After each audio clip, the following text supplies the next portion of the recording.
Weird to see you streaming at 10 a.m. for me. Did you not know that I go live at 10 a.m. every day?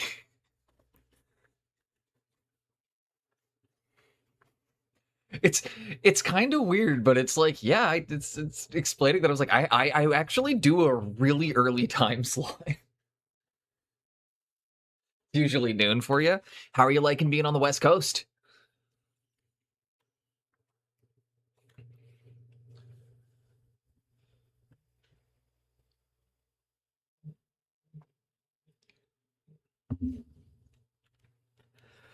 We're doing some like old school Studio Boneless stuff today.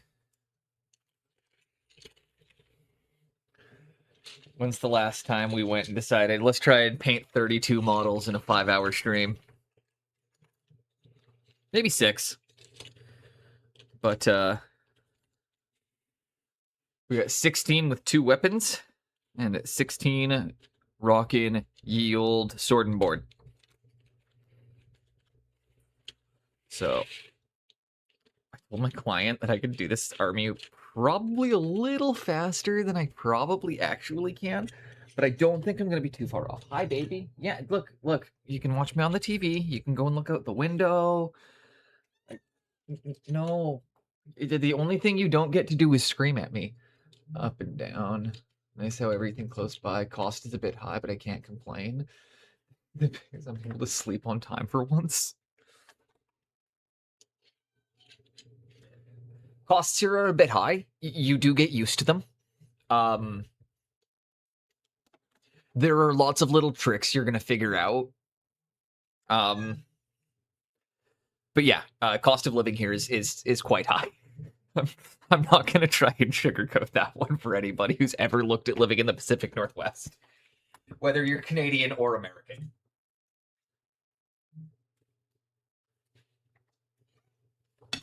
And I mean, it makes sense. It's a desirable place to be. It's just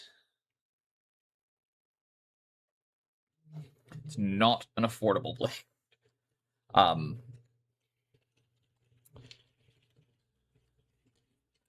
But one of the best things you're going to be able to do, if you're open to a weird suggestion, Squeezy, is look out for farmer markets.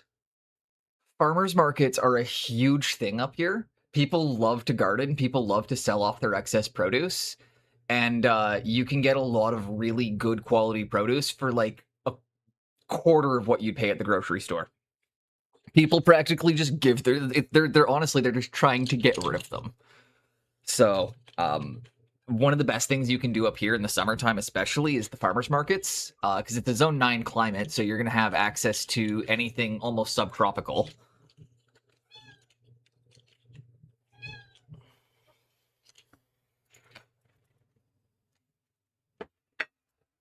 But yeah, that's the best. That's one of the best tips. Is the farmers markets are a great way to keep that down.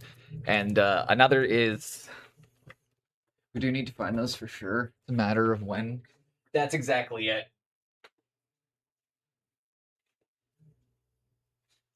Everything takes time, man. It's also too like you're new to the area. It's not like you're just immediately. It's not like you just know the area like the back of your hand. It does take time to learn where you're living. I mean, I've been on the island I'm on for 12 years. And I can navigate a few of the cities, but like I can't get through all of them. I can get around like downtown Victoria, but I can't actually I can't you know.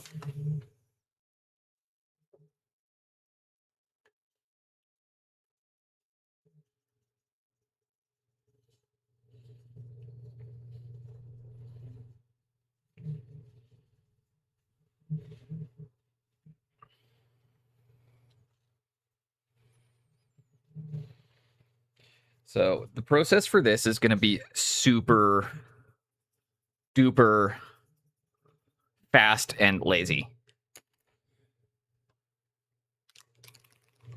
We're going to mix up a Nurgle color with some green.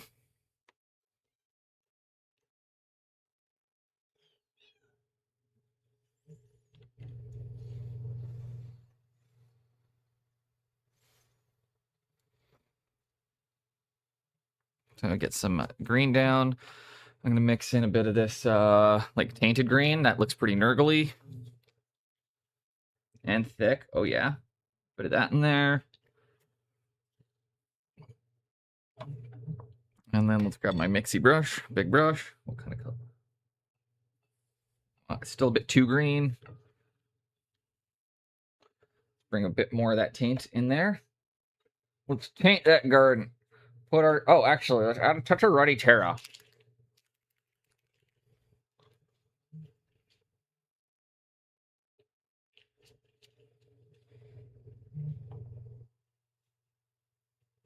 There we go. Now we got a nice nurgly green.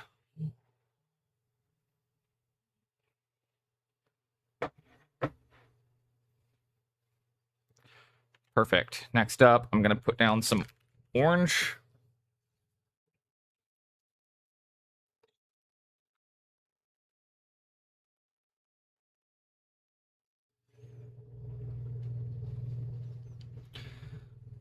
It's not bad for sure. I think once overall, move completely. Exactly. I don't know exactly where you were coming from, but I will also say that especially once you get to like Seattle area or like anywhere in like the bigger cities on the West Coast, you'll notice the wages are significantly higher than like anywhere in the Midwest.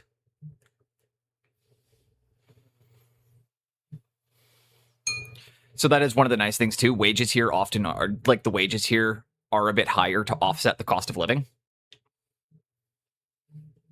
It's not like it's not to like the degree New York is, where like everyone has to pay you fucking $800 an hour so you can afford rent. But I exaggerate. I know it's not that bad, but you know, like I it's kind of the same thing. Like in some of the bigger cities, how the wages have to be higher to offset the cost of living. The good thing is for a lot of people in tech industries and things is they can do that kind of stuff a bit more remotely.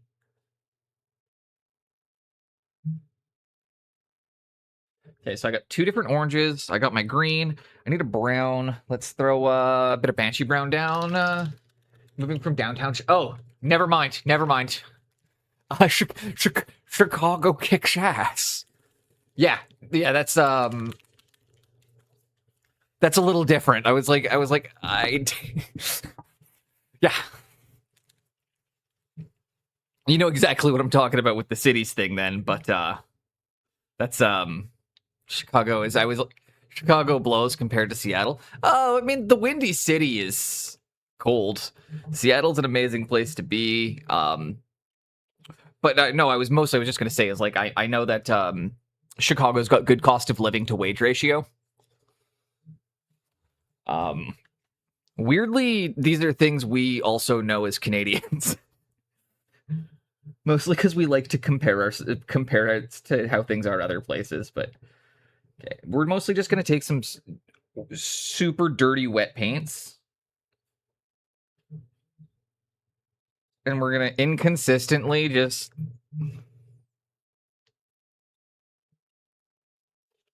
start slamming this on guys, okay? And you don't even have to be consistent in where it goes. In fact, the less consistent you are, the better of a result you're going to get. We're going fucking we're going to Blanchitsu this. This is the only way I think I can get through this many guys in this kind of a time frame.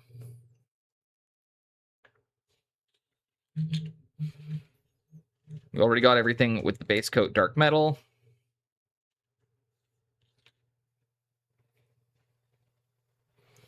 Water for the brown, for the orange. Doesn't even have to be the same color, just want it to be thin. Stork! But wage-wise, it'll be interesting once move. And I'm gonna just get. I'll put it this way. I think everything will work out for the best, and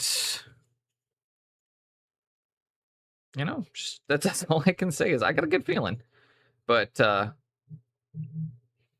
mean, I've lived in other places, and I just once you've been here, you can't.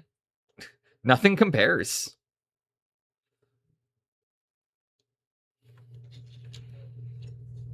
Chaos Warriors very nice. You might get to paint more of them when the refresh comes soon.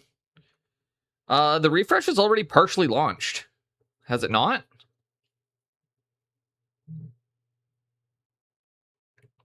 You can already get the Warriors of Chaos Battalion box.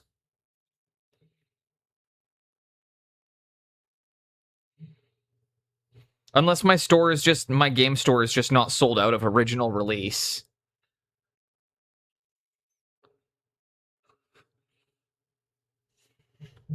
But I don't think that's the case. I'm pretty sure that they've already re-released the Warriors of Chaos Battalion box. I know they're going to be doing this. I'm waiting for them to start doing some of the second wave of Old World stuff, because it's nice right now seeing them doing like lots of the infantry. Okay. That's right. They're getting all the they're getting the Norska expansion, right?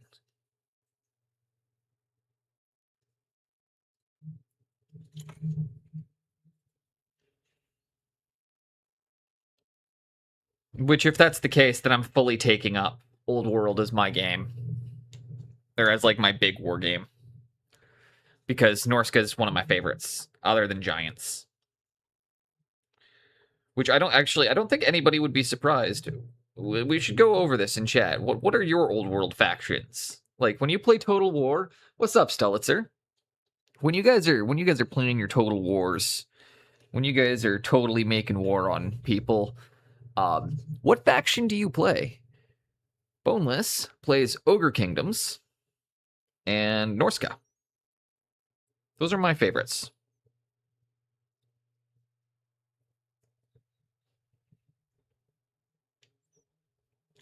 Beastmen is a good choice. I do like Beastmen as well.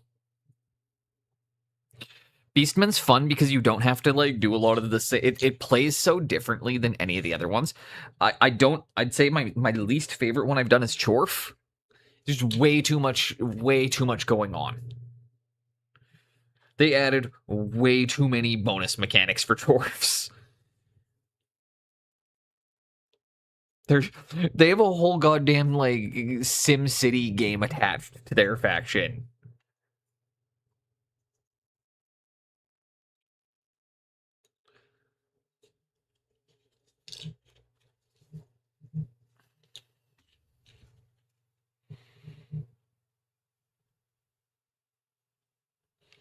So this is going to be a really easy project, guys.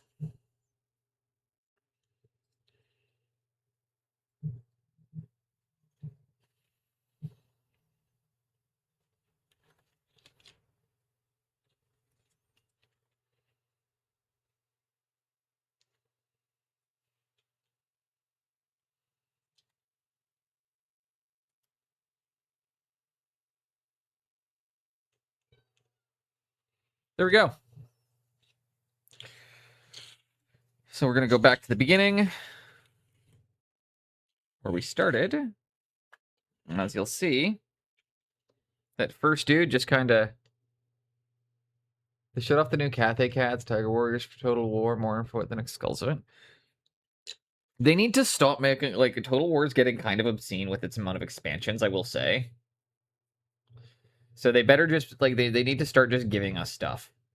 I'm not paying for any more fucking factions or anything. Like, I'm not paying for faction expansion at this point for things that, in my opinion, should just be a part of the game.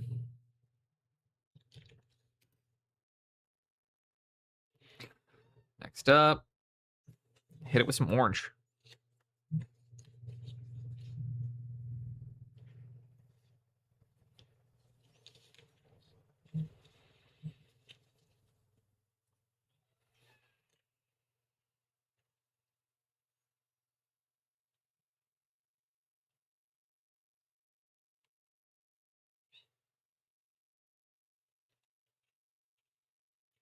One by one, wash them orange, or hit them with this rusty orange tone.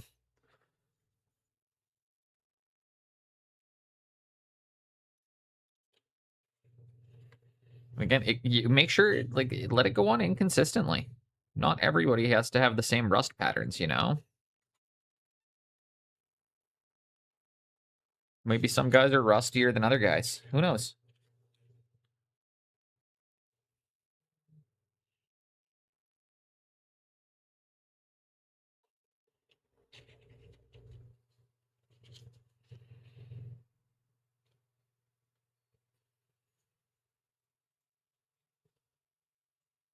We're going to do a whole squad of rusted out warriors. It's a super fast, easy way of painting.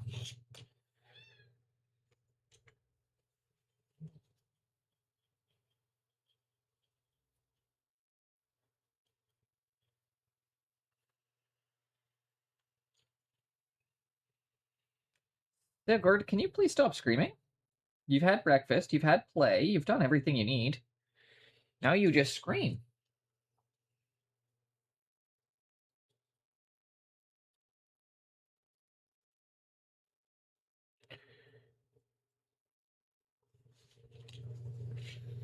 Okay.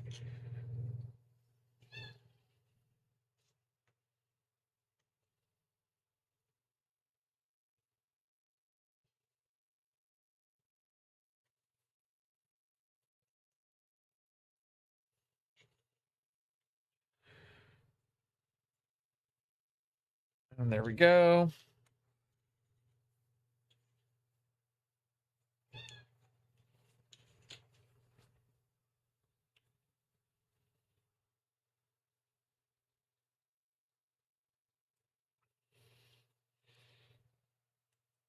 In fact, I am so fast doing this part that I may actually have to go and grab all the shield boys too and get them going while these first 16 dry.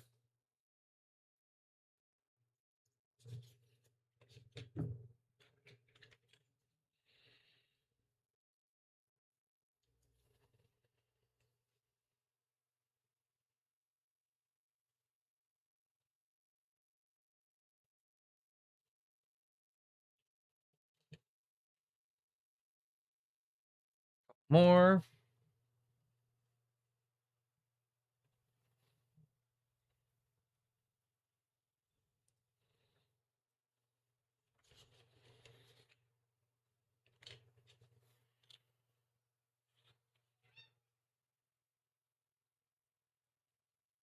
There we go.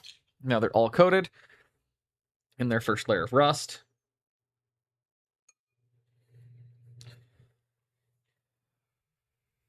So let's get them off to the side to dry for a bit. I wonder how long it's going to take us to actually paint these 32 guys. I don't think it's going to be that long. I think we are actually going to be able to get them all done in the stream. Unless my cat makes me have an aneurysm by screaming at me for the entirety of it. That might make me not be able to finish it in time. Studio Boneless versus aneurysm.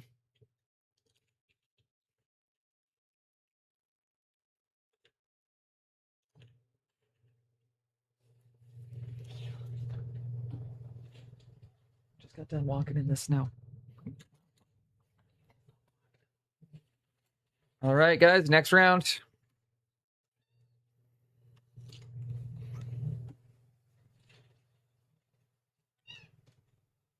Look at that. 16 fresh Chaos Knights. I wasn't joking. We're doing 32 of them today. It's one of the few factions you can do in a batch this large.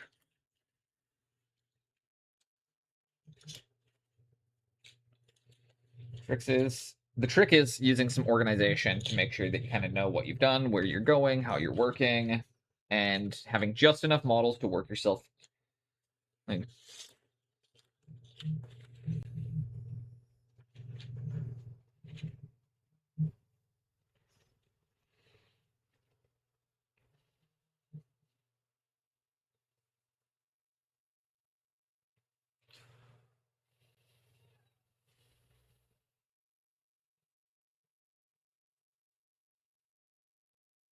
Okay, start browning.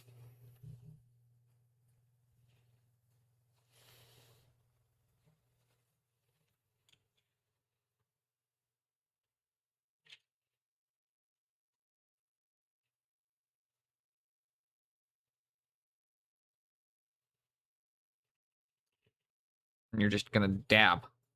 Blap, blap, blap, blap, blap, blap, blap, blap, blap.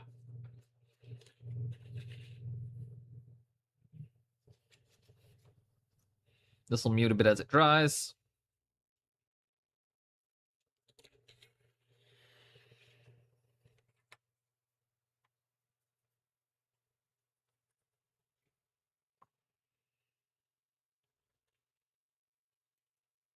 Why do you scream?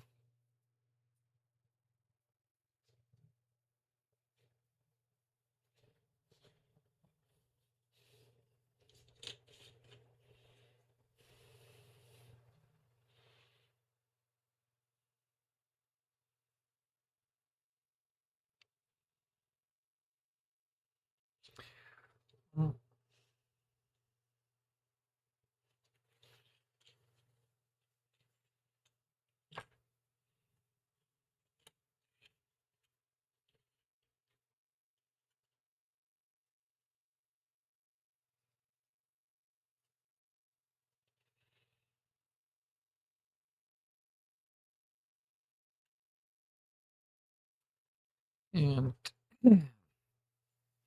we'll start shoutouts about an hour in. We get a few people going. Hope you're all having a great day, though, so far. I am looking forward to just kind of smashing through this Chaos project. I'm also really happy that I got my airbrush stuff set up. Was able to get some varnishes applied to a few models that just, like, brought me so much...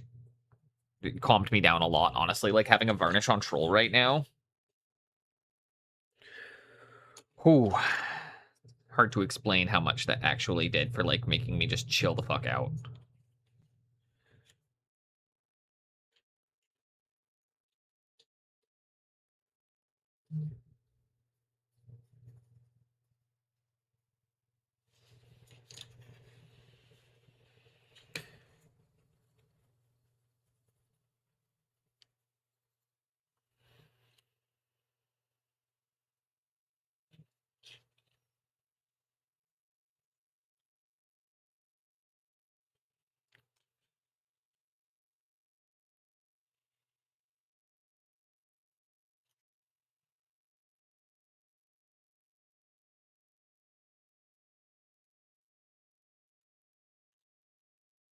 There we go. First round is applied. Next up, we're going to do the same thing like we did before.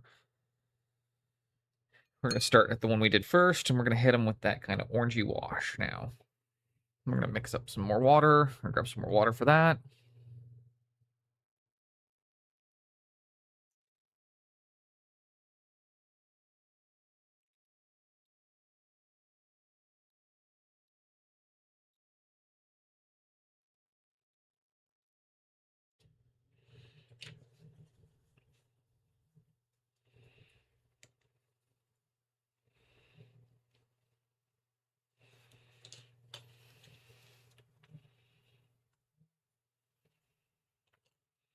One by one, guys.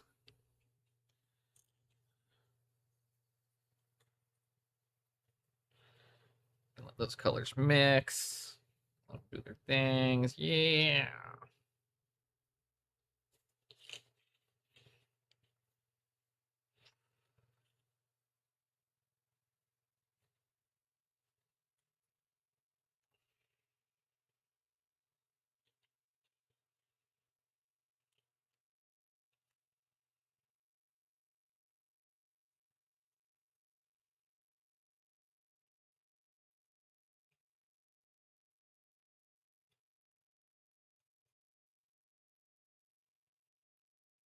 I want the leader to be like the rustiest.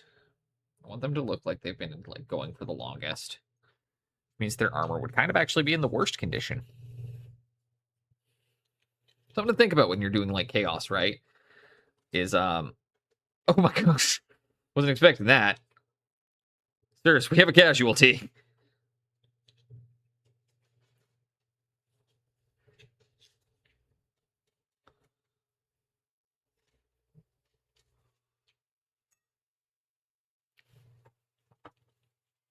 All right, let's perform surgery. We need to perform a head transplant, boys. Our, our subject has been decapitated. We need to quickly transplant the head. It's just easy, doctor. Easy. You're a madman. They said it couldn't be done. They said it couldn't be done. But here, you guys just watch the first ever head just transplant, first ever human head transplant just happened. We did it. We did it.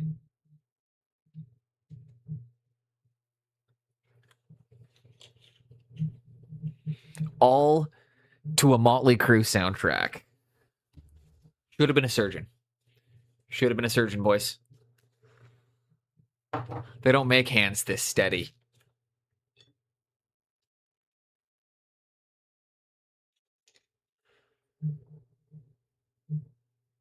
I'm on my way. I'm on my way.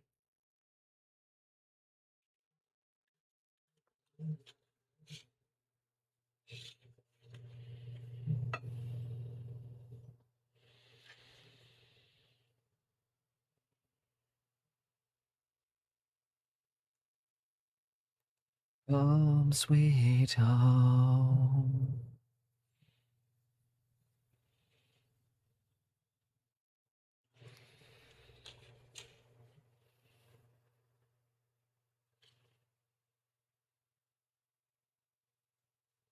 Fuck, that is looking good.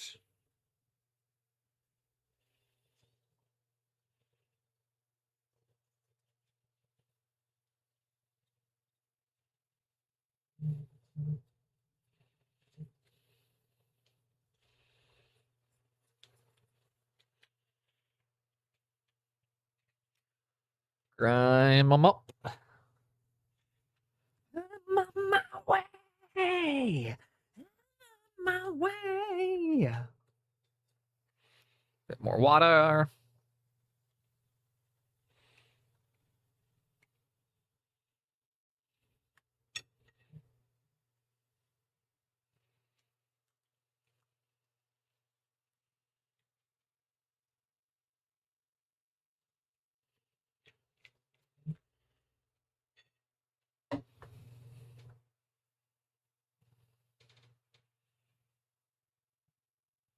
Okay, we got our wash mix back up. We got a little go. That was the color.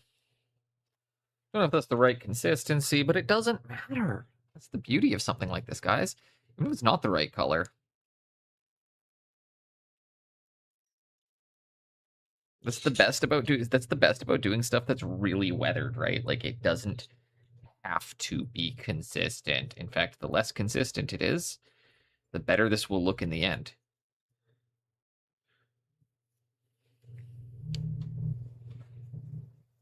We want inconsistent results, though. In fact, if there's giant areas where the washes and the stuff never sets up, Bedros, what's up? How are you doing today?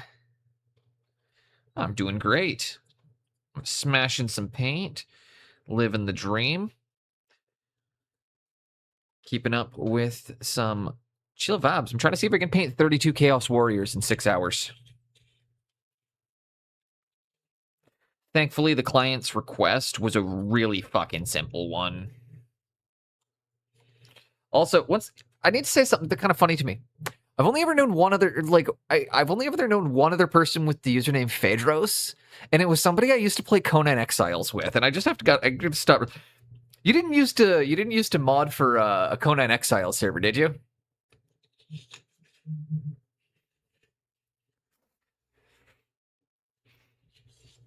Because you do actually have the same username as somebody who modded for a Conan server that I played on.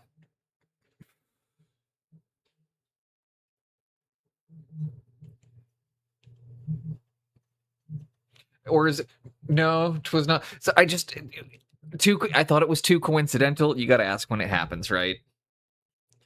It's like whenever I'm playing a game and somebody asks me, they're like, "Oh my gosh, are you this Boneless that I played XYZ with 20 years ago?" And it's like, no, I'm not. I used a different username back then. I would believe that.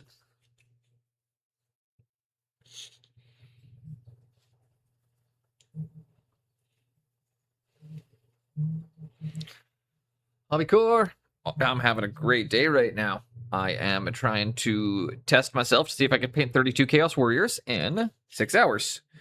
The client is going for a Nurgle Blanchitsu type vibe.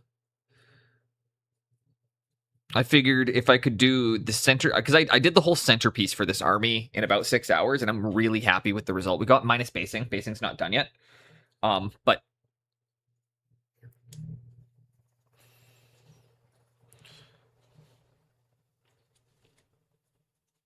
How are you doing, Hobbycore? I'm going to throw some shout-outs out in a couple minutes here. Let the rest of the regulars trickle in. And then we'll start mentioning all of the fucking awesome people. Just finished work? Hell yeah, I'm just starting work. I've got the best fucking job.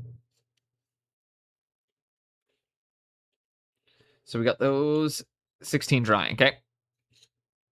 Pop back over to the dual wielders. You see, I told you guys we're working 2 squads at a time. So 2 squads of 16. Legit, we are painting through 32 dudes in a couple of hours. How? Well, we're going to go very heavy in the weathering effect. We're going to go very much into the grimy, the dirty, the quick.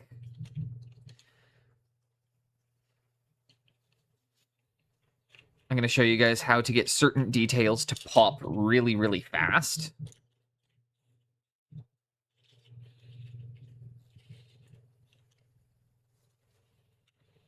So that way you don't need to spend your whole day, you know, like, especially if you play Old World.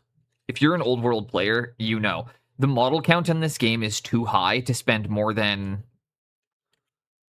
a little, you know, like this isn't, you'll need, typically a standard force is going to have between 64 and 128 Chaos Warriors on top of everything else. Like, if you've said anything to me, I missed it.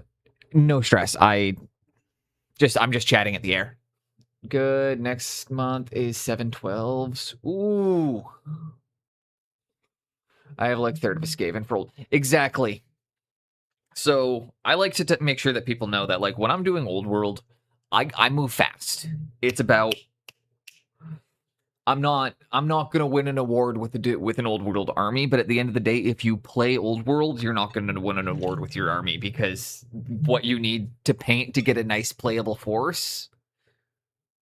Yeah, exactly, dude. To get like a decent playable force for Old World is so many fucking models.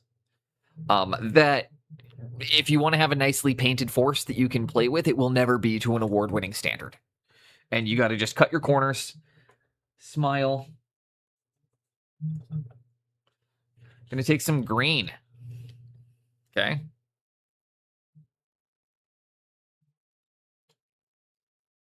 Nurgle boys. These are Nurgly boys, right? Hit them with some random... How would they be? Would they really, truly be Nurgle if they did not have random green slime on them? Come on. Would they really be Nurgle if they didn't have random green slime?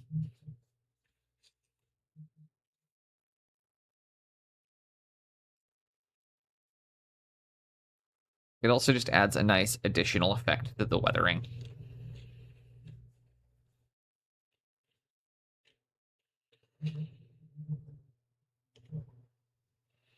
I do like this is the first time my client has ever given me free range on a project, and it's kind of scary.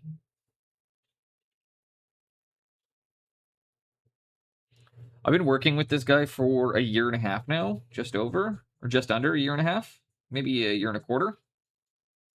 I've done several armies for him now, but this is the first time he's ever given me permission to just be like, he's like, I want a Nurgle army, or he's like, he sent it to me originally with no plan, and then I did up some Beastmen stuff for him, and then I was like, how about we do it with like a cool Nurgle theme, dude?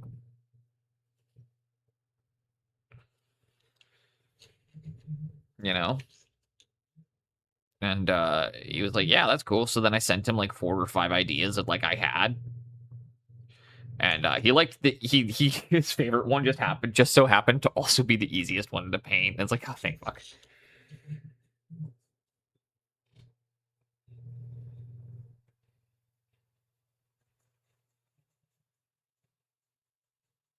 So we're just gonna grab some greens. Doesn't have to make sense. It just has to be there.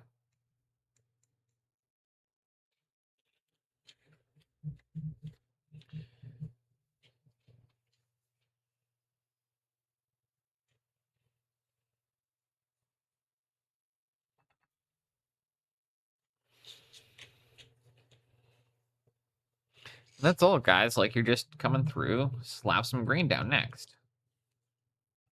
But yeah, I'm glad to hear that everybody's having a great day so far. I love my Thursdays. And I'm so happy to have my stuff all set up again. Building the airbrush booth in the apartment was a challenge. I'm going to be honest.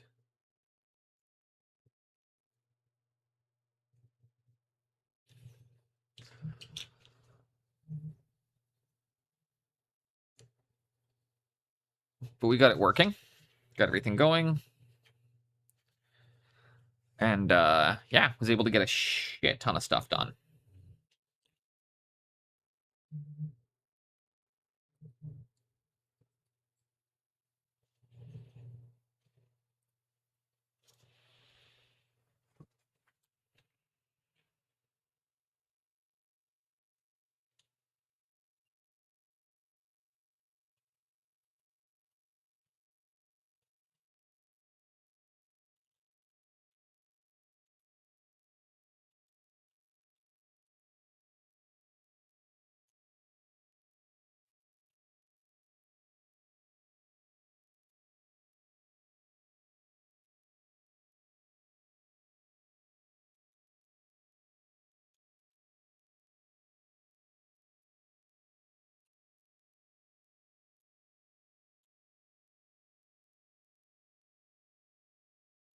Some of them you can go like this one. I'm going super duper green on. Why? Because I can. Other ones just a little bit. A couple spots, you know.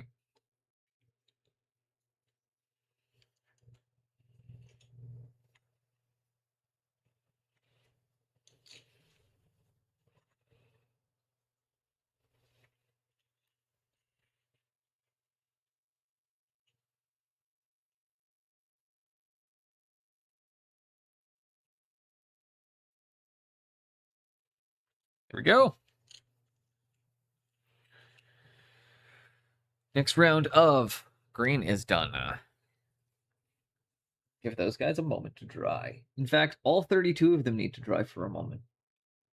Hell yeah, that's how you know you're doing a good job. You have 32 models all at the drying stage at once. Let me quickly celebrate.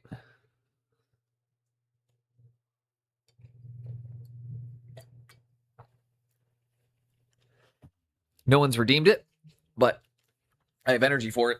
So I'm going to get a quick.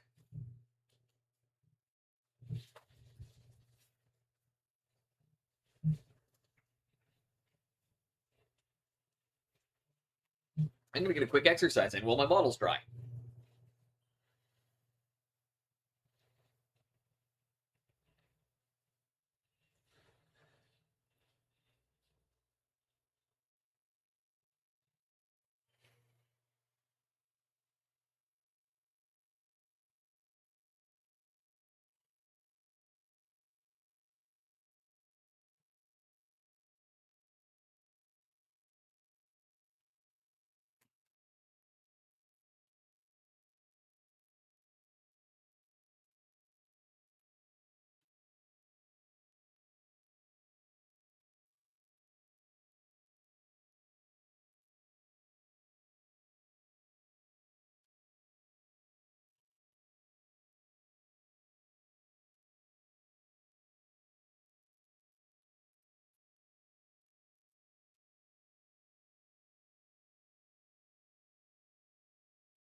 Okay.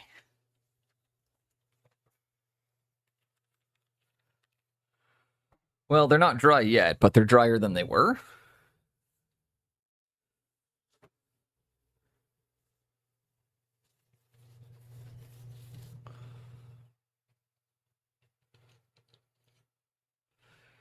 We'll get those guys off to the side again. while they dry. Going to be a lot of this. Shuffle models. Speed painting is about being organized. I will say that. Or batch painting is very much an organization. Is your ability to organize what you're doing. So I know a lot of time it's going to look like I'm spending more time moving things around and positioning things to be in the right spots. And that is actually a big part of batch painting. At least in my process. Is I need to be, like, I need my mise en place. Anybody who's worked food industry, you know exactly what I'm talking about.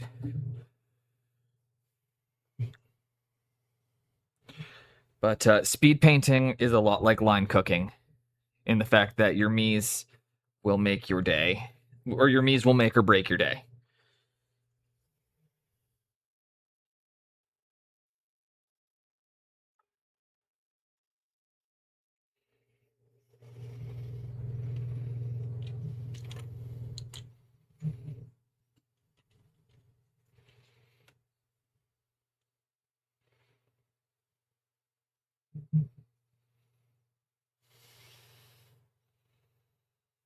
It's okay that we've got a little bit of damp going on right now because that's going to allow the colors to kind of blend, mix, do weird shit. It'll look cool.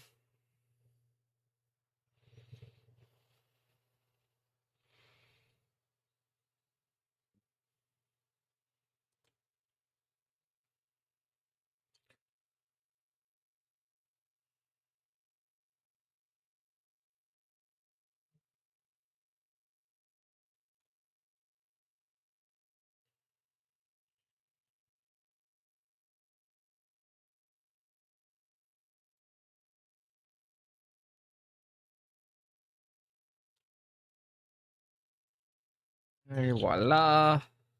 Very quick, guys.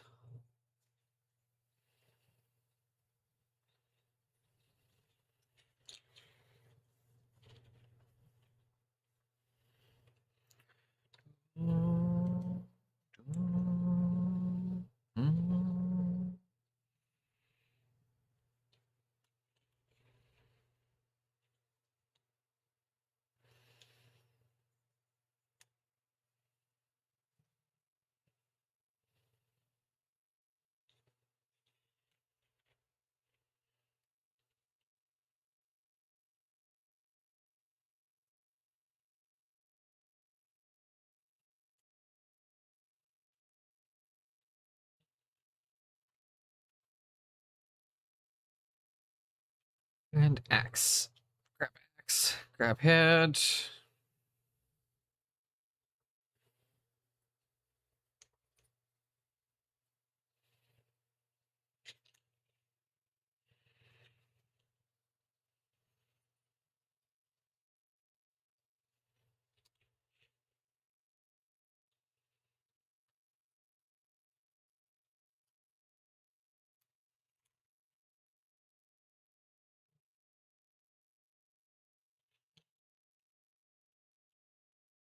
And voila. Holy shit.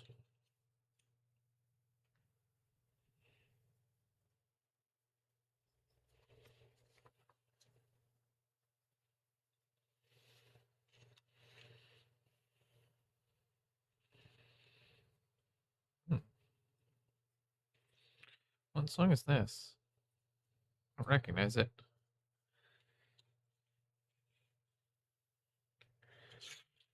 I like the way it's starting though.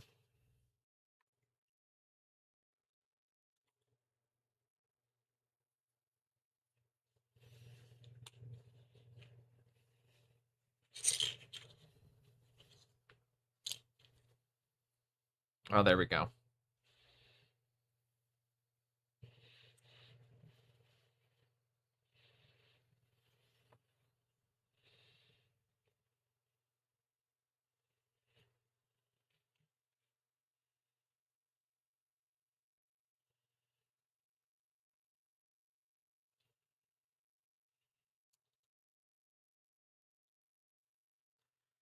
There we go. It's the second batch done with that step. I think I need to give them a quick blow dry. So what we're going to do is we're going to load them onto a movement tray. So then I can give them just both sets, just a quick blast with some heat, get them ready to go. What do I have to use?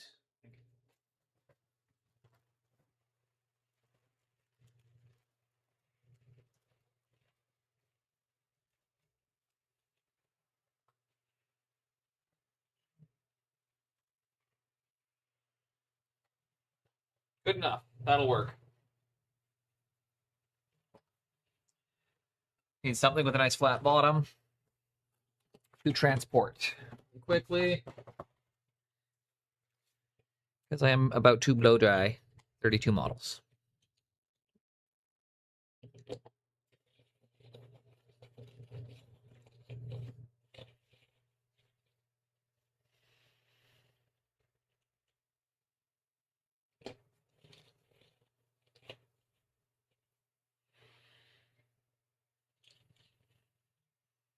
As you guys see, we just take them, blah, blah, blah. I'm going to run behind myself here, set that up, and then we come back. And I think this should be the only speed drying step that we have to do. We might be one more, but I don't think so. Pretty sure I have this project set up that I only have the two, or that I should only have to do the one speed dry.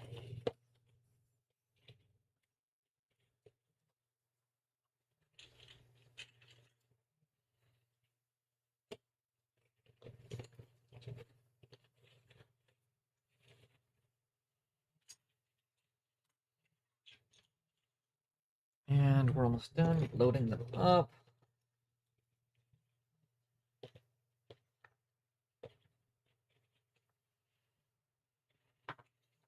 By keeping them ranked and flanked, or by keeping them in rank and file, they tend to not blow over as much when you are doing the warming or with the drying.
And that's it.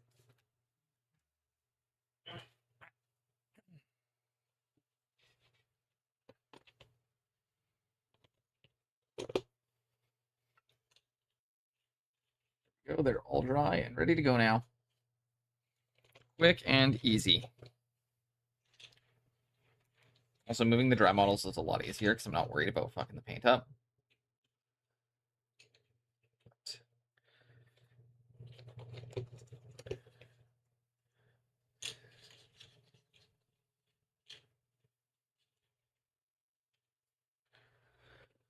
Do the next steps.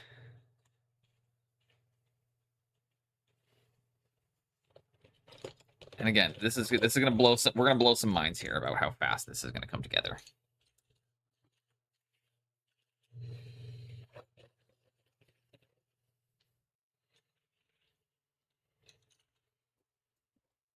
Okay, my transfer box. It's actually what I use to keep all my army stuff together. But for now,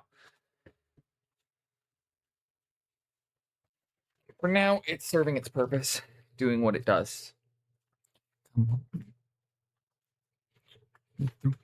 Welcome to Terradome. I'm your host, the friendly neighborhood baritone. Vocals channel the spirits of old poets. I don't drink, my glass never will hold Moet.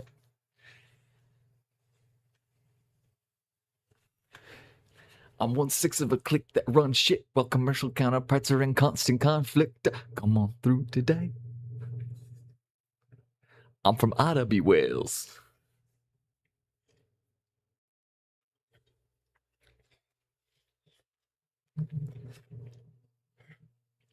Oh, I hope Charlie Tuna plays Scoffest again soon. Fucking, it was so good last time. I'm Charlie Tuna. Come on through today. You know what to do. Charlie Tuna, bringing it straight to you. And if you guys have not figured out what the next step is, we're going to come in with some kind of brighter silver. Using Heavy Metal by Army Painter because I have it and it's on hand.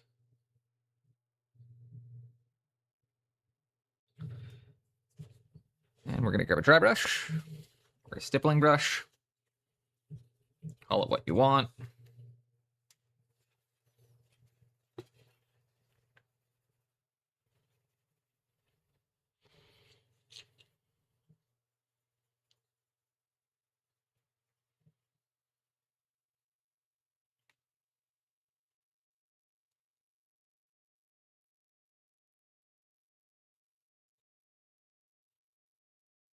I like that literally every single one of these guys just looks like Saravok from Baldur's Gate 1.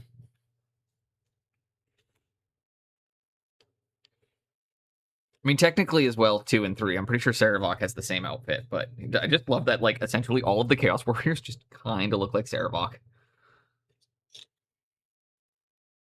Or does Saravok look like the Chaos Warriors?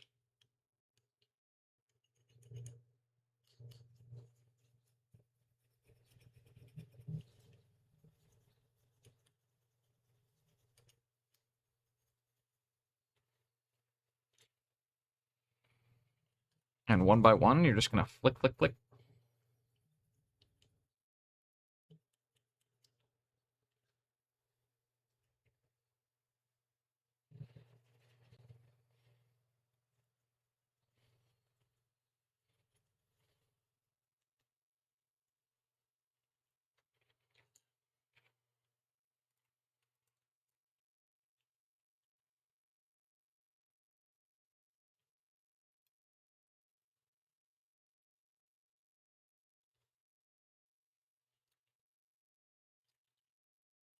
And right now we're just building up a light bit of that silver over top of it. Still wanting the other colors to kind of read through.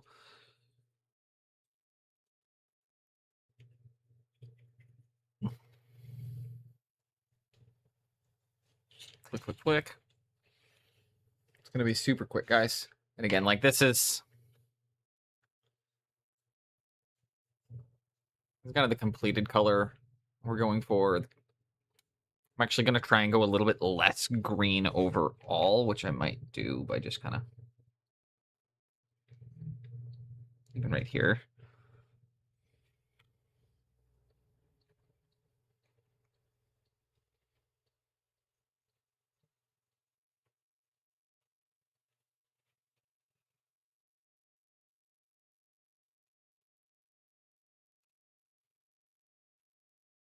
Actually, very quickly, that's reading as less green now, which is exactly what I want.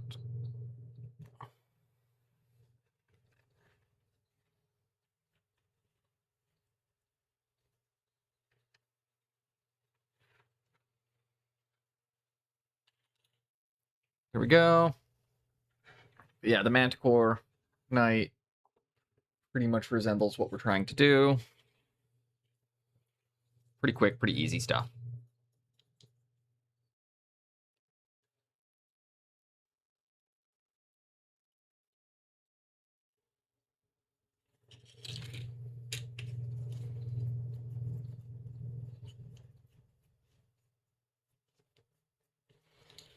And again, one of the keys is to keep it inconsistent. Don't hit them all from the same angles. Don't highlight the same parts. Leave other parts. Hey, what's up, Berserk? How you doing today?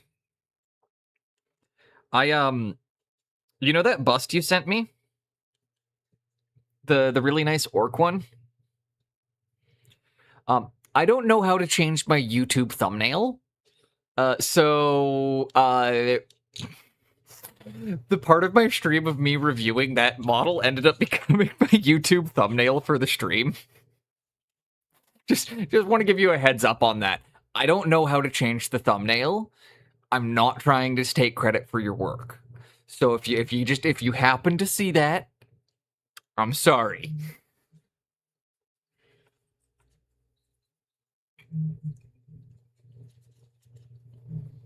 Hope you're having a great day.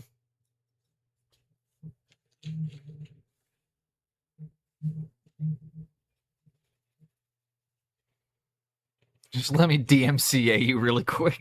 Please don't.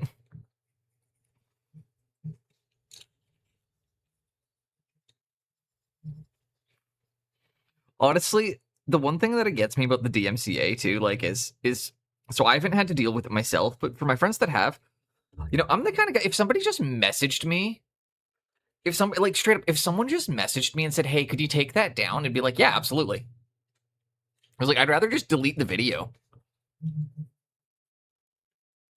So if that does bug you, I will take the VOD down. But,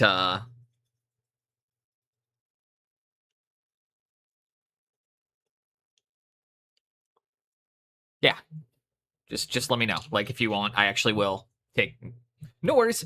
It's important to check with something like that, because it does come across, like, because of the way the thumbnail hits, it does look a little bit like I'm trying to take credit for something that isn't mine. But as you guys will see, if you go through any of my stuff, you'll see I don't pick my thumbnails. I just let it do its thing. I'm gonna be honest, I don't actually know the password for that YouTube account anymore. I post on it. I don't even know how to log into it right now. I can't remember which email I signed up for that account with.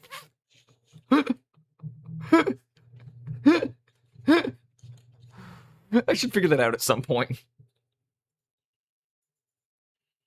If the channel starts making money, oh yeah, Weekumi, Gazgul, Mega... What's up, Gazgul? Hope you're having an excellent day so far. And also, calling me a Weekumi? Calling me a weak Humi, huh? Bet you weren't expecting that.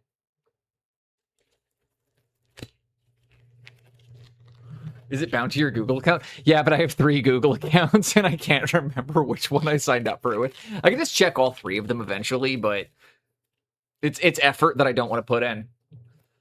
I had someone take video footage from my stream when I played Dead by Daylight. If it was just, like, small footage, that kind of, like, I get that one, but, like, yeah. Mine is more just, like, I feel bad, because, like... Also, Dan, you stream too? I did not know. Now I feel like a jerk. I don't know who in my audience streams. I really gotta ask these questions more often.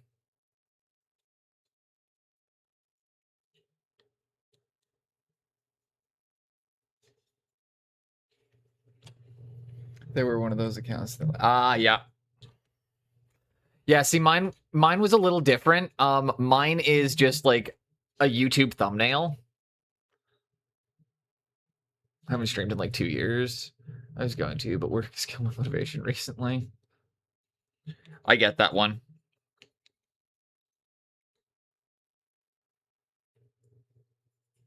Streaming's fun, but it's also, like, there is a level of, like, mental exhaustion that goes into it. Because you do have to be on and performing the whole time. There are times where it's just sitting down to paint is the easier... Oh no. Oh, no. Boys, we gotta perform surgery. Full arm transplant. Oh, no.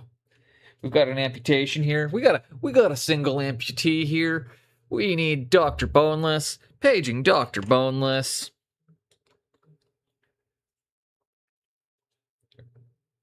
He's a madman.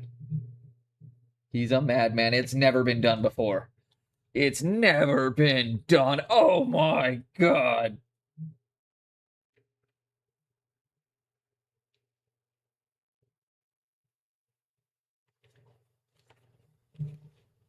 Sorry, I just gotta...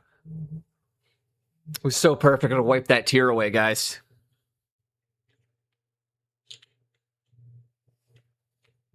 What a lunatic. The loss of the community. My gods! He's an animal!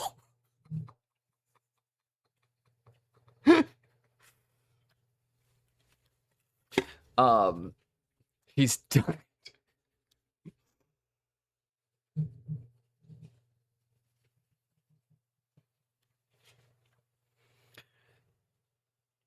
It's like the genius that discovered if you combine pilk and eggnog, you can make pegnog.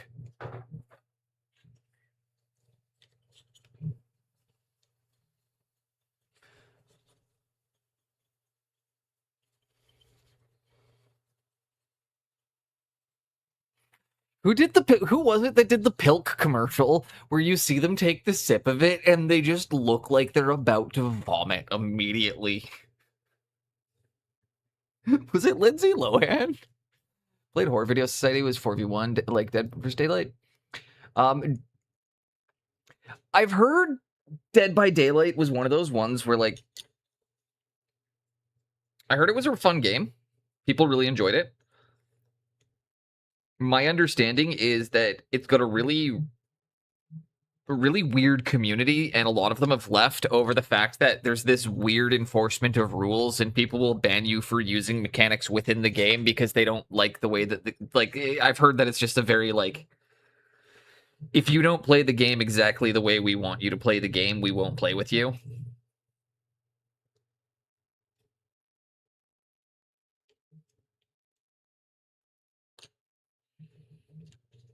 I don't really keep up with video game drama too much, but, like, honestly, especially if I was streaming during that, I would just be like, that would sap so much out of me.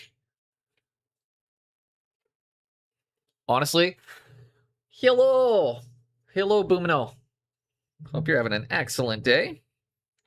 I'm gonna start those shout outs. Meow, we got my boy. He was the first one.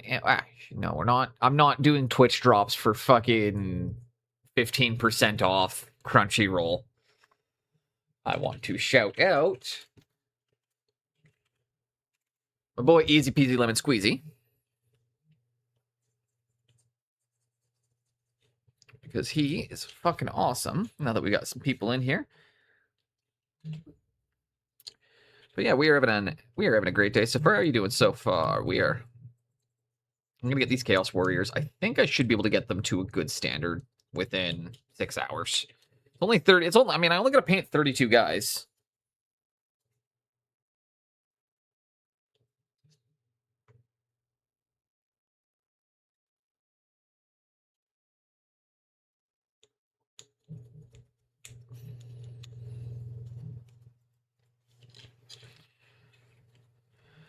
And this is one of those times where, like, while I don't normally use a lot of dry brushes, I would like to just say thank you, Fenris Workshop, for sending me dry brushes.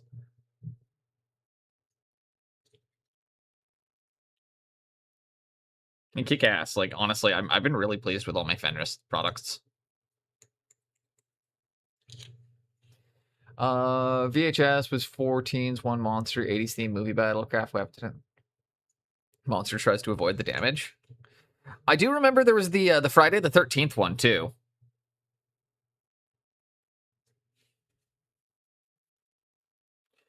And like the Friday the 13th game had a really good base concept, but I feel like with that one they didn't do quite enough to explore it.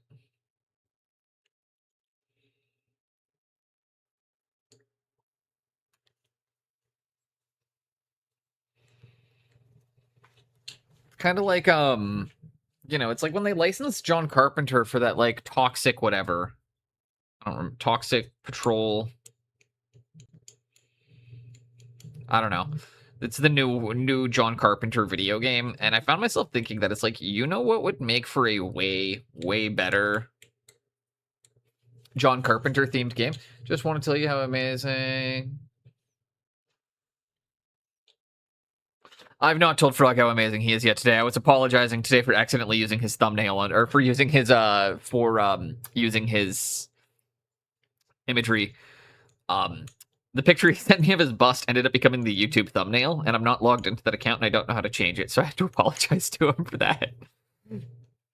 Dead by Daylight was consistent 5 targets, somewhat map, layout change. Yeah. Like personally, I think if you're gonna like, what would make for a much better concept right now, Dan, is or like a really good concept for that would be doing The Thing, because you can also do it as like because with The Thing you get to hide who is infected, so there's always that level of like, you know, it's both and. I know that ends up making it a little bit Among Us-y, but at the same time, all of those games kind of are.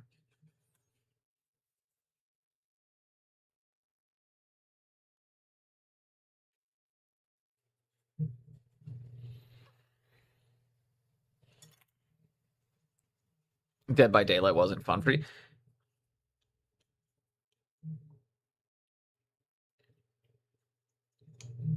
Yeah, I didn't. Dead by Daylight wasn't for me. I don't want to complain on it because, you know, I wasn't the target audience of the game. Again, there's only one game I will ever truly complain about, and it was Lords of the Fallen, because they pandered so fucking much to me. It's like every step of the way they were pandering to me. That was a game where they went, you know what, Studio Boneless, we're gonna make a commercial with demons, dragons, like, but in like a cool fucking lowish fantasy setting. And also we're gonna set it to Iron Maiden and Danzig, you know, like, it's like, okay.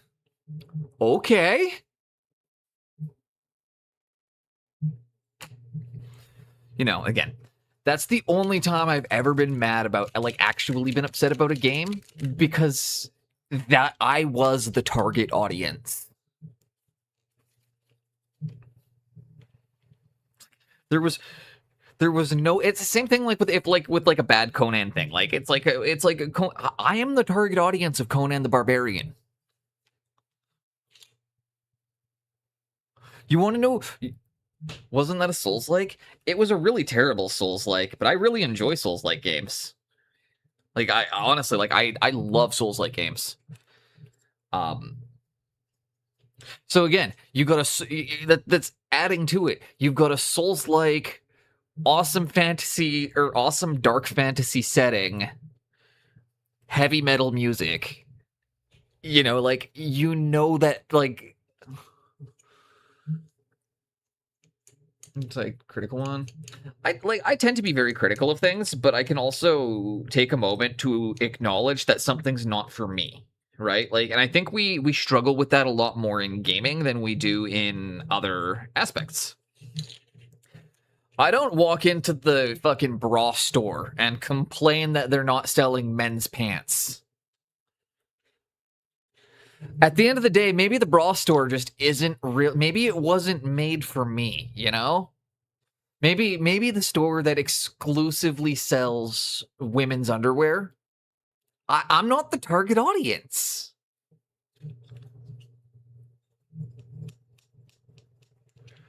This is kind of, again, just saying there are instances where that obviously, you know, if you're buying a gift for a partner or whatever, but that's not what we're saying in this instance. We're talking about, you know, just regular old, you don't go to Burger King and get mad you can't get a Big Mac. Sometimes you just have to know what you're getting yourself into and what the target is. So whenever there's things I dislike about a game, I try to focus on like key elements. Like, I was playing again. Like, I'm one of the weirdos that actually likes Conan Exiles, despite the fact it's a fucking terrible game. And I acknowledge it's a terrible game, but so one of the things that was getting to me, like, I was doing one of the dungeons, and genuinely the boss design was so fucking bad. that I was like, okay, this isn't an instance of like me disliking the game. This is an instance of like it's because I'm playing it single player, and the boss summons ads, and it summons 12 ads at a time while launching AoE attacks, and it's like, okay, well, you just get immediately stun locked.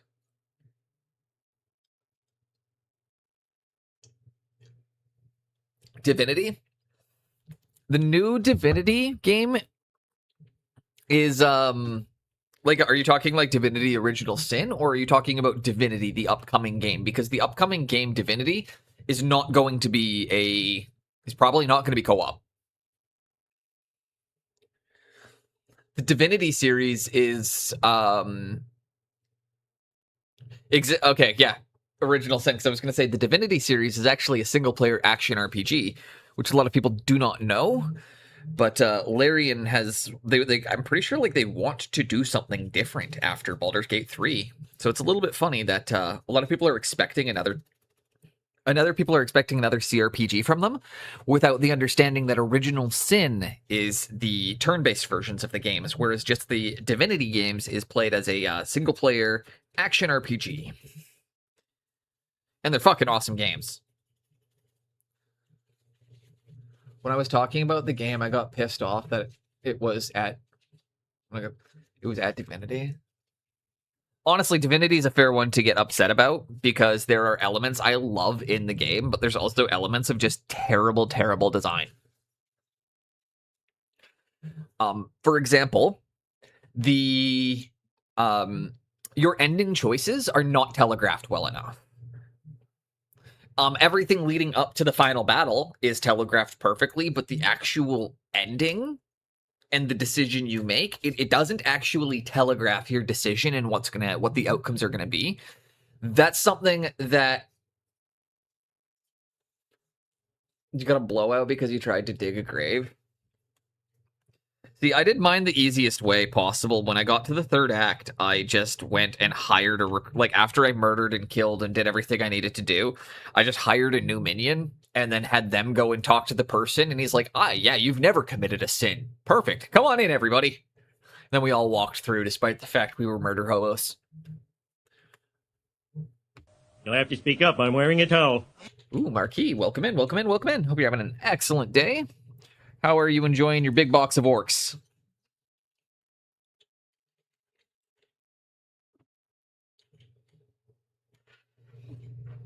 And your Sunset Sarsaparilla box. I don't know if that was something that you guys would care about or want or anything, but I did try to pick a fun box to send it in.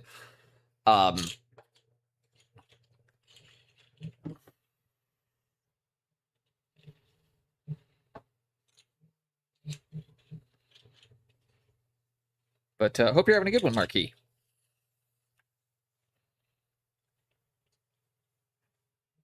Okay, we did dry brush these ones already. First round of silver. I dropped Divinity. When I got to the first, so I started playing Divinity. Okay, Divinity Original Sin 1 sucks. Divinity Original Sin 1 is them trying to figure things out. The one downside is that I do think that Larian's games have gotten progressively easier with every title. Because, like, going from Divinity 1 to Divinity 2 feels like, it's a little bit... Second one is really good. But yeah, I do find that the second one is a lot easier. First one just kicks your ass, right? And then it's funny because you go down from playing Divinity 2 to Baldur's Gate. Also, hilariously, I will say, while I think D&D makes the better tabletop system, Pathfinder makes a significantly better gaming experience.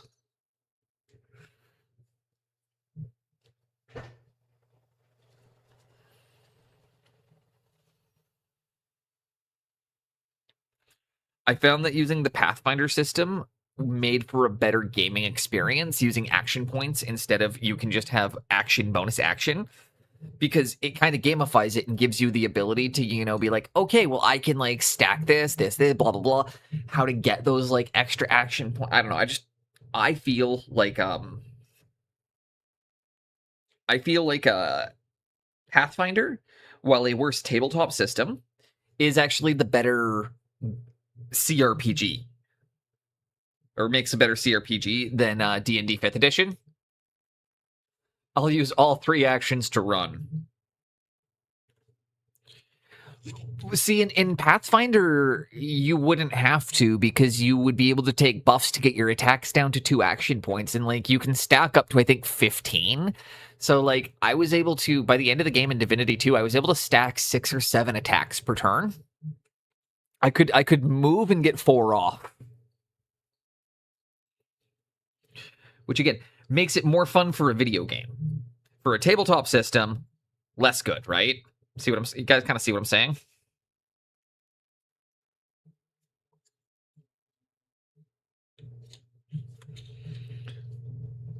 We're just going to very loosely. Yeah.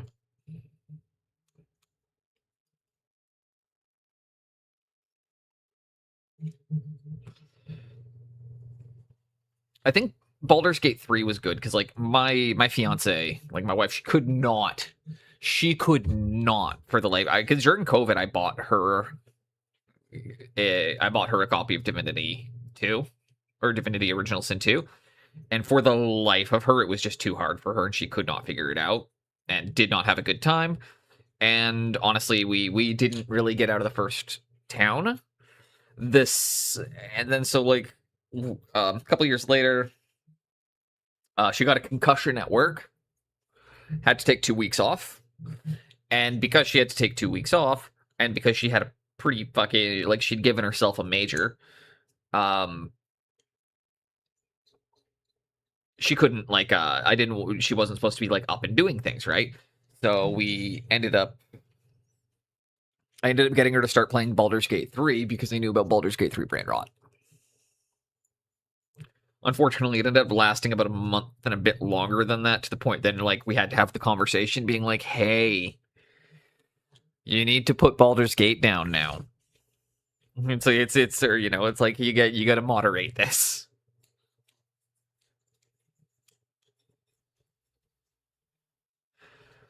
But yeah, she ended up loving Baldur's Gate 3. I don't know what it is about it, but yeah. Personally, for me, again, Baldur's Gate 3, because because of the way it was made, and because of the amount of community input in how the game was made, a lot of people don't know, but essentially they would, during like all the different versions and the earlier versions, the people who backed it, alpha testing, blah, blah, blah, blah, blah. Anyways, they all,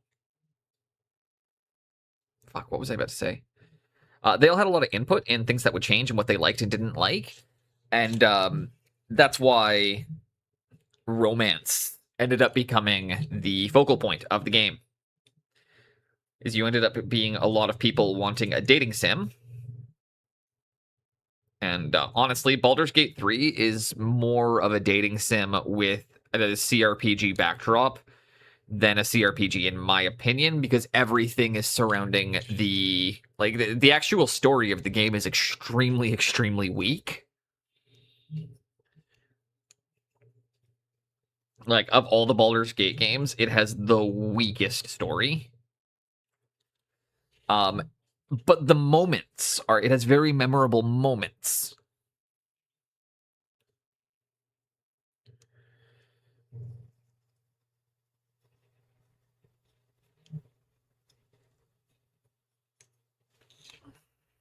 And I'm a Neverwinter Nights enjoyer, so Neverwinter Nights had a good story, other than the fact it was pretty simple. Like Neverwinter and all the Neverwinter expansions use the same, they have good stories. It's just their deliveries are really poor because of the fact that they all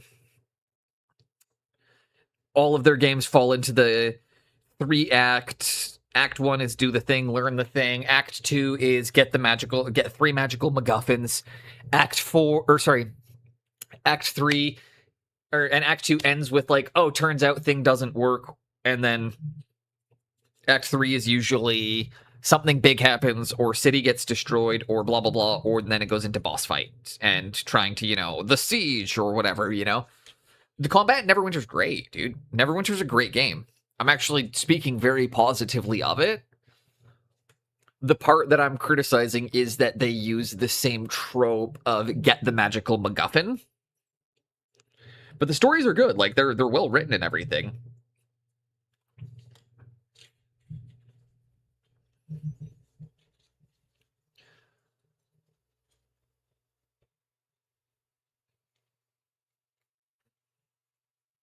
And again, BG3 was like, it's a good game. It's just not. I enjoyed it. I beat it. It's just like it also doesn't encourage you playing through Baldur's Gate the way I wanted to play through Baldur's Gate. As it's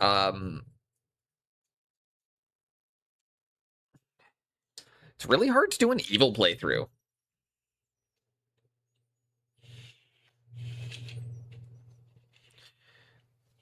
Because there's no good evil, like you don't get any like evil companions. Asterion kind of. But people argue with me when I try to say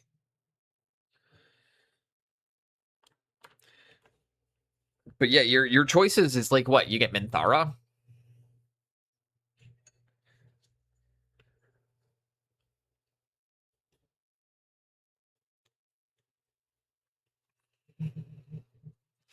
I don't believe there's anywhere near enough evil story companions. Especially, I also don't think knowing Baldur's Gate,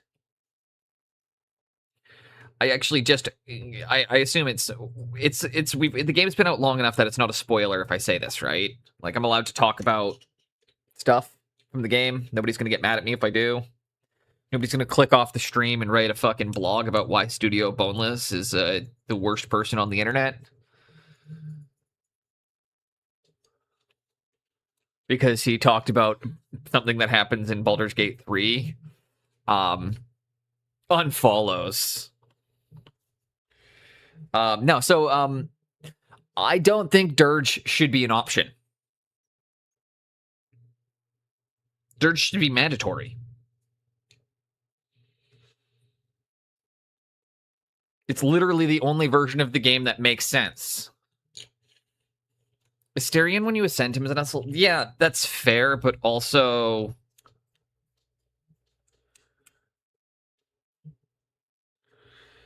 the game does everything you can, or like the game really, really, really, really urges you not to do it. And it really pushes you away from doing it. And then it makes it like, Asterion regrets doing it, blah, blah, blah. There's always the other aspects of it. I mean, yeah, he's a dick, but he's also, again, I want like, because in Baldur's Gate 2, you can have Saravok as a companion. Like, that's how fucking evil it gets. You can roll around with Saravok and Minthara and straight up be rolling a party exclusively of Baal worshippers.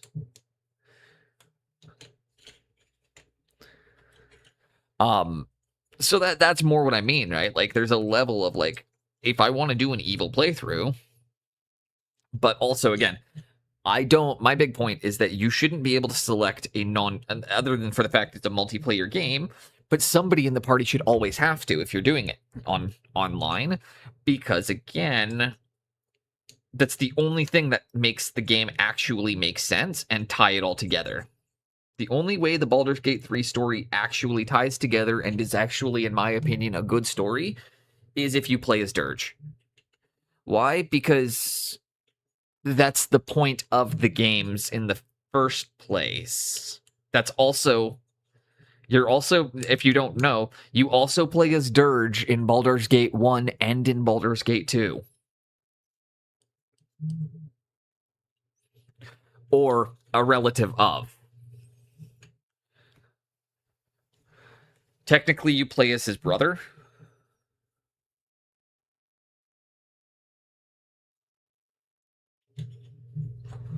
But yeah, that's the point I'm getting at. What I'm saying that is like in Baldur's Gate 1 and 2, you play as Dirge's brother.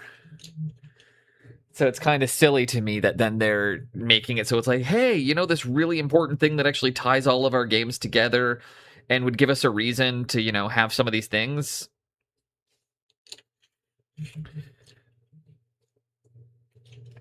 Yeah, it's just my opinion on that one.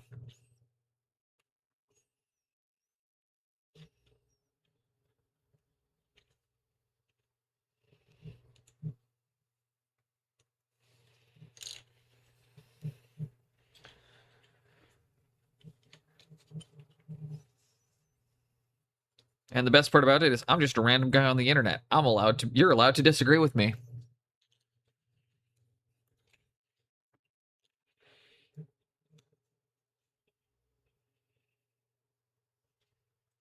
If you walk out of that thinking, I don't agree with his take, you're allowed to. And I'm not going to shame you for it. We're talking about video games. Like, there's, you know, everything especially when you're talking video, everything is subjective. What I think makes a great game might be all of the things that you guys think makes a terrible game. You know, for example, one of my favorite parts of Conan Exiles is the fact you can take thralls. That's actually a reason a lot of people won't play the game. They actually find that part of the game to be quite upsetting. Me, I love beating people unconscious, tying them up, taking them back to my base, and putting them on a wheel of pain until they break. And force-feeding them human flesh until they break faster, but then not wanting to acknowledge it's human flesh, so calling it friendship meat instead. You got a Conan? Oh! I think Ginger Beef sent me the one that you're doing.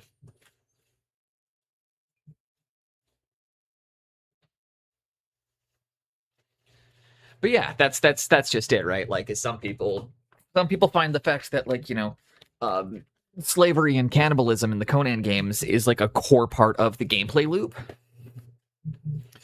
And a lot of people do not like that, you know, and I get that. I can understand why a lot of people don't want to play a game with those aspects or with that in it. Me, doesn't bug me. In fact, one of my favorite parts of the Conan game is the fact that the pleasure dancers remove your corruption. So it encourages you to capture dancers.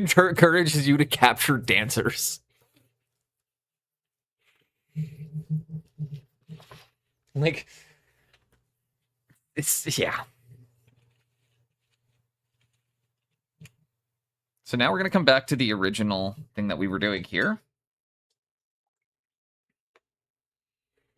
We're going to grab a bunch of this orange that we had mixed up.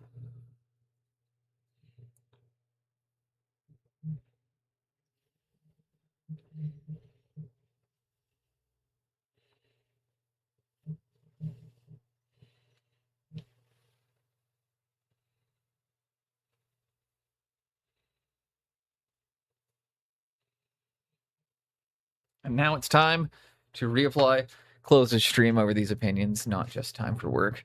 No worries.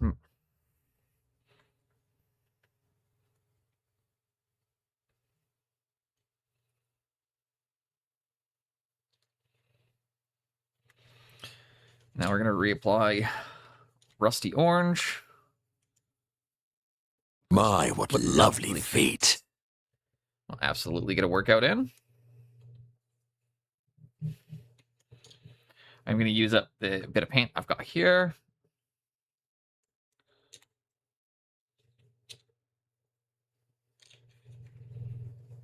Here we go. My favorite redeem of them all. Wait, Sam, let's go. 1, 3.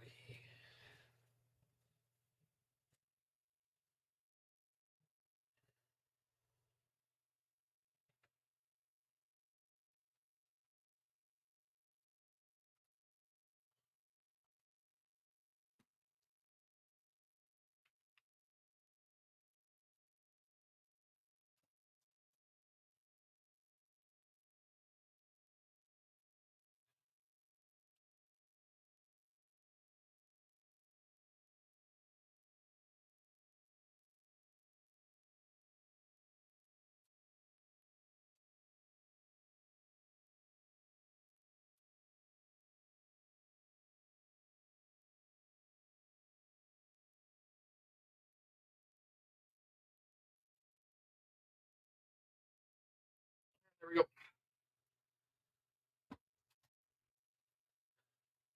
Recently, I met someone that was very against 40K, saying that, it's all satire.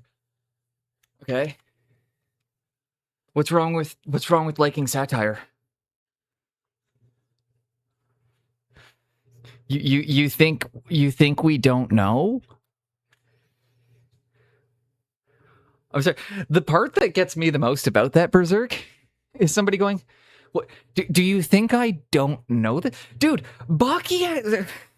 My favorite part about Baki is the fact that they draw them with one of the guys had like what was like 14 abs. Like they draw muscles that don't even exist. Like one of the guys had like a 14 pack.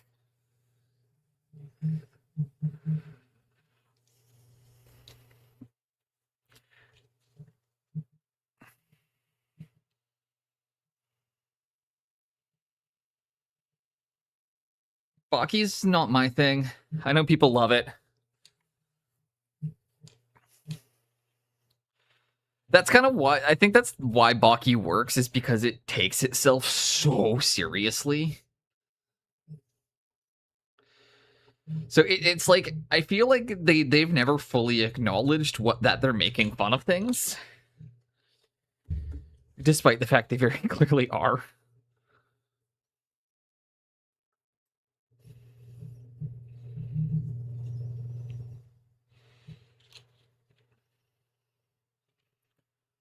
And like honestly, yeah. So that's really funny to me.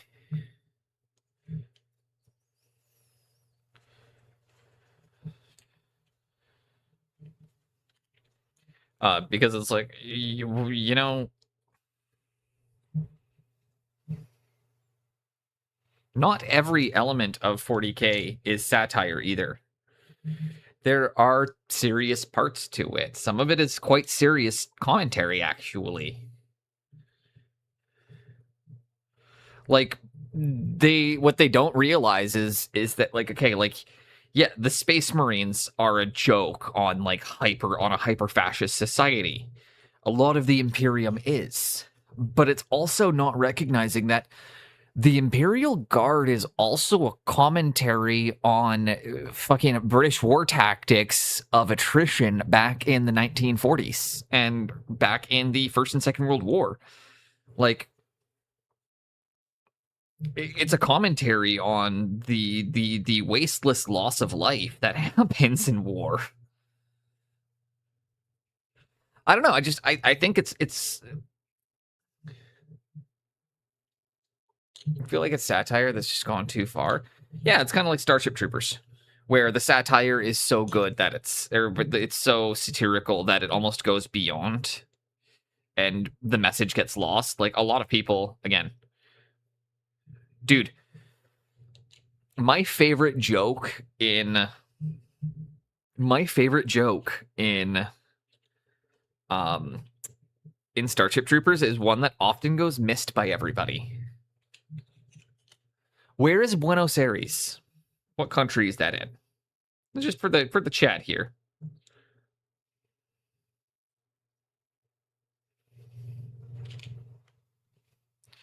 Do you notice that all the characters are white hair, blonde, or like white hair, like super Aryan, like traditional? It's a joke on the boys in Brazil. They're making fun of the fucking boys in Brazil. Like, they reference the boys in Brazil so subtly, and yet people still don't get it. I feel like the boys in Brazil one should be more obvious to people, but for those of you that don't know it, look it up. It's an older movie. It was also based on a book, but I highly recommend anybody in here watch it, because at the end of the day, you get to see Atticus Finch, Mr. Gregory Peck, playing Joseph Mengele.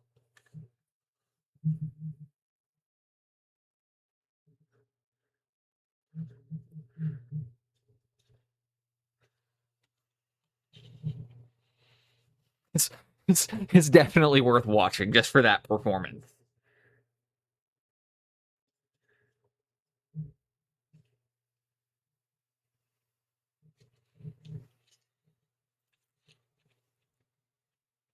But yeah, a lot of people don't even pick up on the Boys in Brazil references. And like all of the and like they go out of their way with Starship Troopers to make it super obvious, and people still miss the point. So that's why Starship Troopers 1 is such an incredibly good movie. And that's why like every single sequel to Starship Troopers doesn't work. Starship Troopers isn't a movie about bugs versus aliens. It's an exploration of a hyper-fascist society through the lens of a science fiction film.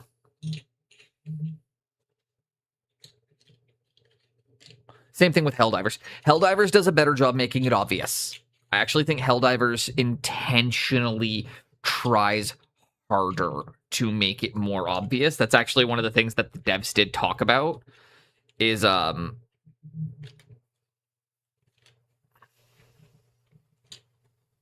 they want, like in Helldivers, they are trying very hard to make that obvious.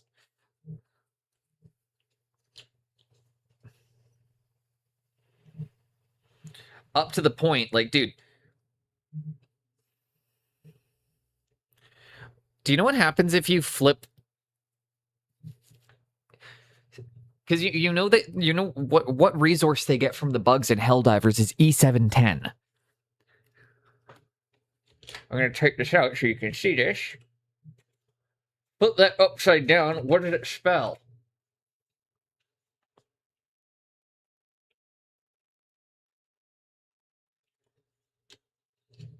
For anybody that doesn't know, like that's how obvious the puns in Helldivers are. You gotta be in chat on Twitch to see that one.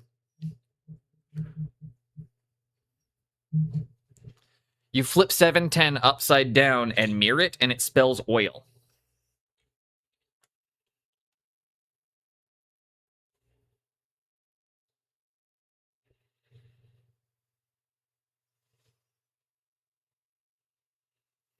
That's my favorite part of Helldivers, is a lot of people miss. Is literally you're killing the bugs for oil.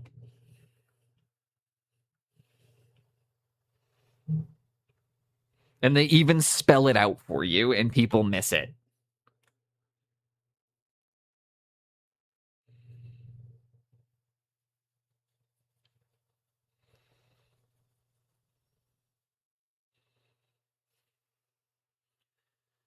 Problem with things like that is it can get pulled into those actual beliefs. Remember, people can misroll too that the axis was right, so they basically had a great.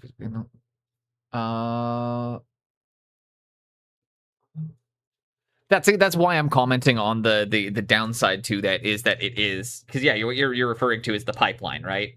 I don't want to get too far into that topic because I can talk at length about that. However, it is a very controversial topic that will upset people and like, no matter what somebody yeah exactly 100% agree with you, Frog. Like 100% agree. I'm just going to avoid actually talking about that because I don't want to get too far into it. But I think we're probably on the same page.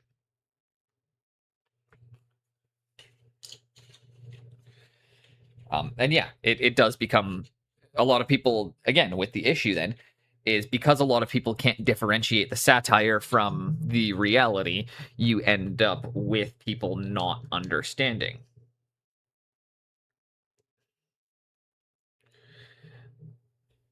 I mean, my favorite part of it is the fact that, like, I'm gonna cue it up, dude. The Super Earth National Anthem, for fuck's sakes.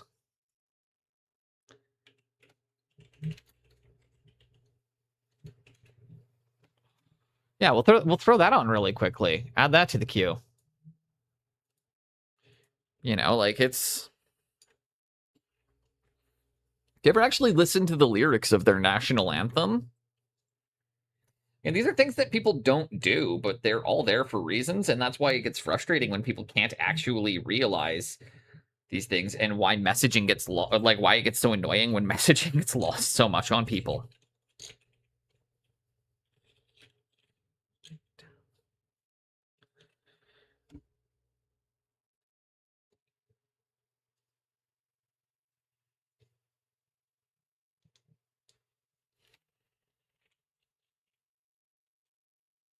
But yeah, I 100% agree with you. That is a real problem.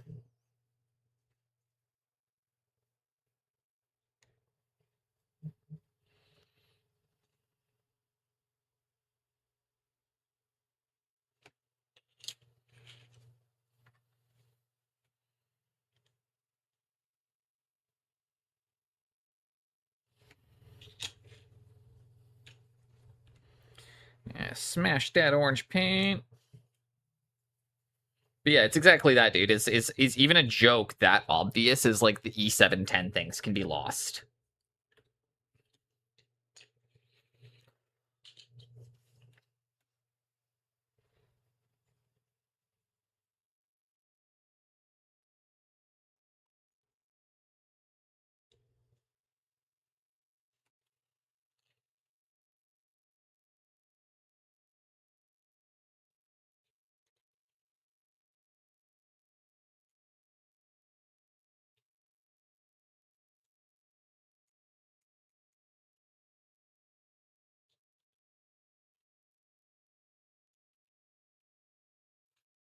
And again, dude, this is gonna be super easy to do. We slap that orange down, nice and weathered, nice and wet. Bit of orange on orange.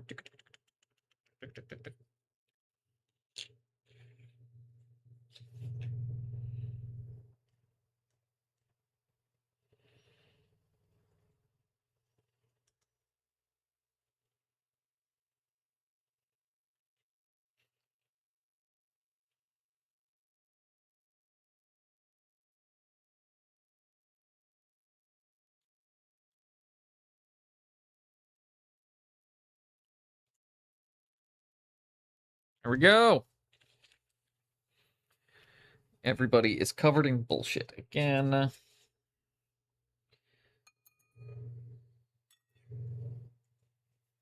They were just ending up with nice weathered armor. Exactly. And it's honestly, Berserk, it's not even that it's a bad topic for stream.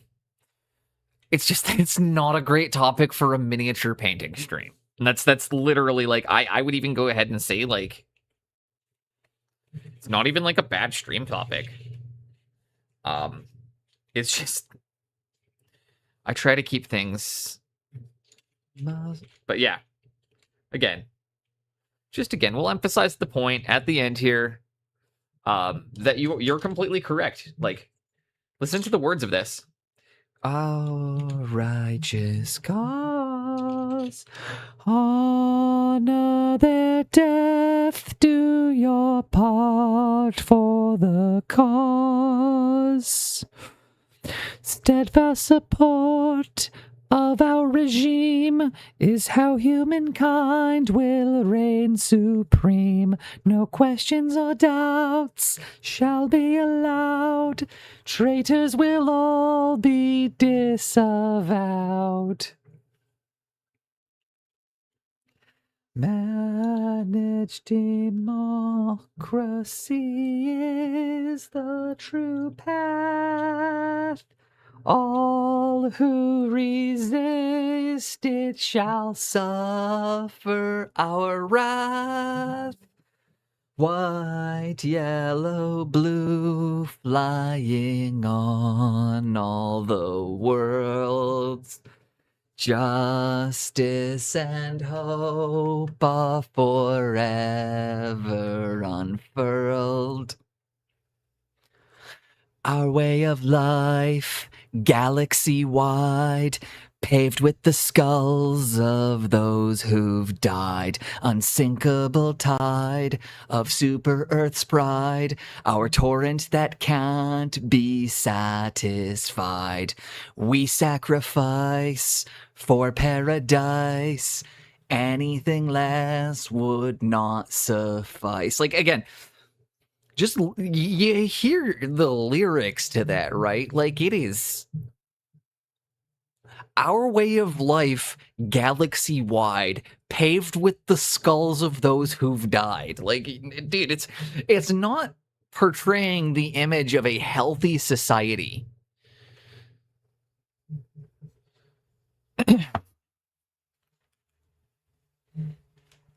And yeah, it sucks that that messaging does get missed on people.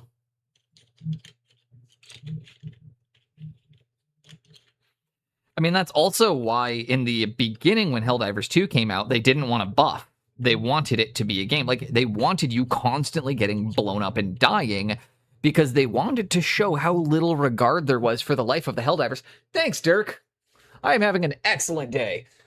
We're painting, we're listening to some tunes, we're discussing the hyper-fascist elements of Helldivers 2. And yeah, just having a good day so far. What are you up to? Do you also paint? Or are you just popping through?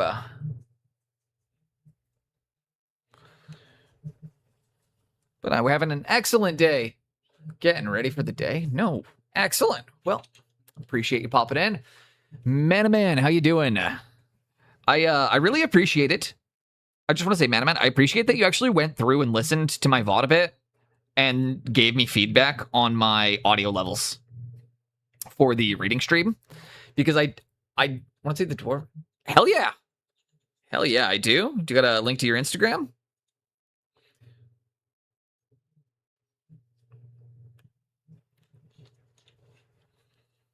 We are link friendly in here if you want to drop a link to your Insta or anything like that. Absolutely. Or we do have a Discord, ! Discord. If you want to hop in there, you can post that in the community miniatures tab. I didn't listen. But yeah, I was just going to say, like, I appreciated the bit of feedback you gave me on that. One of the things I noticed, actually, especially from today versus then, you're noticing my voice is coming through way, way louder right now. I hit my mic out of position. At some point during that stream, I assume it's right around the 2-hour mark when I sat on my testicles. I also hit my microphone and knocked it out of position. Because I was noticing at the beginning of today when I was doing my testing, I could not get my audio levels right. And then, like, actually looked and saw that my mic was. Oh, don't worry. Let's take a look. Oh, that's fantastic, dude. Classic old world. And you know what? Do you mind if I bring this up on screen really quickly? Here, I'm just going to pop that up. Yeah, that's fucking awesome, dude. It's an old world model. You never really need to go more detailed than this. Fact is, you went in, you got eyes. You got everything's highlighted. You got one round of details on everything. You don't... This is old world, man. You don't need to paint anything further than that. You know, you could maybe adjust the highlight a little bit on the nose here and bring it across to be a bit more circular in shape. But I like everything I'm seeing here, you know? You got nice little highlights on your beard, lots of texture, you got a little bit going on there. Good definition. Honestly, man, you get that guy based, he'll look great. He'll look fantastic. Exactly. Old world models do not need, like this is... I was saying, like, this is like a centerpiece for old world, right? But, like, even then, we keep it fairly simple. It's also the size of a keycap. Exactly. But for rank and file type games where you're going to have an extremely high model count, you typically sacrifice a lot of... You're going to want to sacrifice on, like, you know... I was talking about this earlier. If you play old world, you're not going for display painted. You want a way to get your models done fast, quick, and looking good to the tabletop, because it is an extremely high model count game. And if you're sitting around painting models, trying to get every single one to be the best of your ability, you're never going to get to play a game of old world. But that looks fucking awesome. And I'd be stoked if I got to play against a whole army of those. They look awesome.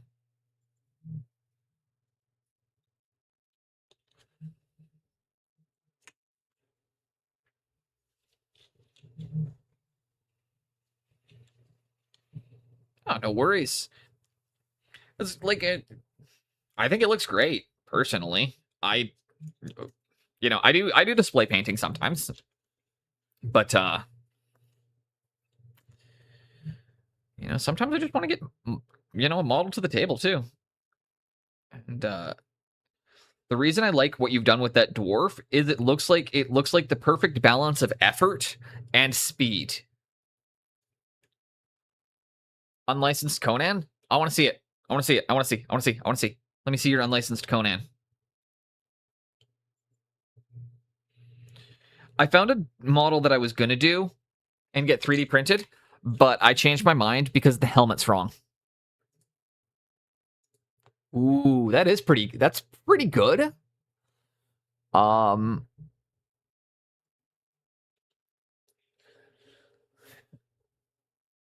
personally I do like it's a Schwarzenegger. I personally prefer Frazetta. I'm just gonna because I'm one of the few people that can do this. You know. This is always gonna be my Conan. You know. This is my Conan.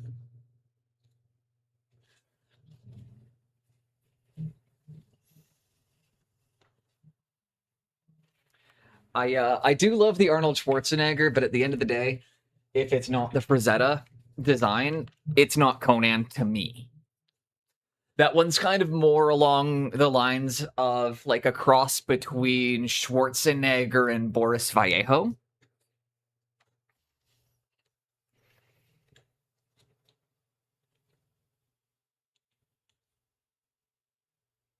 Looks more like a Robert Jordan Conan, you know? Or am I one of the weirdos or am I only one of the only people here that is going on about this? Because, like, if it's, for example, depending on the books, depending on how far back you go, Conan has orange hair. Originally, Sumerians have orange hair.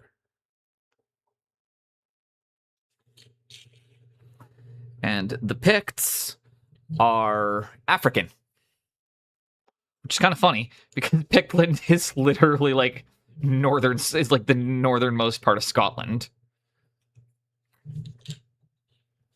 Love the old Conan. Dude, I love Conan too. Grew up on the Arnold Conan. There's nothing wrong with people who grew up on the Arnold Conan. I love that movie. What is best in life? That is one of the most iconic lines, in my opinion. Like, name a that is up there with like one of the top most iconic movie lines for me. What is best in life? I think the most Conan I've seen is Rob de la Torre. I didn't mind I'm gonna be honest, actually. I actually didn't mind the Jason Momoa Conan. I thought Jason Momoa did a good job as Conan. Especially because it was him just coming off of like playing Khal Drogo. So like he really did have the fit for the character. But the movie itself wasn't great. But I like they did a good job showing Hyboria as a world. And they did a good job, like Jason Momoa was a good Conan. Exactly. I thought like they did cool things with it. I thought Jason Momoa was good as Conan, but that doesn't save everything else, right? But yeah, going back a second, maybe not quick is the right way of saying it, but it seems like when I say quick, I mean typically replicatable, something you could do across a whole squad without mentally destroying yourself. Because like I'm using a lot of like heavy weathering right now. We're just because these are Chaos Warriors. We're painting 32 of them at once. And it's just slap the greens down.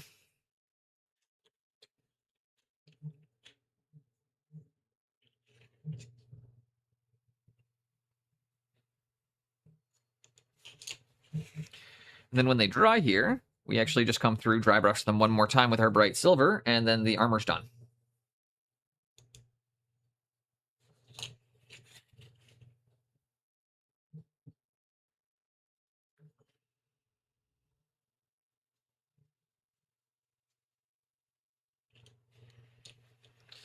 Figuring out what techniques, different section materials. Oh, hell yeah.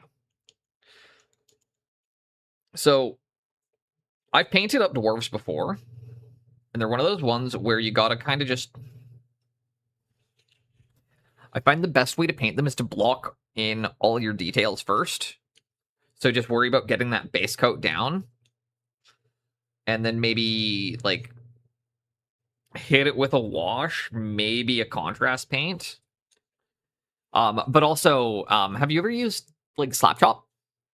Or, like, do you know about, like, a slap chop method, Dur? Should I go with Dur or Gromroll? But if you're familiar with, like, a slap chop method, just close my eyes, slap, paint, hope for the best. Whatever works.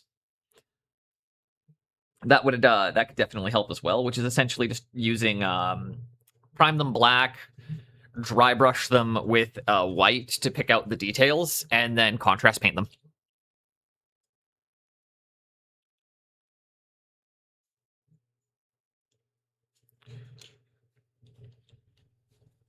And if you don't really know how to do dry brushing, that's okay, because we're actually going to go over that here in about, I'd say 2 minutes. Keep hitting walls with painting. Berserk, I'm the same way. Do you want to see, like, the things that I'm literally crying about right now? Because, like, it's important for you guys to see that, like, the Warhammer is Warhammer is for me to shut my fucking brain off. I've tried slap chop, thinning pro acryls. Oh yeah, so using that's not going to work with pro acryl paint. You do need a contrast. You need to use contrast paint for that, or you need to use a translucent paint. You're not going to be able to get thin enough of a Velatura to be able to use the pro acryls for that. But yeah, base layers, bit of contrast. That is another really good way of doing it. Is establish the base coats, hit a bit of contrast over them, maybe a bit of wash. I'm going to quickly... We get an ad break hit in about 5 minutes, so while we're in that ad break, I'm going to quickly have a pee, refill my coffee, and get these models dried, so then we can go over just a quick dry brush. But yeah, again, I just used a word. I don't expect you to know the difference between glazing and Velatura. It's just one that I've recently learned, so I'm trying to use the correct words. But glazing is the act of thinning out an already translucent paint, whereas a Velatura is doing it with a paint that is fucking hell. Not transparent, not translucent. It's doing it where you thin an opaque paint instead of using something that's translucent or transparent.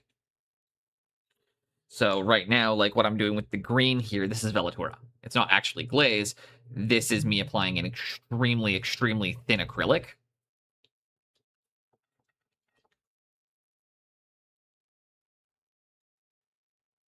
And then I'm going to take one quick second. Let's do a little show and tell here so you guys can see where I've... Like, this is my stopping point right now. Like, Astaroth is... Oh, shit, 1 second. I actually got to do one other thing. Painting cam, properties. I got to turn my brightness down.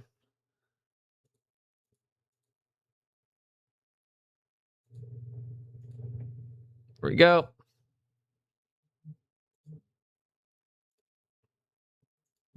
So, exactly. I haven't used the Pro Acryl Transparents either, so I can't really speak to them. But yeah, so this is Astaroth.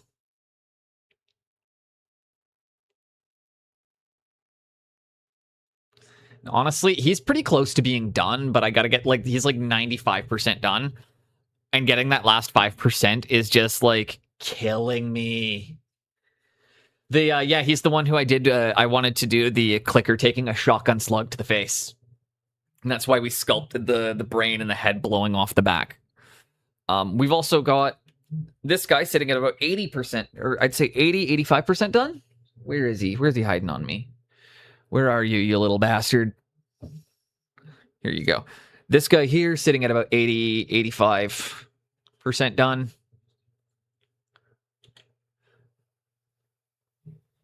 You know? This one's like, again, like, yeah, he's about 85% done. Thankfully, I messaged Jinx about private lessons. She has not gotten back to me yet because we're going to figure out how we're going to do that. But, and then, of course, we've got also the troll. And these guys are varnished now, which is not, or I got a layer of varnish on them. So they're way safer to handle. I like some good OSL. Hate bad OSL. I am not particularly good at OSL, but Ghoul Studio did help me out. Not a lot, but he gave me some pointers a couple of times on the project. I raided into his channel a couple times, and he always, if you raid in, you can share your work, and if you ask for feedback, he'll provide it. So he's given me some pointers on how to do it better. And yeah, so this is, you get in there.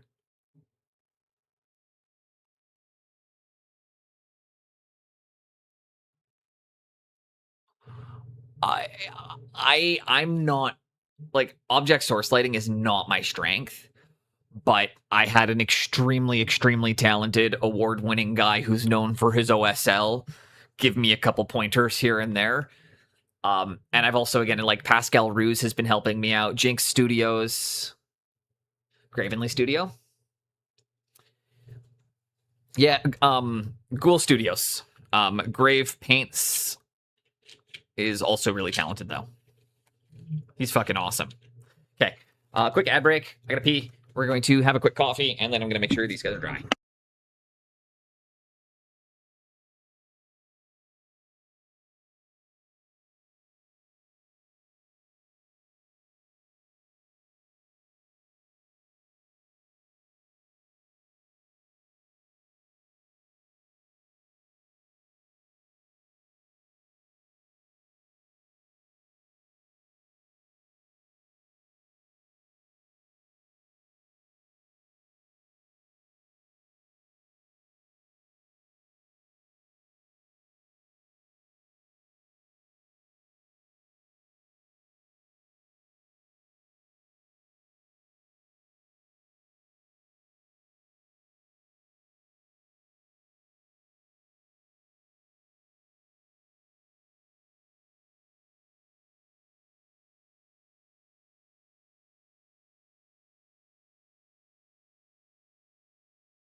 And actually remember to unmute my microphone.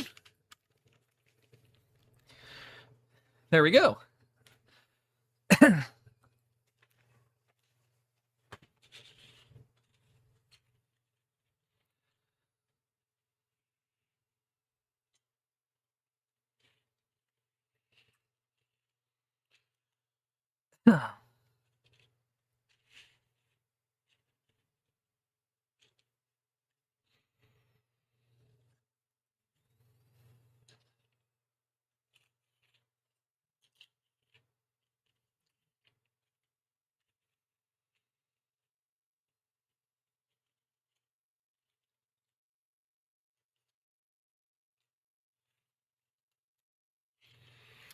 So I did a little collage of my improvements, I guess. Oh, do you want to share it?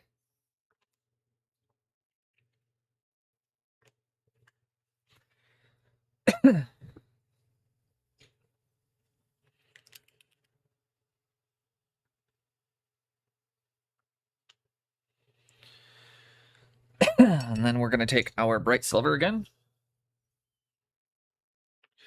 Where's my dry palette?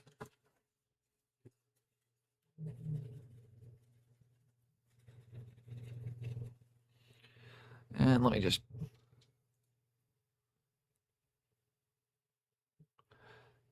Dude, the lion fucking changed you. The lion really, really improved you as an artist. I love that. I'm going to bring that up on screen here. So sometimes you can just see a project has...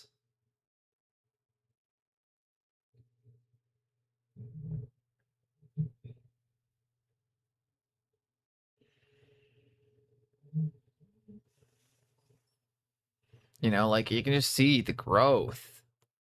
I really like how you've moved into your use of directional lighting though. Like it's really nice. I love that you're not using like true whites in there. I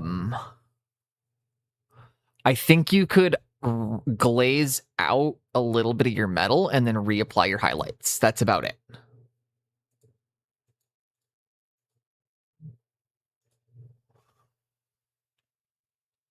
But yeah, your improvements are showing. Very, very much so.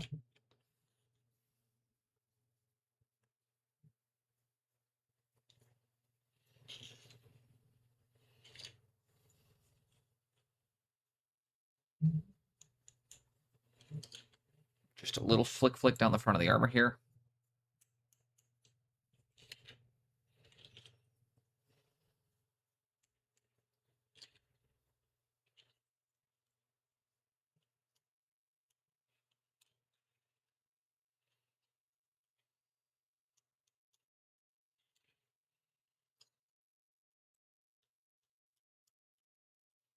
And that's how little we're applying, that I've gone through doing 8 guys, 9 guys without having to reload my brush. I don't want to be a boneless boy. I like my bones where they are. It's crazy how one model can change you. It is, but it's also the idea that we typically will have one model or something that happens where something clicks. It's not necessarily how the model changed us. See, while you're painting Lionel Johnson, the key thing that I see there is you started playing with the directional lighting. Well, I can see you playing with the ideas of non-metallics. You might not, they might not be perfect on that model, but you can see yourself, you can see where you're starting to play with these things. You can see where you're starting to challenge yourself, and you can see where they're starting to click. And everything that you're taking from your one project and moving it into the next. See, I see a lot of growth there, and I think the funniest part of it is that, you know, yeah, it's a great model.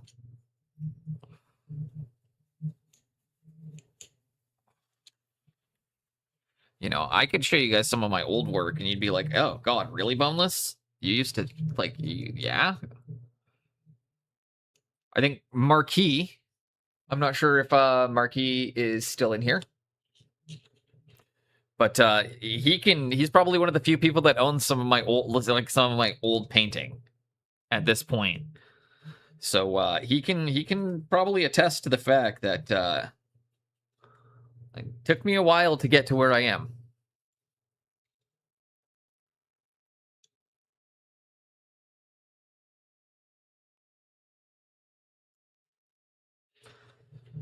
Now what you're gonna do on these guys is just dab, dab, dab, dab, dab, dab, dab, dab, dab, dab, dab, dab,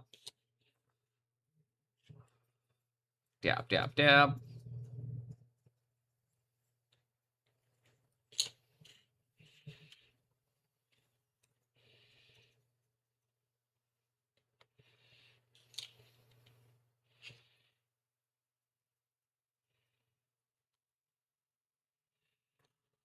Okay, also, I can't stand this fucking song. I need to change that.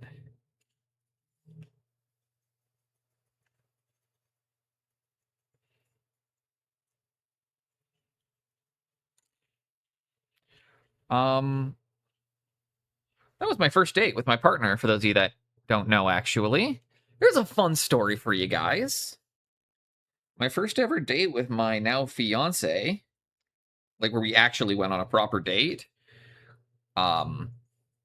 we went to see Godzilla.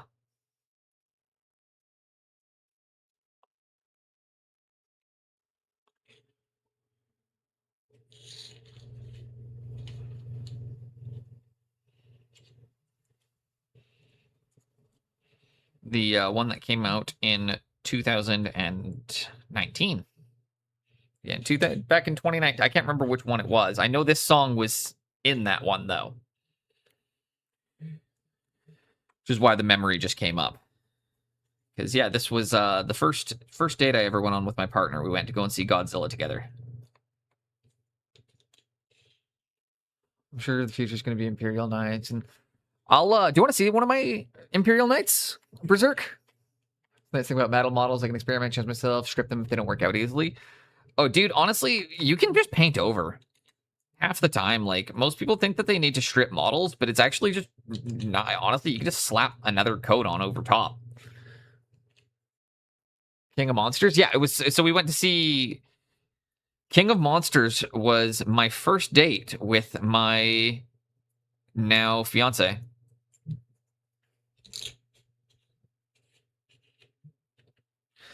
I had a dislocated jaw.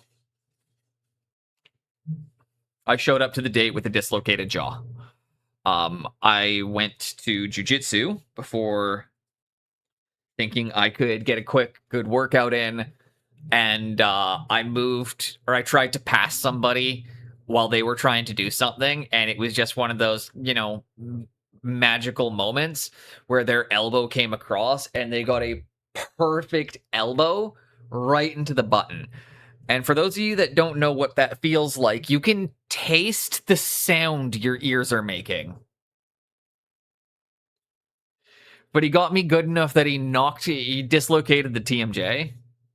Or dislocated my jaw.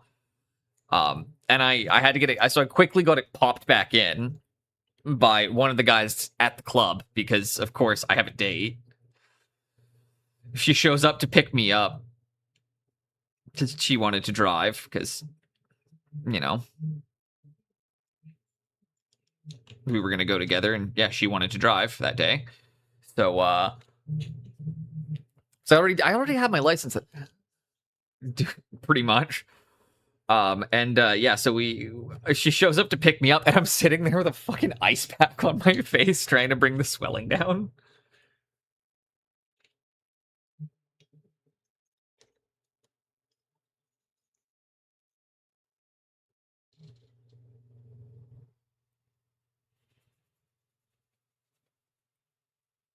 Also funny because having to explain too that I was like, there's no striking in jiu-jitsu. This was just a perfect accident.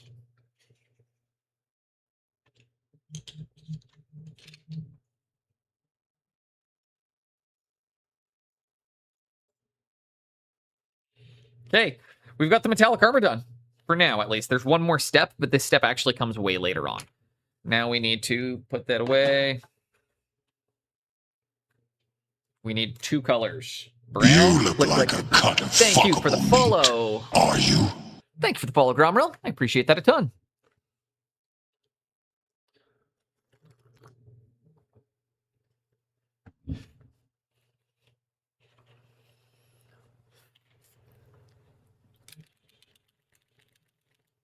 Oh yeah, dude, my jaw still clicks.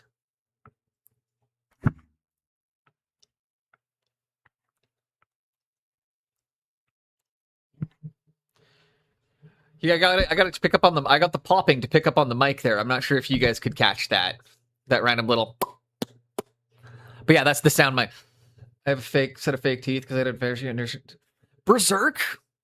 Do you want to know something really funny? That's a falsie. There's a tiny, tiny little sliver of the original tooth left there, so I actually have to go and get it crowned at some point this year. But yeah, my coach and I were sparring, and he noticed I didn't have my mouthpiece in, so he clattered my teeth to give me a quick teeth lesson on that. But in the process, he punched half of my front tooth out. Oh man, my insurance. I was gonna say my dental insurance is like $800 a year. I can get like half of my crown covered. Although I am gonna go with a gold crown because gold is less likely to break your teeth, and I'm a self-employed artist, so nobody gives a shit if I have a stupid ass gold front tooth.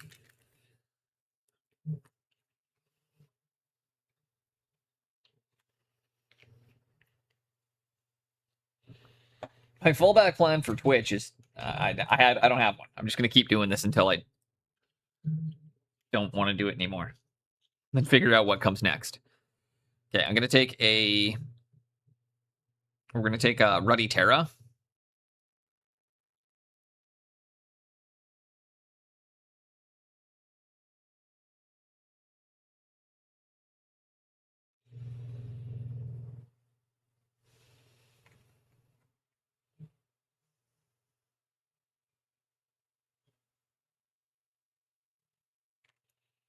Now we just paint the cloaks in really quickly.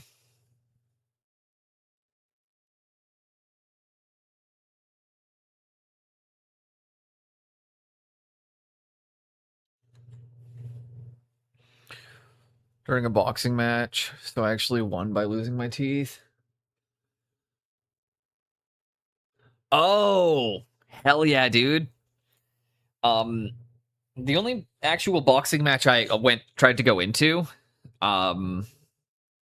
was unfortunately not sanctioned, so my wife wouldn't let me.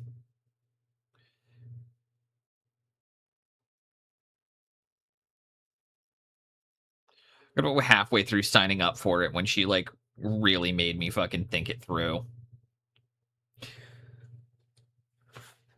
Mostly by being like, Boneless, you will not have dental insurance. She was like, you will not have any insurance. And she's like, and the fight is in Oregon. She's like, you would that means you would be going to the US without insurance. For those of you again that are new here and haven't figured it out, Boneless is Canadian.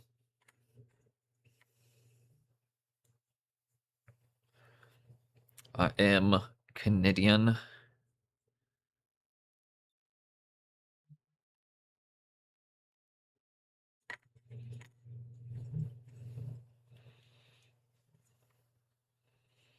And the nice thing with the Ruddy Terra is if any of it gets on like the back areas or anything, we can just blend it into a bit more of the oof.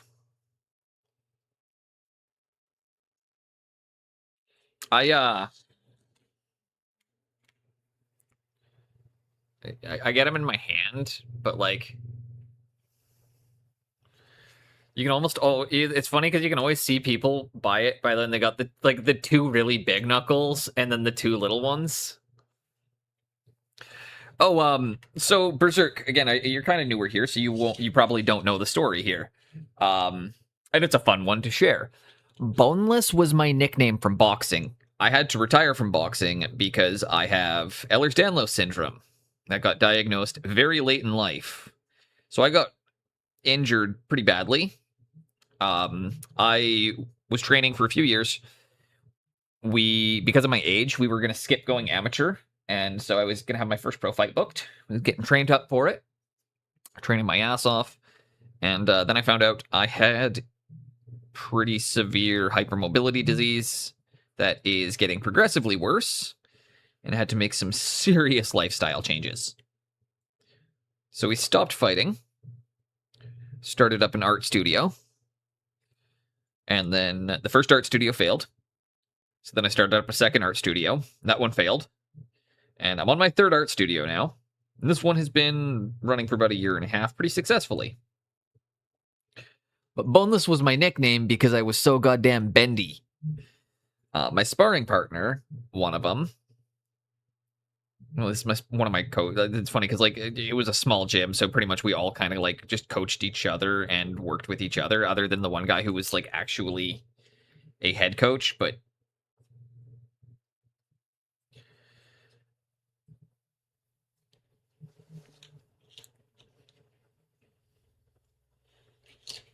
yeah, Boneless was my nickname because I used to dislocate my arm all the time at practice. Like, my arm used to come out. So, like, my arm would dislocate, and then they'd be like, we'd all have a laugh and be like, fucking Boneless.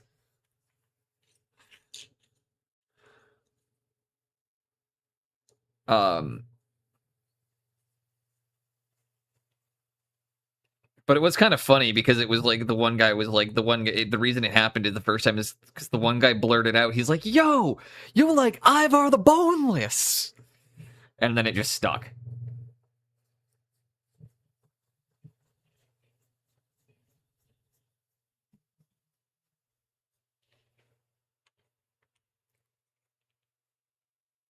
Like I of all the nicknames I've ever had, I liked that one, and I was like, because of the reason I was had it, it's like, yeah, we were kind of making fun of me too, but like, it's not punching down the same way as like other nicknames that might be.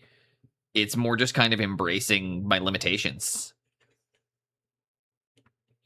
I tried to keep going through it, and it's funny because like right now I've been considering going back again, although just to like train and hang out and work out. And it's again out of love of the game, but I know for a fact now it's like I can't fight anymore. My body can't take it. But I miss being in fighting shape. Do you mind if I ask what weight class were you, Berserk?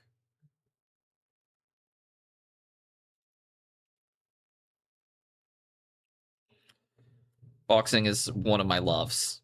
Like one of my truest of loves.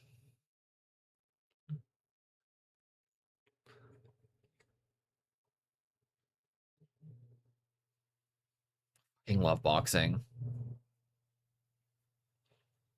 Feather. Oh god, we're the same weight class? There's no fucking way you're 135 or 2. That's actually silly. You're not going to tell me you're a southpaw next, are you?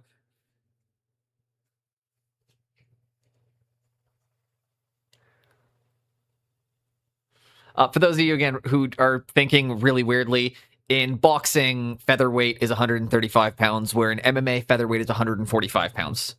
The weight classes are slightly different. Okay. Because I was going to be like, dude, if you're about to tell me... Because I'm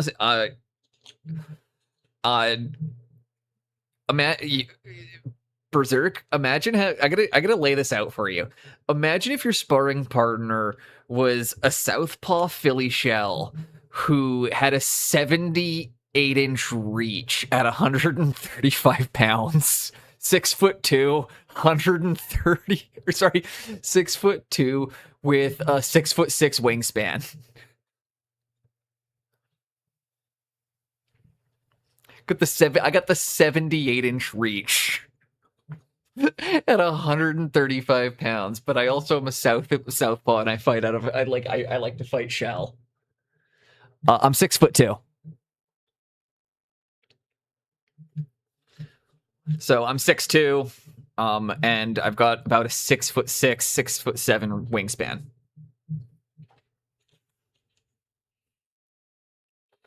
And because of so what we didn't know is because I have EDS, which is, again, my body can't make, produce, or absorb collagen, I'm missing an amino acid that makes up a lot more of your body weight than you would realize. So my muscle weighs less than most people's would, right? It's different at a molecular level.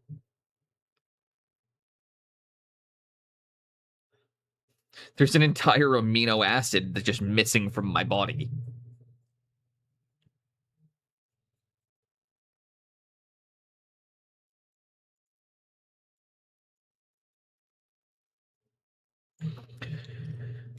But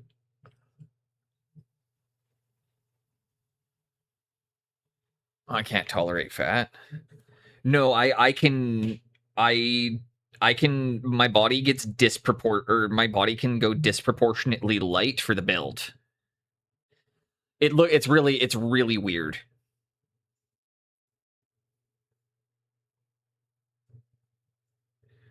One second. I think I might still have some of my old boxing photos on Instagram.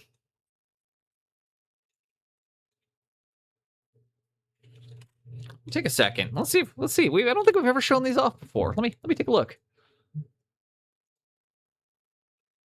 I'm on a Mexican radio. I don't think we've ever gone through the boxing stuff before. Oh, damn, those do look like Artistopus brushes. I see why people keep saying that. Scroll, scroll, scroll, scroll, scroll.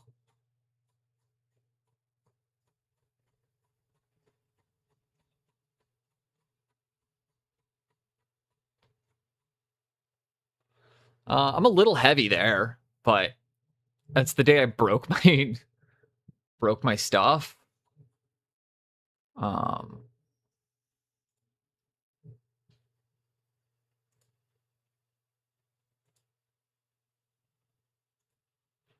yeah, here we go.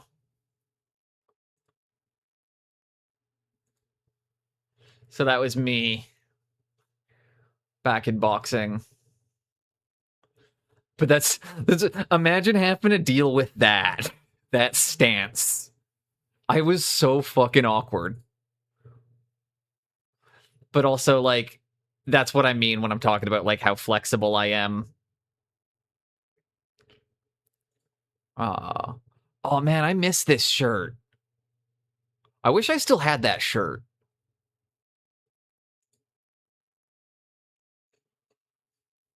But yeah, for, again, proportion on, like, how skinny I was.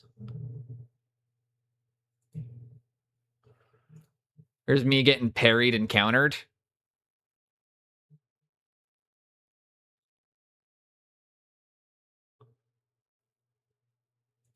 It was a hard counter. But yeah, I could go really fucking lean.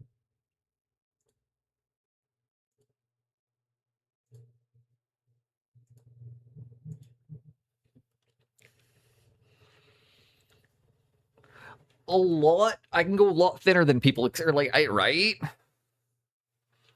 I'm skinny, got that strong tendons thing.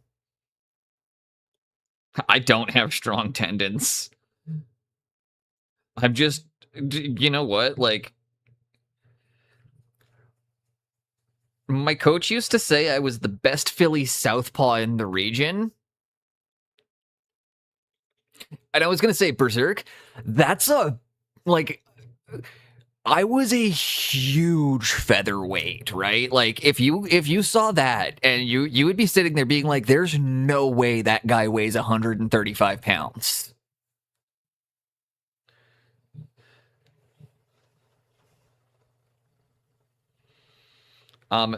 Physically, by the way, I hadn't done my water cut there, so I wasn't 135 pounds. But in the pictures I was showing off there, I was at my walking weight of 142 pounds. So, like, again, that is not what people think of when they think of a man who weighs 142 pounds.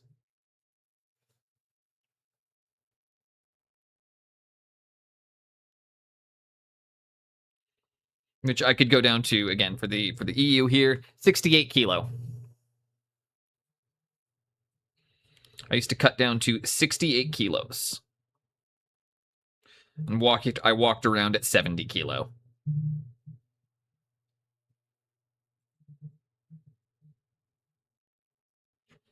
$71 kilo was like my walking weight, and I used to cut to 68 kilos.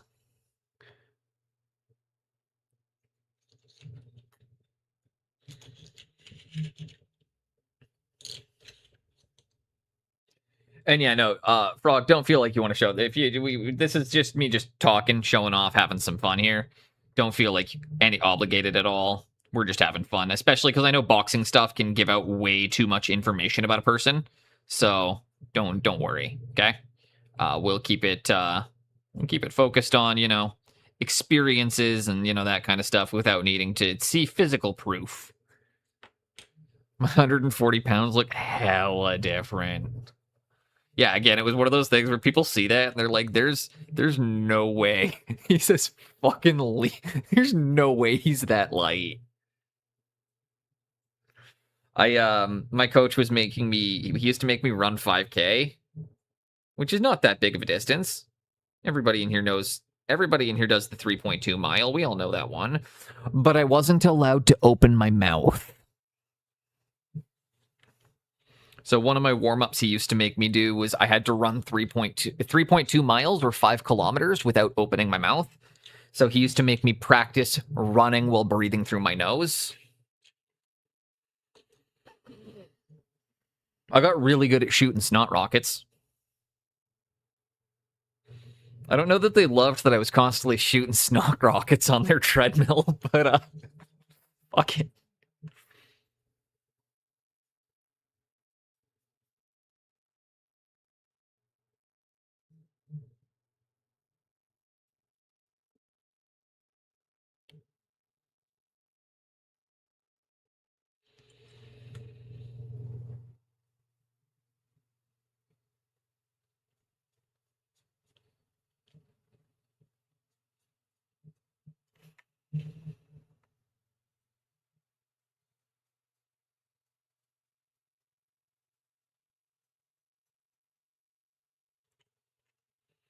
We're just going to keep quickly slapping in cloaks.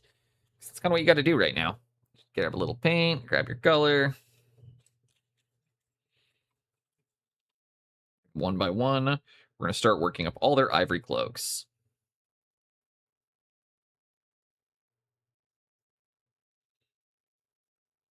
And then once this is done, we're going to go through, hit all the boots and the gloves.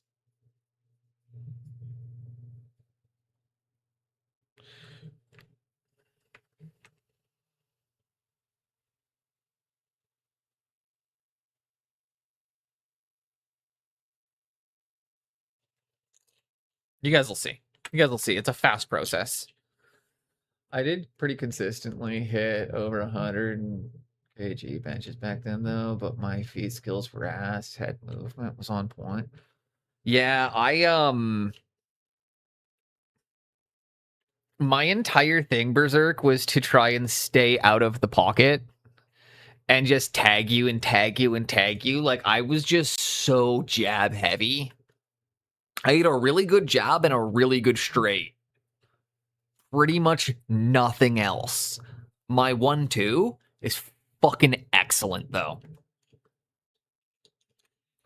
One of my coaches told me that from the get-go. He's like, you don't need to learn the other shit. He's like, get a perfect 1-2 first. He's like, we can focus everything else afterwards. He's like, but once your jab's perfect, once your straight is perfect, he's like, you're fighting out of a shell. He's like, you're not going to be utilizing your hooks. He's like, you want distance and you want to use straight punching. So he's like, so we're going to get your straight punching perfect.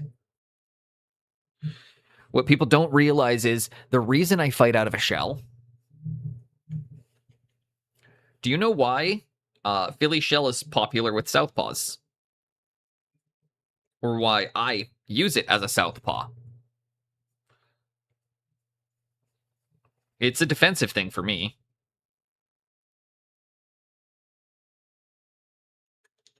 essentially Berserk. I'll stand up and show this off really quick because it's fun to do. Is when I'm fighting out of my shell, right? My liver is right here.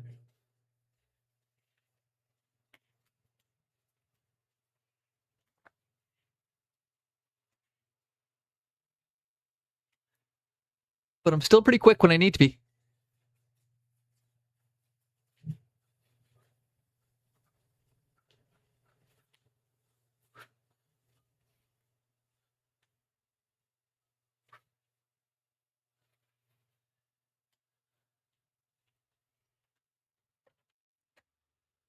But the entire point of fighting out of a shell as a southpaw is it allows me to keep my liver protected.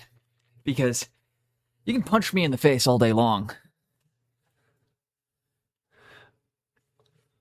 Okay, Russian. Point boxer. Point fighter.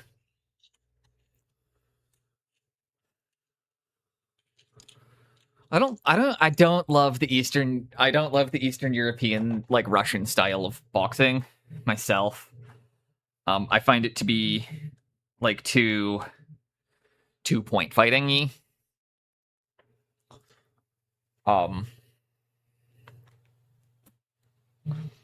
Not that I'm scoring knockouts being the size I am, but Danish boxer back in the day, big fella, fought Mike, but just eat the shots until he got the chance to land.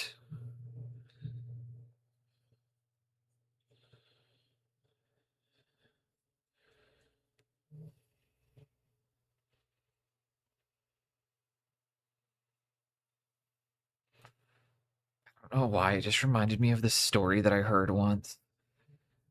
I am related to a boxer. I'm not going to say which one. But someone in my family drunkenly once tried to say my grandpa was Sonny Liston.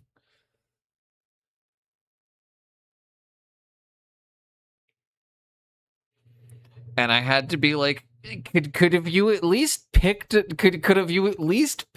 like, no, I'm gonna get anybody in here to take one look at me and ask yourselves really quickly why Boneless's grandpa could not be Sonny Liston.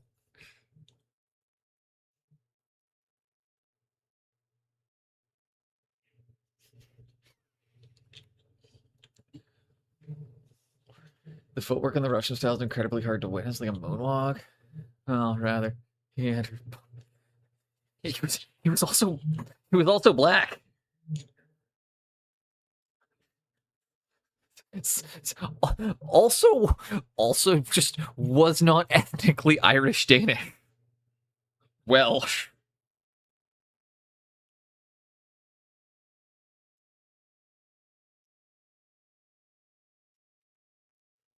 One of these things is not like the other. One of these things just doesn't belong.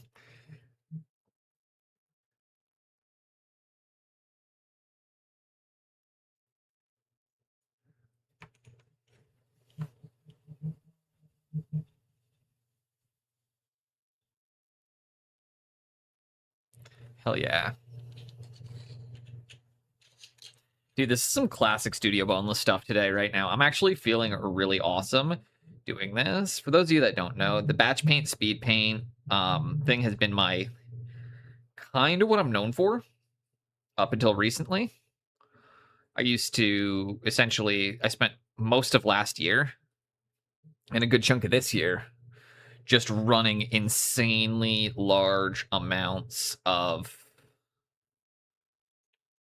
like oversized projects, which is why I finished the year with over 700 painted models. 713.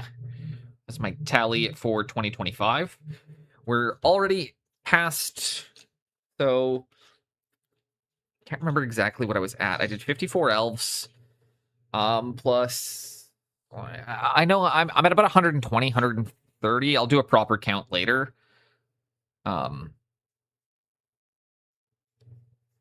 Not including like glow ups and touch ups, because those ones I'm not going to count as new painted models.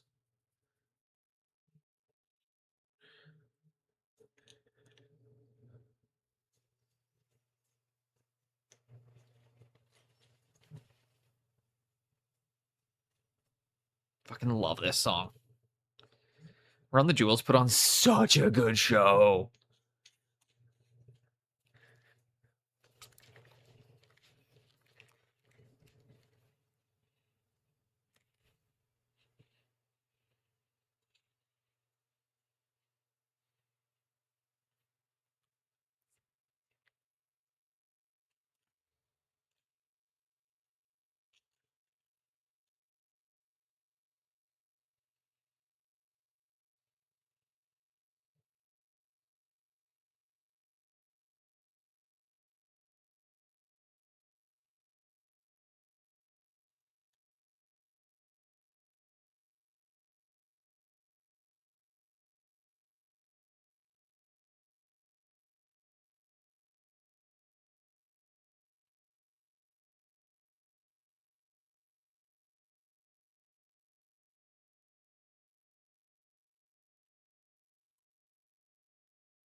Big fella, yeah.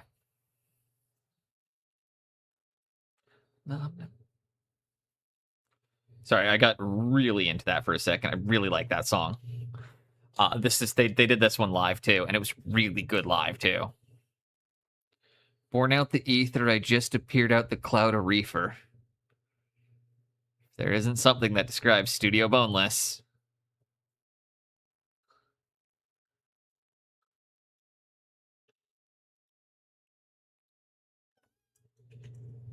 Hi, Sigurd. Are you coming out to say hello?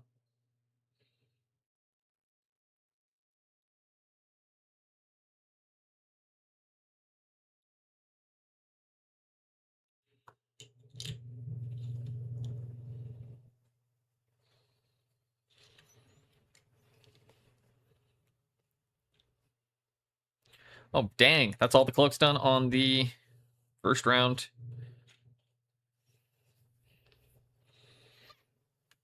I'm going to put some more paint down really quickly on my palette. Birds and bees and RPGs. The birds and the bees and the RPGs. Come join the war party. Let's see exotic lands. Your blood'll stain the desert sands.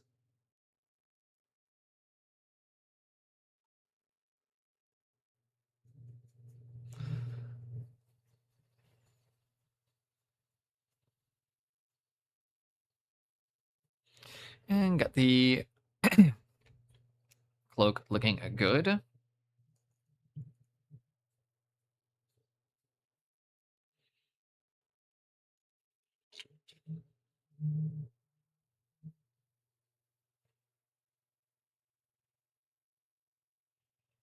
And like such.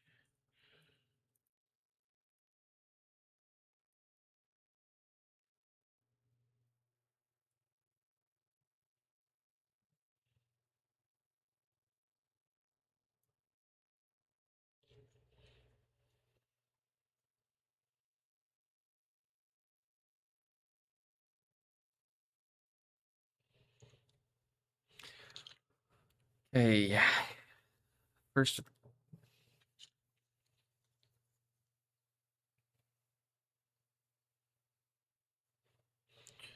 little bit of water because that is a bit of a thicker paint.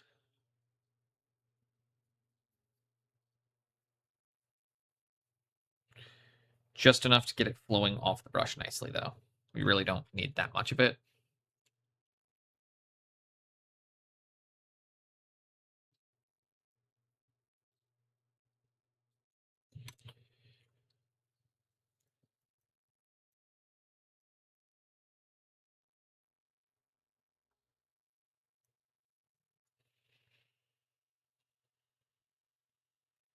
Here we go.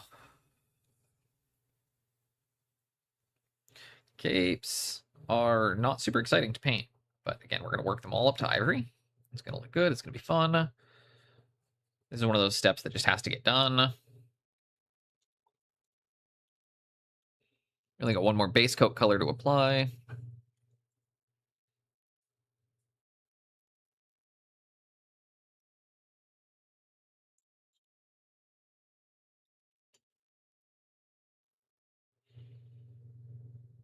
It's better that way. This is the price of the war. Let's get the knowledge. I know, like, right now I'm sitting at about 180. I'm not light, I'm not heavy. It's like 180 tends to be what I call maintenance. Like if I just don't, or if, like 180 is my default.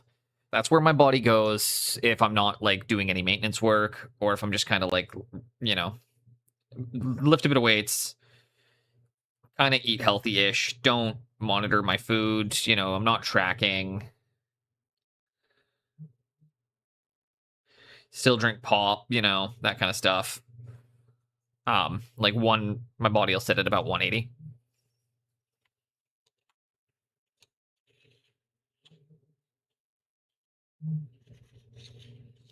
Got a crazy metal.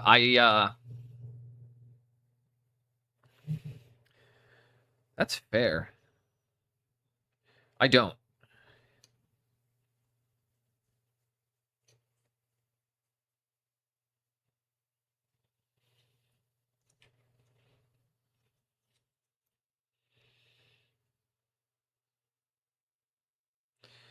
And voila, that's looking good.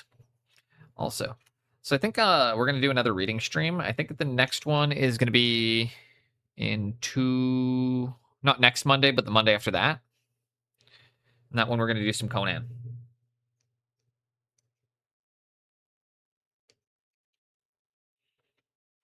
We're gonna do the Hyborian essays.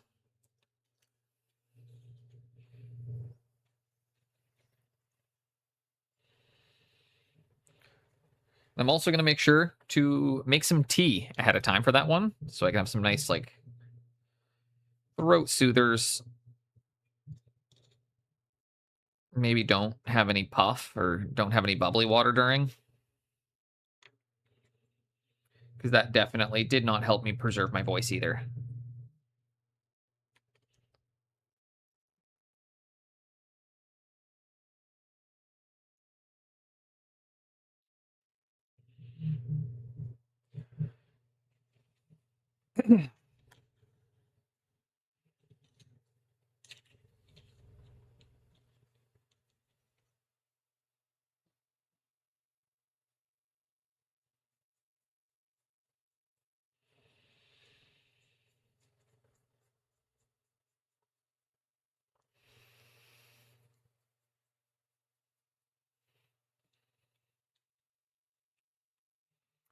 And like such.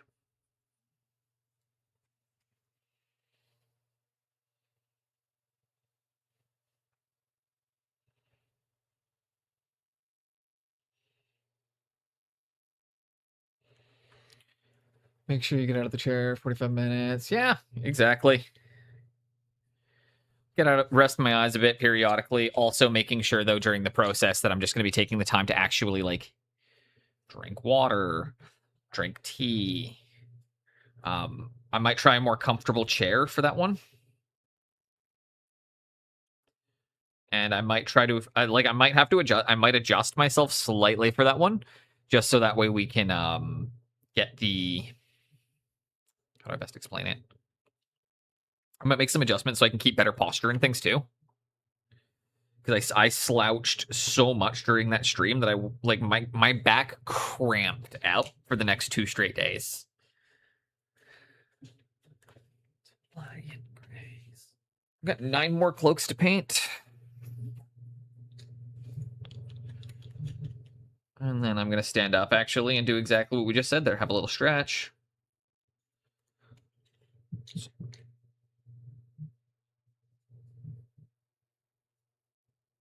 we're almost at the halfway point of the stream now. The plan was to see if I could do it in 6 hours. We got the armor almost done. We got the cloaks started. I actually think we're going to be able to get through 32 Chaos Warriors in 6 hours. Might be like 6.5. We'll see. It depends when my wife gets home too. If she comes home at like late, I'll do, we'll run it late. Take up archery. It's really good for the back. I do know that it's really good for the back because it teaches you to really strengthen through the shoulders, the rhomboids, and the traps.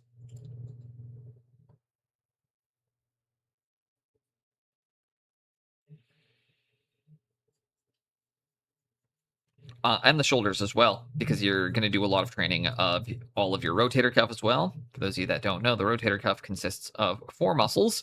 We remember the rotator cuff through the acronym SITS, which is supraspinatus, infraspinatus, the teres minor, and the subscapularis.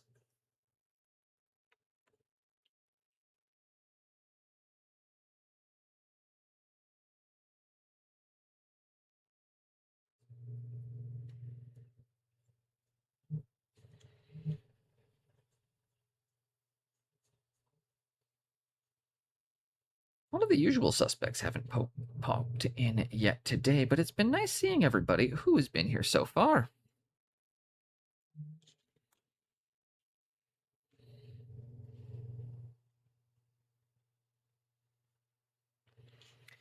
In a couple of weeks, I'm going to be taking a weekend off. I'm really sorry to be letting people know. It's going to be first weekend of June. There will be no streams because I am going to be out of town for my brother-in-law's wedding.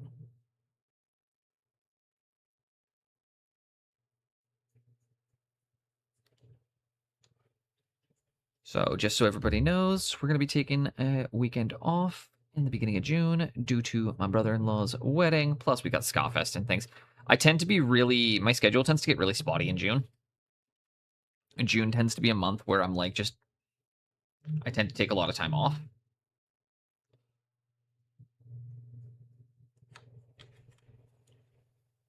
Just a heads up for everybody. We get back to our regularly scheduled content as of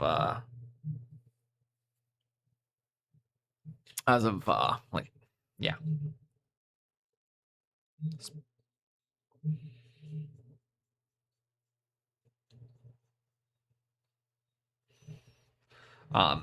And then I will say, when I am in Eindhoven, I'm gonna see if I can figure out how to get I'm gonna stream off my phone.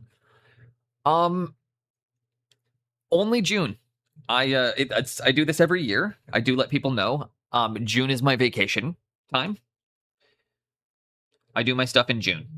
I have a couple weekends in June. I tend to do things.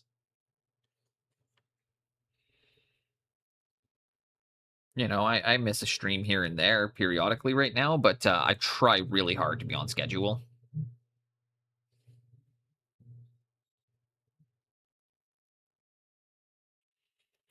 But yeah, June is, I get why for a lot of people too. For me, I go to for me, there's a festival I go to at the end of it. Oh yeah, no, that makes sense. I go to a festival every summer happens at the end of June. So I'll be gone for the Friday, Saturday. Although I'll be back by Monday, so it'll be like the Thursday will happen. The Friday the Friday will probably happen because the show doesn't start until nighttime. So it'll be a thing where we go down. Actually, yeah, just realizing that one's only going to be the Saturday that gets missed. That's when I'm going to see Souls of Mischief. But the night before I get to see Against All Authority.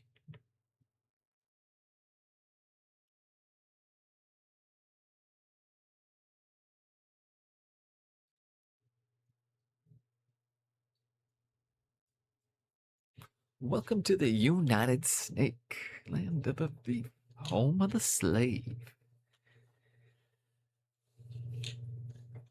Yeah, and I know it's not a huge deal. I'm not stressing out about it or anything. I just like to give people heads up because I want to make sure that they know it's not permanent, and people who aren't in Discord or aren't on Discord often don't get those messages. So, like, I can post stories if I remember to, but it's probably what I'll do, actually, is I'll probably just post random stories while I'm at the festival.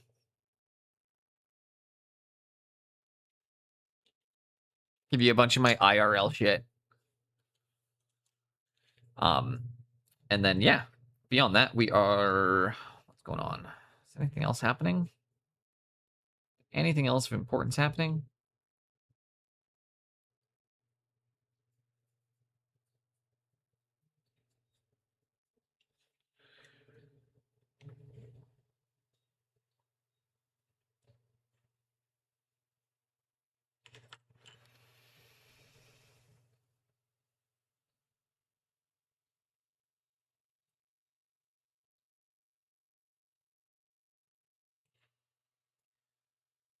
And there we go.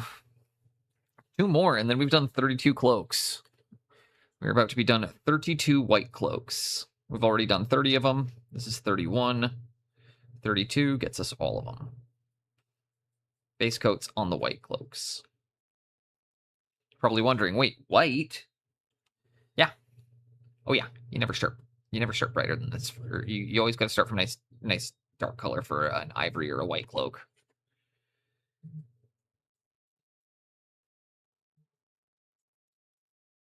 The reason we're also picking this specific color as the base coat is because if it gets on the armor, no, it didn't. We can just blend it out in the later stages because this will add into the rust effects. So it's the other reason we picked this color. All the colors we're picking are based on things that we can be pretty quick and loose with, and that if we make any mistakes, they will just appear to be part of the next detail.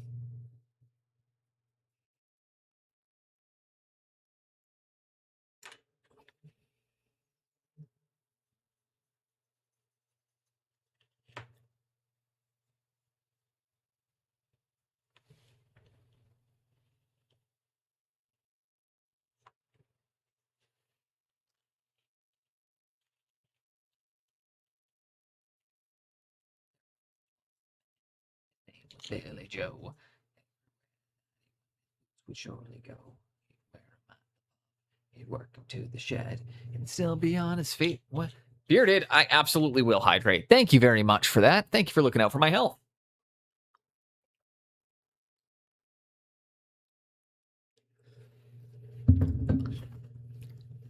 I like this song a lot. Also, makes me sad, but day the boots would take him down a doctor road. A drunk was driving a truck, but how was poor Billy to know?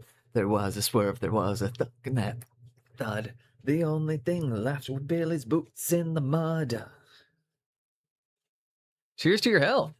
Appreciate it. I'll drink to that. Okay, next color we're gonna go down with is Banshee Brown.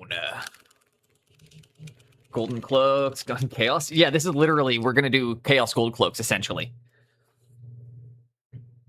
That's pretty, actually, that's honestly, that's a really, really good way of seeing it. Because, like, when you take a look at, dude, now that you've said that out loud, it's all I can see in my color scheme. It's literally all I can see now in the completed version. As I was like, dude, that just looks like a Chaos Gold Cloak. And dude, I'm not mad. I'm not mad. George had some amazing art direction. I mean, do remember, I just read The Hedge Knight on stream, right? Like,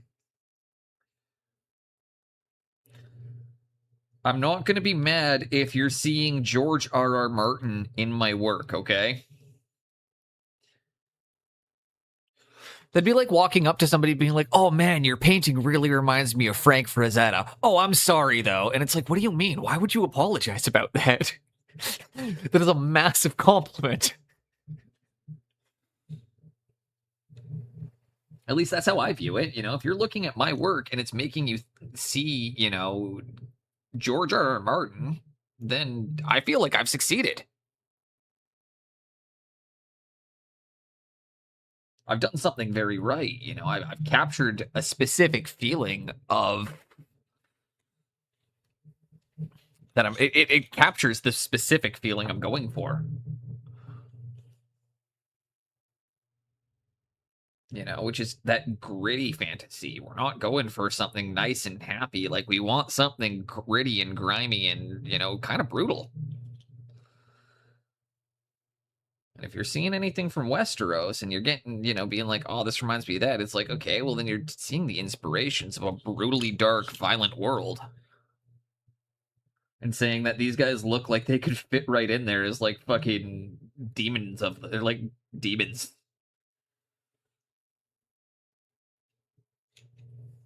I just realized so paint the fur.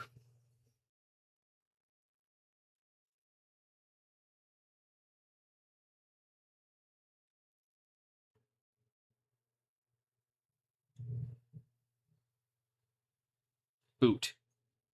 Get the boots.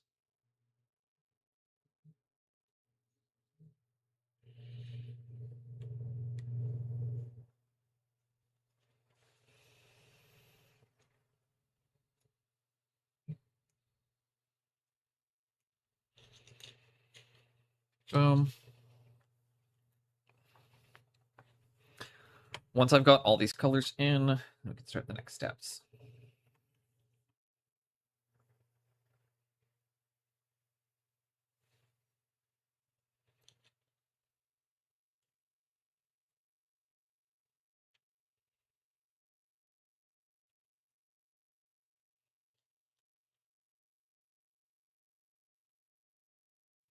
That wasn't supposed to happen. Take a bit of that. That was not the right brush to use for that either, apparently. Okay, let's grab something that's workable. Vito, what's up, homeboy? How you doing today?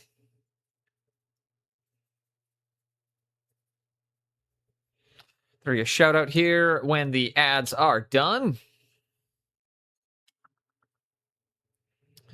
How's your day been so far?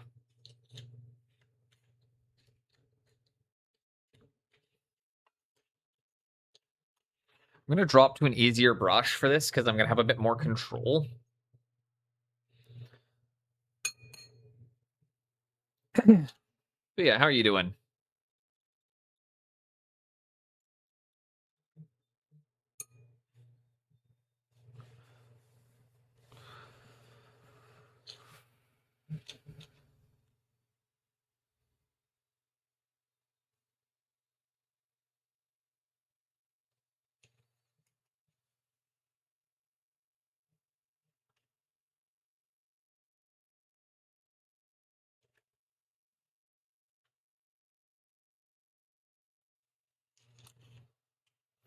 Go through, grab the gloves too.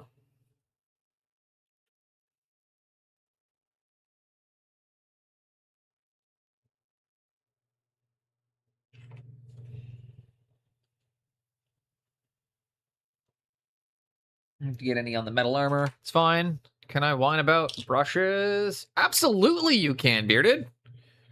Because if you're having brush problems, I'll recommend you the brush that I use.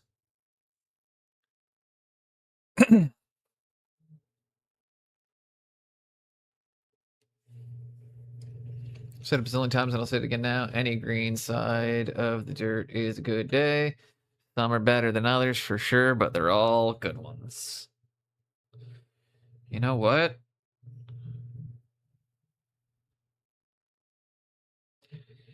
I could do with I could benefit from adopting that mentality more often. And I appreciate you saying that way.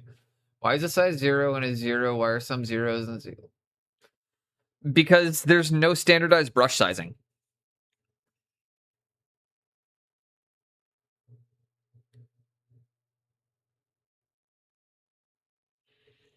It's because it's not standardized, unfortunately.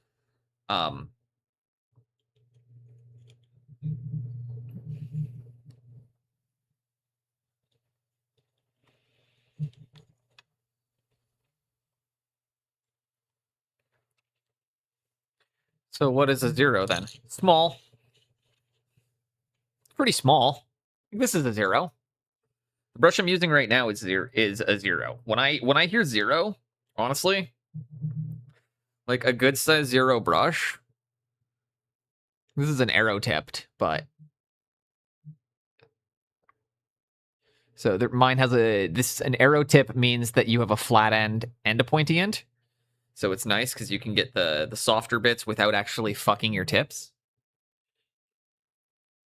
It's essentially a multi-directional brush.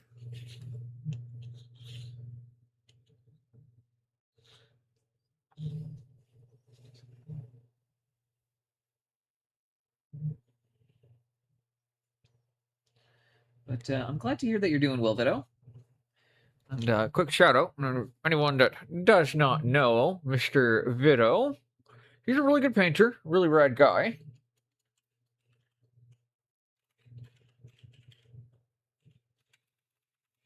My God, why can't I type?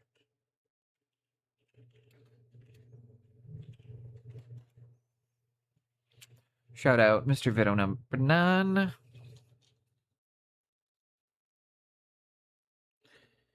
He is a rad guy. Highly recommend. And does lots of model assembly, crafting, cool stuff.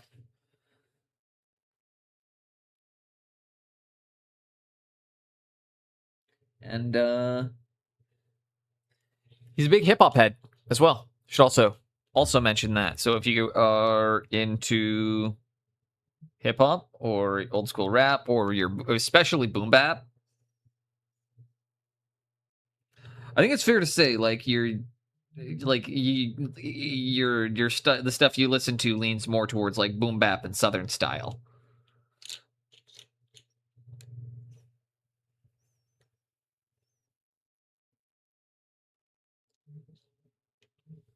Hip hop heads? Yeah, Vito knows his hip hop. Big into the music, big into the genre, and yeah.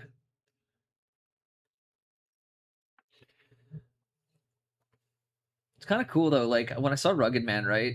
It was one of my favorite moments of the show.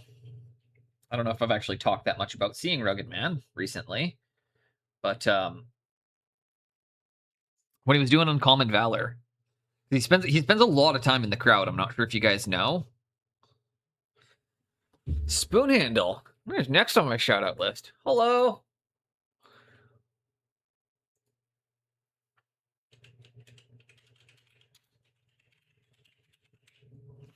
Ready to go. But he jumps into the crowd a lot, right? And for Uncommon Valor, I think he noticed that I was able to go along word for word with it. And it was really, really funny because I've never experienced this at a show before where I think he wanted to see that I wasn't just like lip syncing and that I could actually do it. So he walked up to me and he was like this far from me and he's doing it and performing, but he's like looking me dead in the face, being like, let's see if this kid can do this. Those are the best kind of days.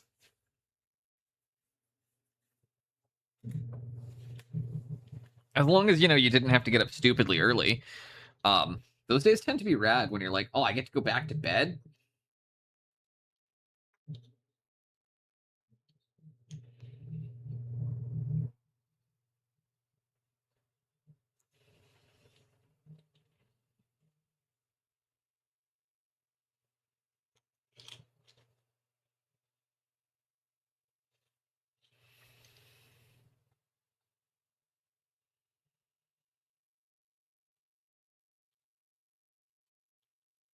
Yeah, order brushes now for different brands. Raffle, AB, Rosemary Co, Squidmar.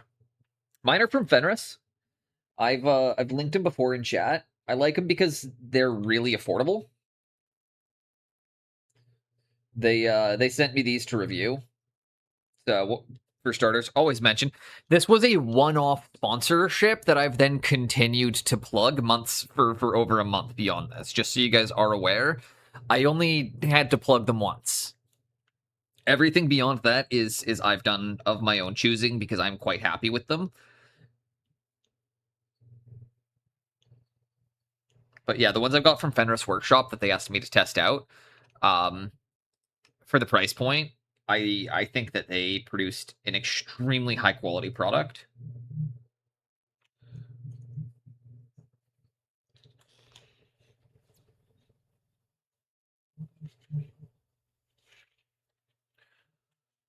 Yes, that is true. However, it's not often you can get actual Fenris or Kalinsky Sable.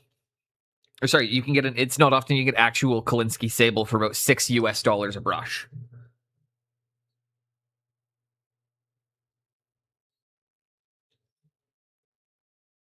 So it's part of it is like that these brushes have lasted me a really long time, and with the amount I paint, that's a big testament because like I put a lot of wear and tear on my equipment, being the fact that I'm doing commission. So I'm like I'm these things are getting smashed around at least 30 hours a week every week, right?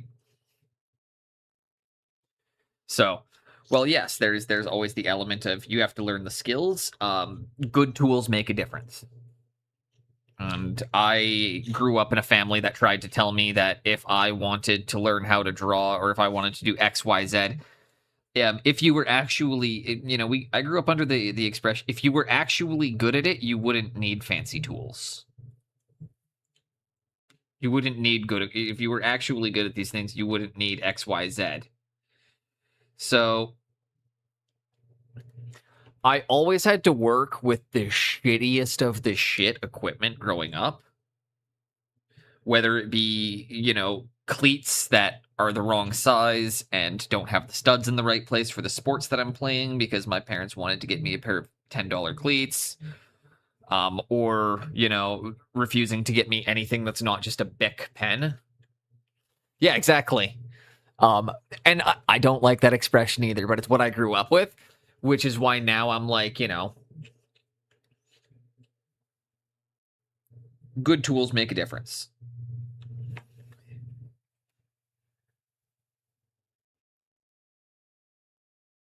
And it's just one of those things, like, once I found good pens, my interest in drawing grew way more. Twisted Pickle, welcome in. Hope you are having an excellent day.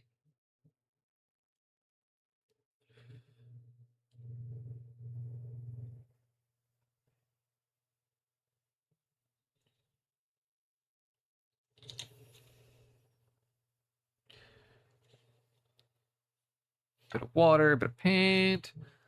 Lumber Accent Company 390. See, when I'm looking for a sledgehammer, what's important to me is that it has a concrete breaker on it.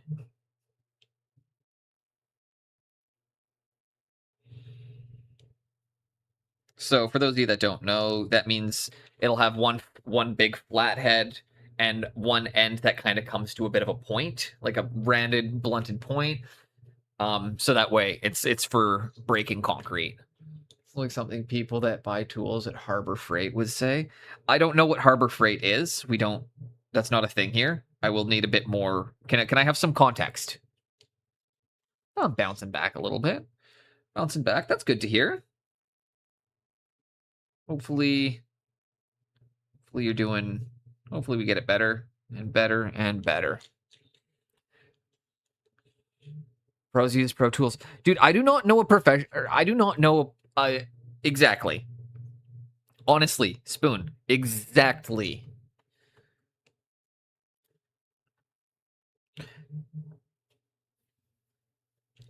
It is true though. Like most professionals I know use professional grade tools. I mean, my tattoo artist might still draw with a Bic pen, but he's also, in his late 50s and he's been drawing that way since he was a kid because they didn't have other kinds of pens back then. So at this point, learning how to draw with a brush pen, which is significantly faster than a Bic pen, learning how to do brush penning, it's like, why would he know how to do that? And actually, it's funny because I say that he can brush pen, and he actually is a big proponent of people using brush pens because it simulates a tattoo machine better. Because if you push, the lines will. Dude, when I got my freehands done, he just Sharpied them on. I think I got pictures of that on Instagram too, of me getting a freehand tattoo. For those of you that don't know, my whole right arm is freehanded, including like that. This is all freehand. My artist does a lot of freehand. It's his thing. Just let him work.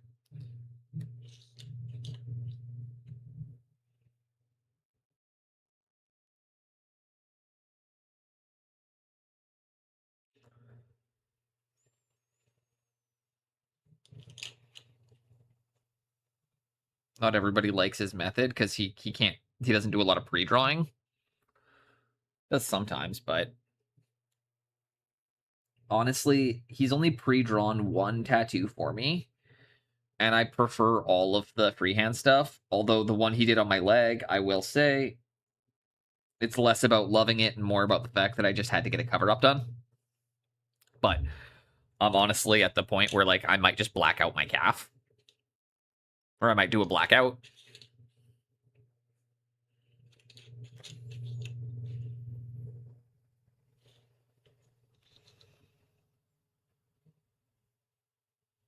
Because I really like the way they look.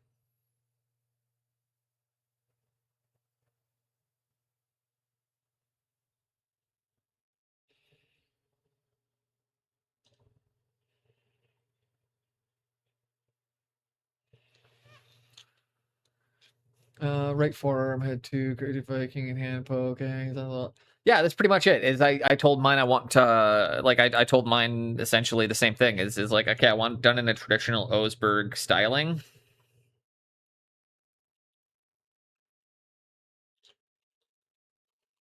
And beyond that, I told him like the one I was like, yeah, I want Jormungandr.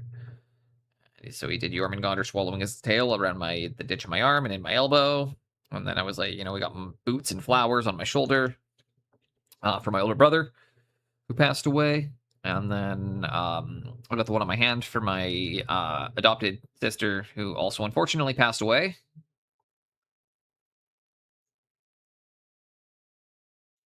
And then, of course, across the knuckles, if you guys can't read that, it's there it is for you.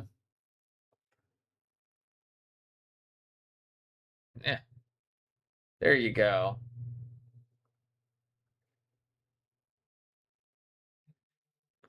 Shit happens. It was a long time ago. Like more than a decade. Shit. Actually, it was a decade now. Yeah. It's been a long time, dude.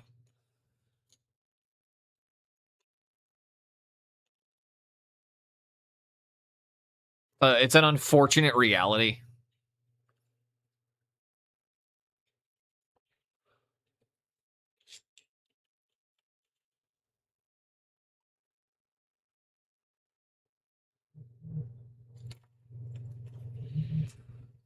Yeah, unfortunately, my I don't want to go too far into it because it's just, you get exposed to it a lot and eventually you just find a lot of acceptance.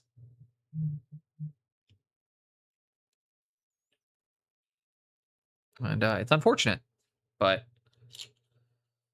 it's also how we get through things at the end.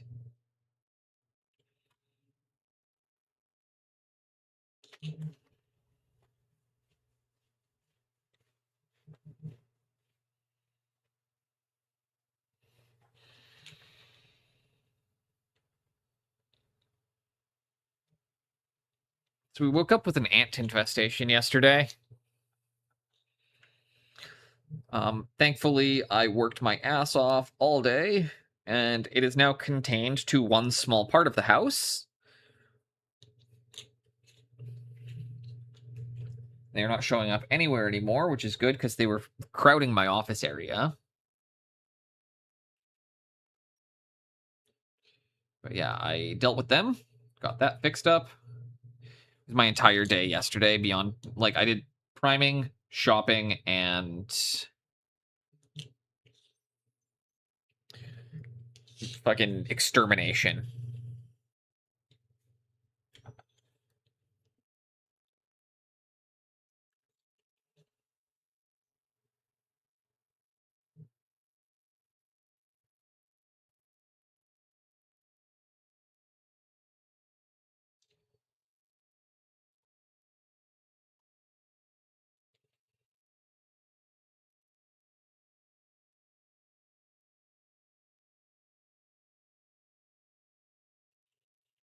And ant wrestling. Dude, it's actually kind of genius how I trapped them. I found out where they were getting into the house. I pulled saran wrap across the entire floorboards across that area, and then, I lined it with an ant poison and a deterrent, and then proceeded to put a saran wrap over it and then duct tape the saran wrap down so it was sealed on every single edge. So I can actually see them getting in and going into the poison.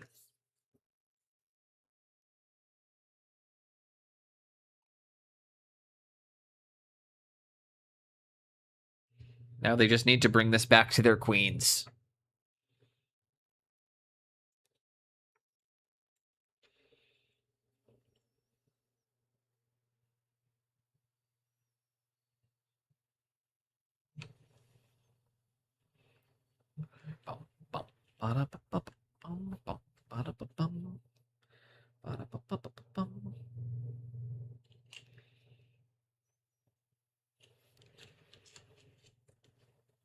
And sweat.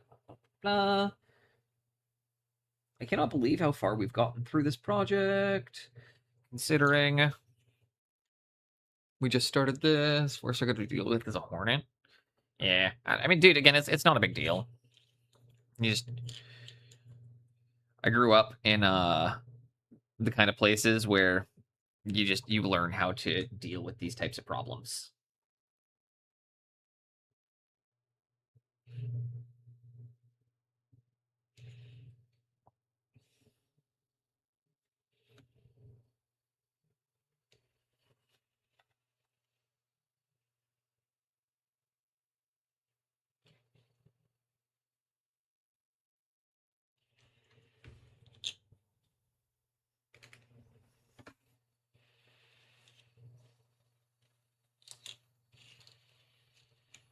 I have to run to the hobby store after stream today and pick up some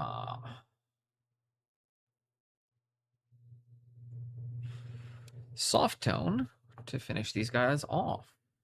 So we're not going to be able to get the very, very, very final 2 steps done today, but that's okay.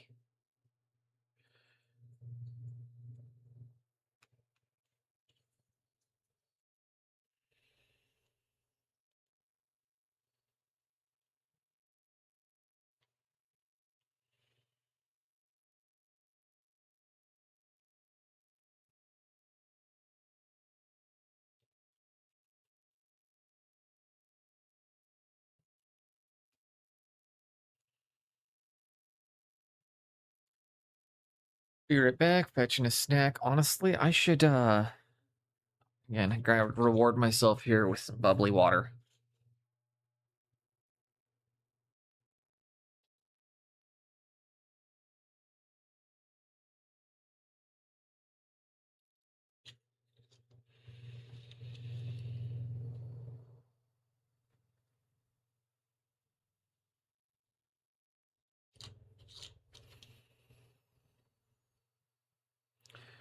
One, what is everybody painting today? Are you painting along? You're in here. What are you guys up to on your Thursdays? We're having an excellent day here in the studio. We're making some crazy fucking progress.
There we go. That is hydrate nerd. We'll hydrate again, yes.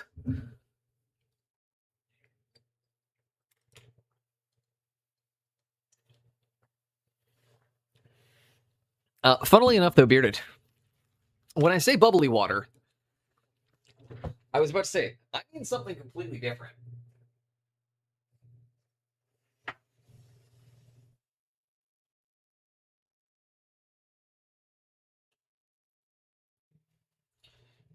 My hash. Does the water go bubble, bubble, bubble? When I say bubbly water, does the water go bubble, bubble, bubble, bubble, bubble? Oh, it's my way of saying when I say I'm going to reward myself with some bubbly water, that's my way of saying I'm going to take a puff. But my hallways echo really badly, so I don't want to just loudly yell, I'm gonna smoke marijuana.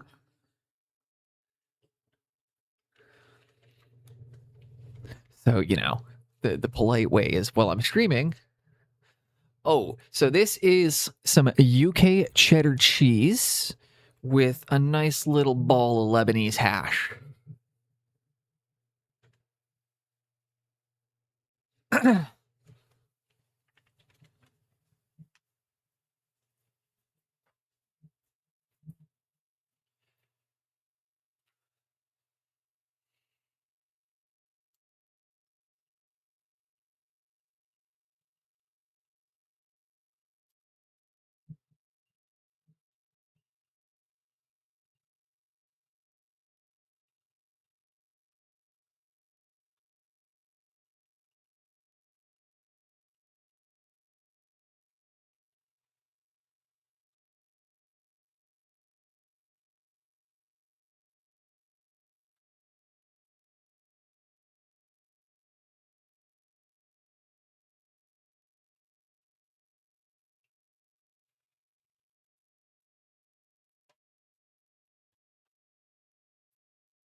Exactly, Spoon. Oh, Mimmer, do you want some kibbles? Yeah, you do. Damn it, I love this song. I want to listen to this.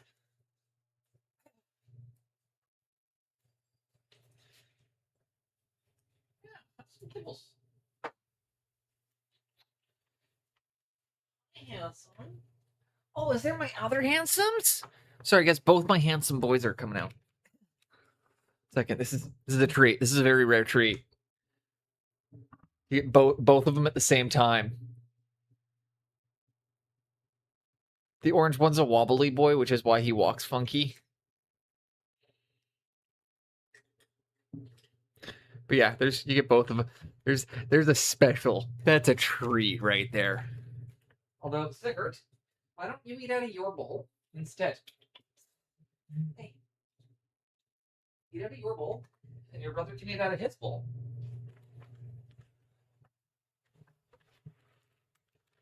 But yeah, that's special, guys. You got both of them at the same time eating out of a kibble bowl together. This is what I mean when I say I have bonded cats. Like they'll share their kibbles. And they'll move over and share the bowl with each other. I don't typically encourage that because I need to monitor their food intake, and it's a lot harder to do that when they're eating out of the same bowl. So I tend to do timed feedings throughout the day. And they typically get their first at 8. And they typically get one around 11 or one around 10. And then typically they'll eat around 1. And they'll get their next meal about 4. And then 8 p.m. I try to break it up every couple 3 hours. Keeps them from getting too whiny, and it keeps them from eating so much in one sitting that they throw up.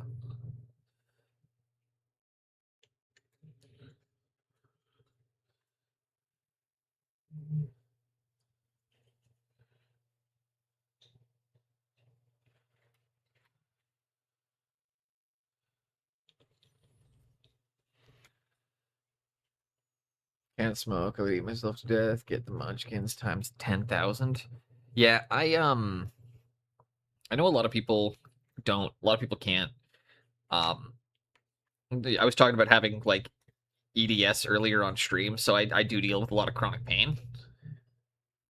From, you know, like having bad joints and a fucked up body, and from boxing. But beyond that, it's also just like it's one of the only ways I can I can't sit for extended periods of time because I get excruciating back pain otherwise. So it's one of the only ways I can actually stay seated.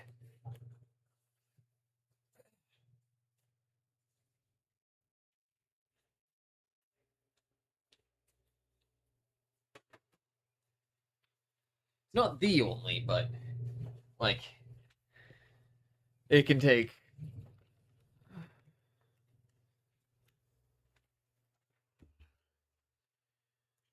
both those boys. Well, that's they're named after. There's Sigurd and Mimir.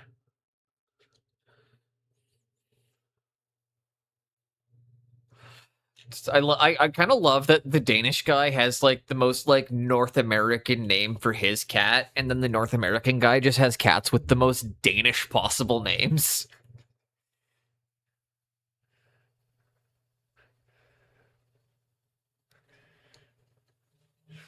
Took across my torso, hip. Yo!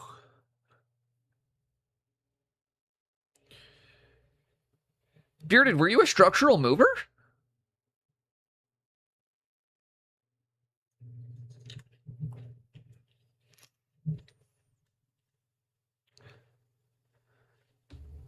Because I was gonna be that's construction welder. That's about what, a 45, 55 footer? That's a pretty long I-beam. Like that's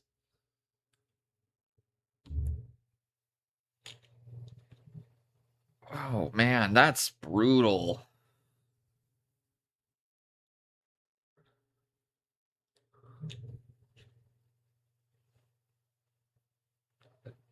Okay, so that would be 10 meter. That would be about with the roughly 40. That would be about a 40-foot steel, maybe a bit more. So right around my initial guess, actually.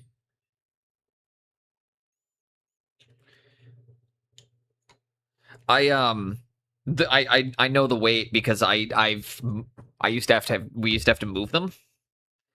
So when I was a structural mover back in the day, Boneless had a lot of weird jobs before he was a commission painter. So when I used to do structural moving, those I-beams were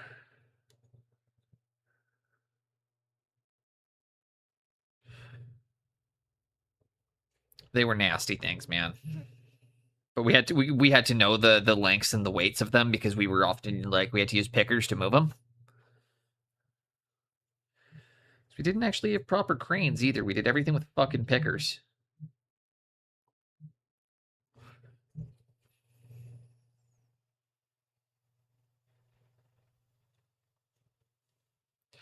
Cash rules everything around me. Cream, get the money. Dollar, dollar bill, yo.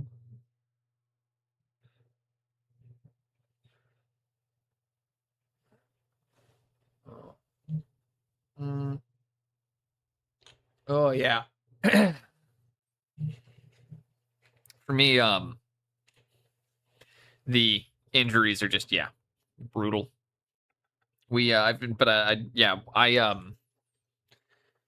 stopped doing that after I dropped a chimney on my hand. So I broke my left hand, collapsing a chimney. That's why I had to stop doing construction work or structural moving. I actually didn't stop for a few months after that. I was really, really nervous about the fact I was new to the job and everything, and I didn't realize that comp kicked in from the moment you started working, not from you didn't have to wait 3 months like you do for EI. And I was in my second month when I broke my hand. So I hid my broken hand for a month, and it did not set. He got fucked up from that. but I hit having a broken hand for about a month.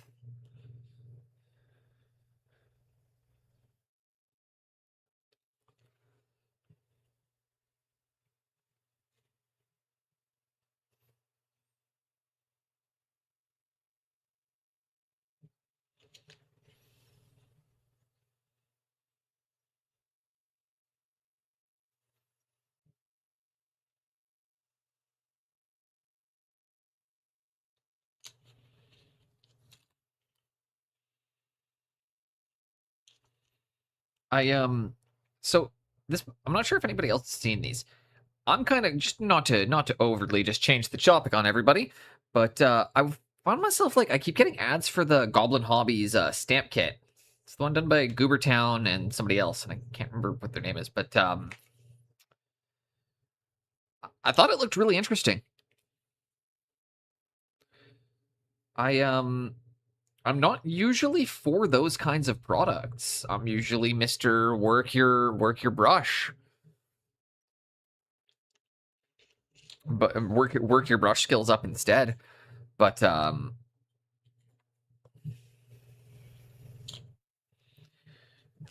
stamp kit or the hobby stamp kits actually seem like a really really good tool that I'd kind of like to try out.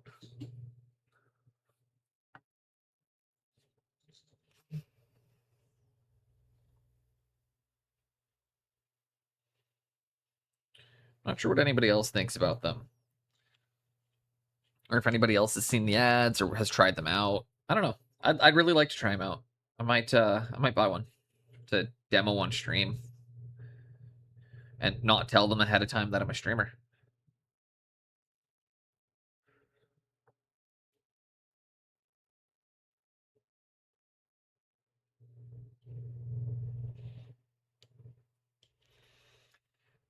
Exactly. Honestly, man, that's exactly why I actually see the function of it. Is it's like it looks like it could potentially be faster than doing transfers.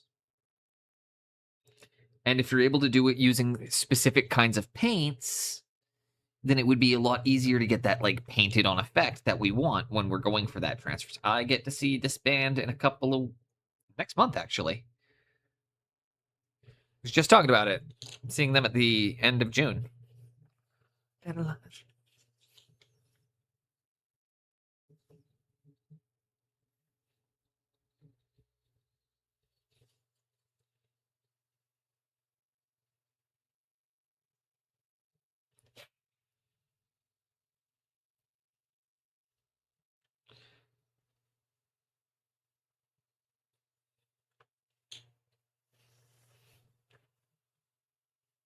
Big glass towers. Dude, that's because Spoon is really good at doing transfers. He taught me how to do them, right? If anybody in here does not know that about Spoon Handle, not only is he an excellent painter, but like straight up, he actually also taught me how to do transfers.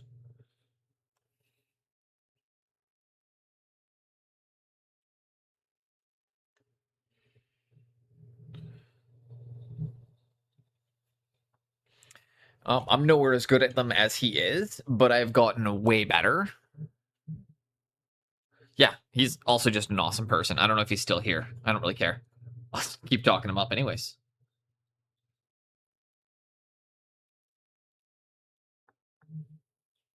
Fight or die for kill. Fight or die. Don't wanna kill. Fight or die for the war machine.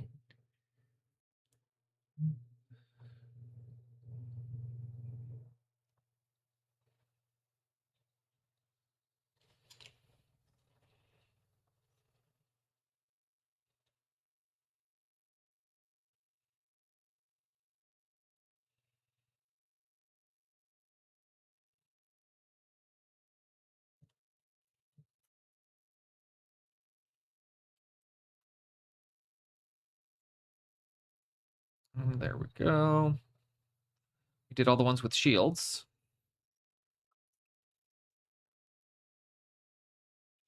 Now we get all the gloves on the by transfers. Do you mean water decals? Yes. Yes, we do.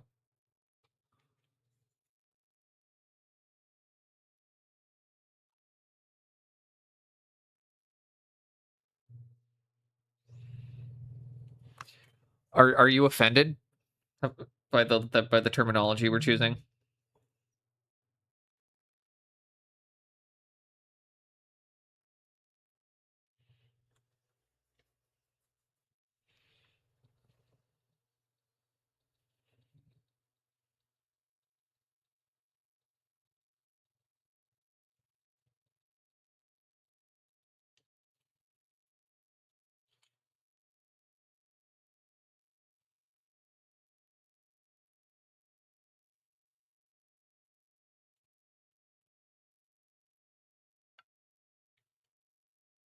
Should really dig all my stickers out. Plaster. Like, I've just got a bunch of Shorzy stickers on my computer, which I think comes in as a surprise to no one. The one that's most important that I look at is right by my power button before I turn my computer on for stream every day. I've got a big fucking sticker that says "Set the tone." Set the tone, boys. Who's gonna set it? I'm probably doing that on my friend here. It's done. Mark, I like this guy's work ethic. Thank you. It feels good to honestly be doing kind of a project of like yesteryear. When's the last time you saw me go through something so ridiculous like this, Mark? It's been a while since I've been like, I'm gonna paint 30 models in 6 hours. I'm actually making good time. Like, I might actually be able to keep my original plan. I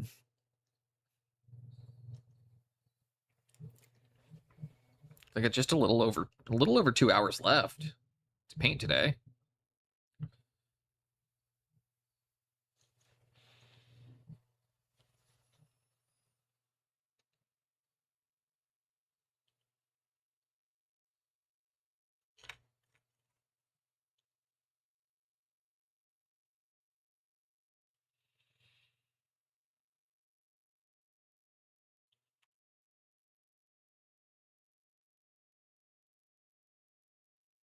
What a tone shift, by the way. I just had that brief moment of being like, how did we go from against all authority to Toto?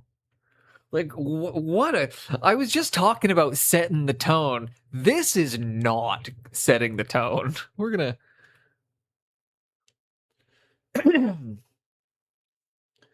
Also a quote from Shorzy. I like this guy's work ethic. Yeah, it's when he's doing it's when he's doing the naked push-up handstand. That's when he's doing the naked handstand push-ups in the shower. Which I'm pretty sure that was just Jared Kiso at that scene. I'm near positive was Jared Kiso just wanting to show off his ass on screen. Which, by the way, if I was that sculpted, I would too. And B, pretty sure him just wanting to show off that he could do handstand push-ups. Joseph Williams is exactly why. It's like the scene of him just doing handstand push-ups in the shower. I'm pretty sure that was Kiso just trying to show off he could do that.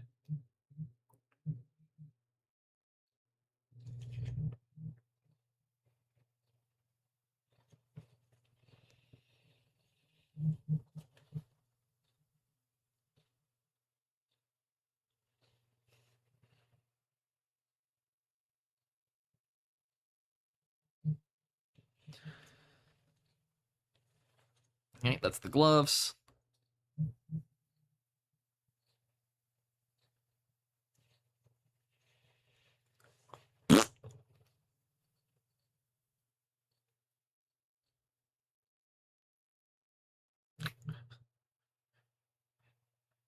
But also, welcome in, Mark. Hope you're having an excellent day. Or I hope you had a very good day, because I know it's pretty late for you. Or it's about 10 p.m. now. But I hope you had a good day.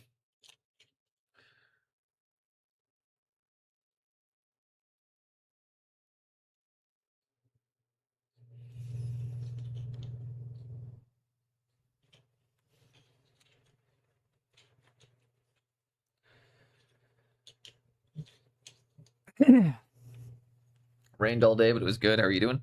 Dude, I would kill for some rain right now. We are in a stage 3 drought already.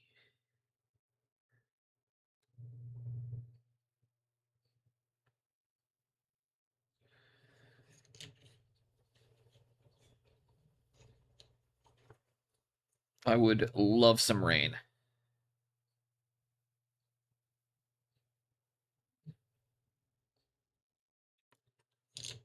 Would also get the soil nice and packed out at my buddy's place where I did all the gardening. Like, since I've done all of that, we haven't had a proper rain yet, so nothing has been like, none of the soil's been packed, nothing's hardened, nothing's gonna, yeah, it's a little worrying.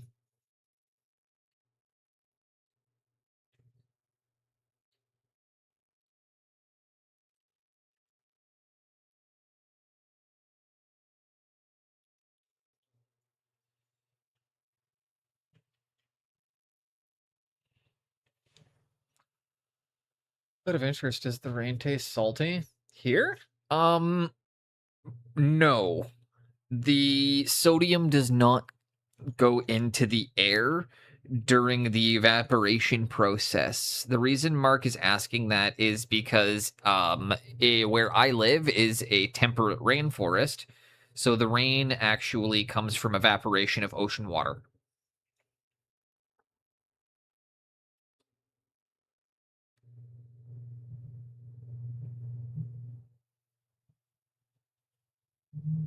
So he's asking if it tastes salty because the rain where I live is made in a weird way. Because it gets trapped in the mountains, and then, yeah.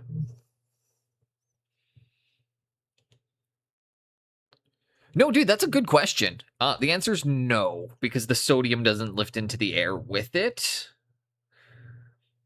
Otherwise, we would have... It can, Spoon. In the Middle East, and there's a lot of, like, there's a couple areas with a lot of pollution and shit that can cause it to... But that's a different... That's not the same. But yeah, the reason it's important to understand their Spoon, or sorry, to understand Mark is the reason that it wouldn't do that here is because, like, the best way to understand it is all of our mountains and all of our the ocean water evaporates, gets caught in the mountains. During a cold season, we end up with our snowpack, which then the snowpack melts and fills our rivers. If the salt in the ocean carried through into the evaporated condensation, we would have saltwater rivers. It would also require it to be a significantly lower temperature to snow, because salt water freezes at a much lower temperature than non-salted water.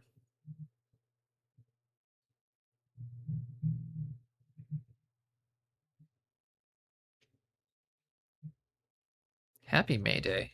I don't know when that is. When is May Day?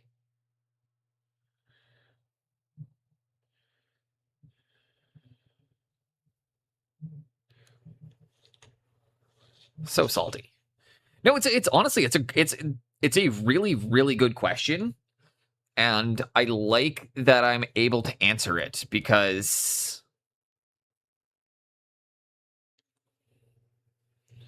no, there are good questions, there are less good questions. That's a good question, honestly. Asking, like, is it true all Canadians live in igloos? That goes into the less good questions because you can very clearly see I don't live in an igloo. Although I have still been asked that once.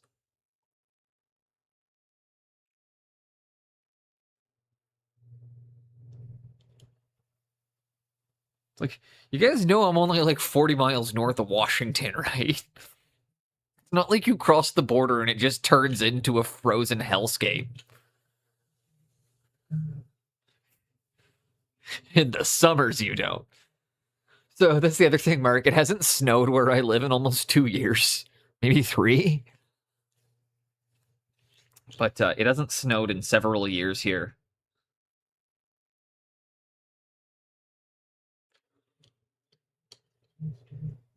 Can I? I legit thought you were in an igloo. I appreciate it, Spoon.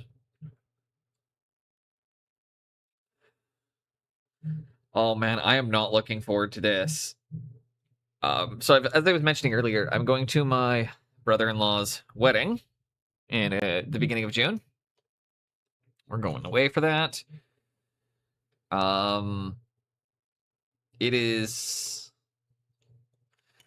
in a city I don't necessarily enjoy going to too much, but y'all will get to see how Boneless fares in the desert for a few days.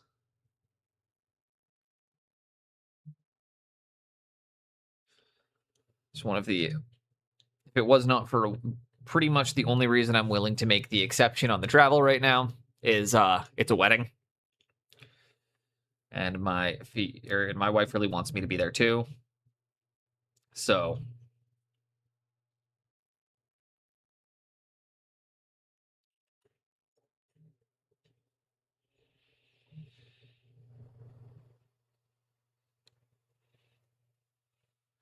bring a hat. Oh yeah.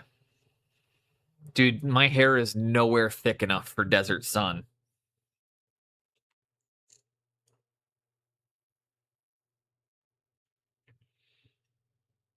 I can barely handle Canadian sun.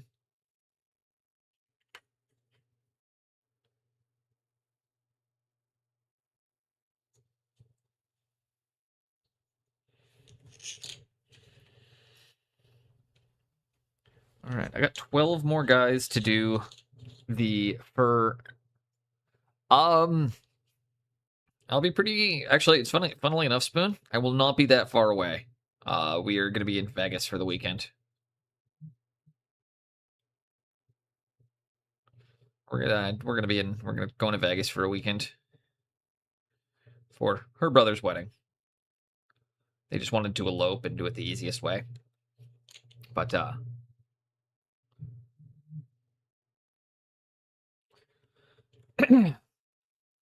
shaved my head in the desert, you know, or nature shaved it for me. I was gonna say, buddy, if it wasn't for the Rogaine, I'd fucking be losing what little bit I still got.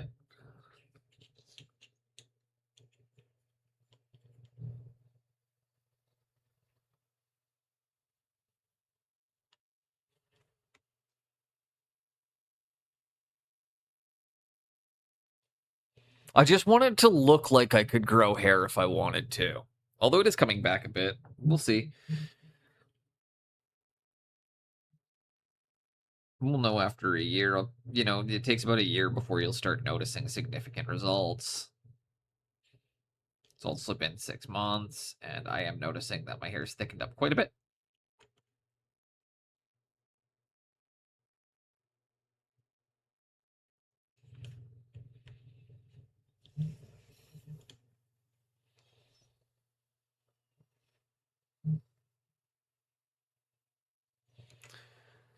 Vegas is struggling bad.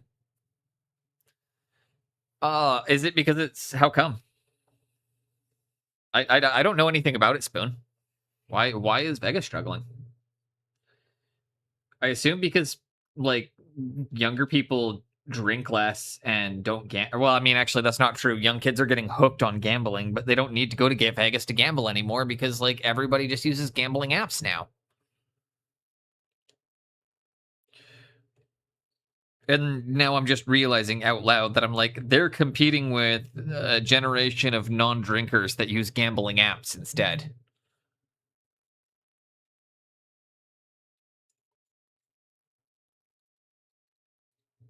Oh, dude, Vegas is a monument to the fucking worst of capitalism. I'm not going there because I enjoy Vegas. I'm going there I thought I was being very clear. I don't. Vegas is not a place that I would go for a vacation. In fact, as you guys see, I'm choosing. Yeah, that's again Spoon wedding. Because yeah, trust me, I'm worried about that. And I told my fiance, and she did promise that if I get sent to the Gestapo, she'll go live on the channel and make an announcement.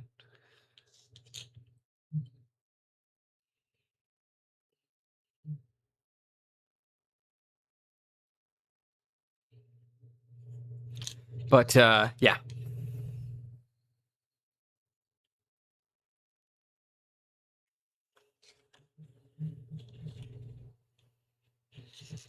I've only been to Vegas once, and it was to do a marathon.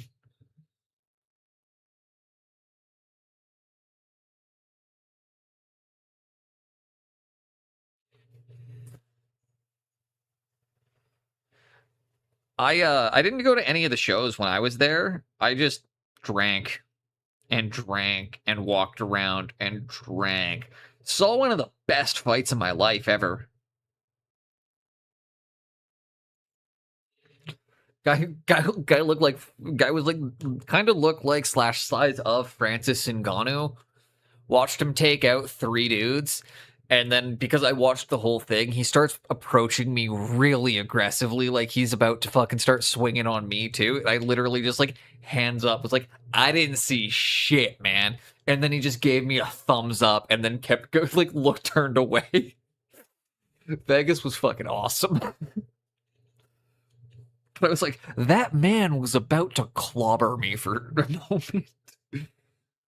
Like, I didn't record anything. I didn't see shit.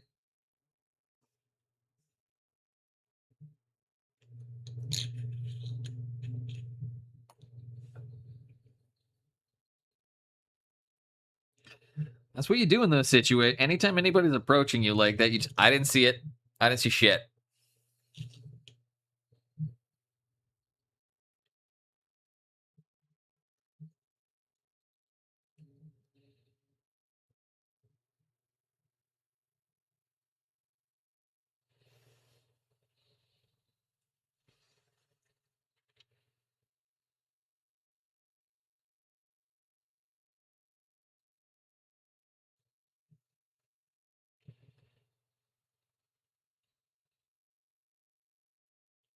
But yeah, I mean, I see the differences. But though the last time I was in Vegas, like I still drank, right? Um, so like the hard part for me now is like, do you know how hard it is to get like? Do you know how much it's actually more expensive to get non-alcoholic beverages in Vegas? Because they want you to be intoxicated. Because when you're intoxicated, you are more likely to make poor financial decisions. Drunk people are significantly more likely to gamble money they should not be gambling than a sober person. Part of why they try to keep you drinking. It's also why they pump oxygen into the casinos. Because oxygen in the quantities they're actually pumping in is also a drug and creates a slight sense of like calm relaxation.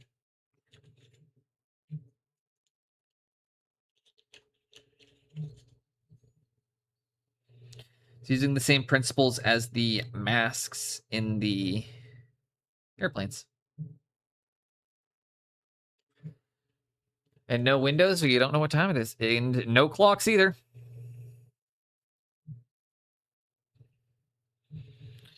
And also, that's why they do the free drinks to the machines. If you're gambling, they'll just bring you free shit.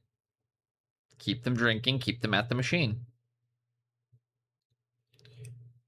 You know what you're doing when you're at a machine? You know what you're doing when you're at a slot machine? Gambling. The trick that my buddy used, that my buddies used to use though. It's like the only thing I'd want to do in Vegas is go see some fights, but we don't really have the money to be going to a fight or to be going to fights while we're there.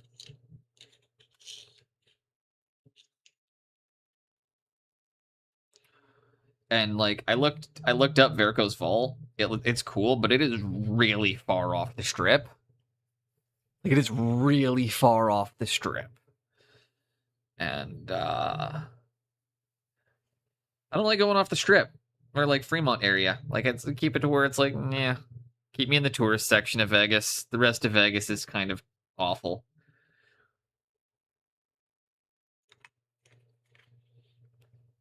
Like, the city itself is pretty fucking sketch. Bet is on Warriors, by the way. Attack the camp. Hell yeah.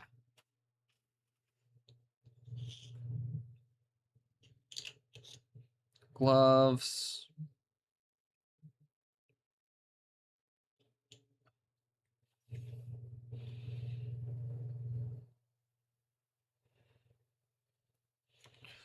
Genuinely, did anybody think we'd even get this far across 32 Chaos Warriors in 4 hours?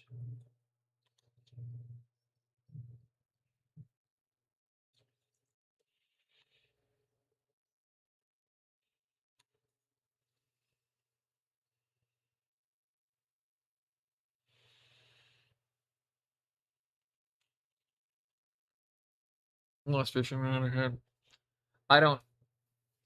I get horrendously seasick out on the ocean, so and I'm allergic to both finfish and shellfish. So fishing's not really meant for me.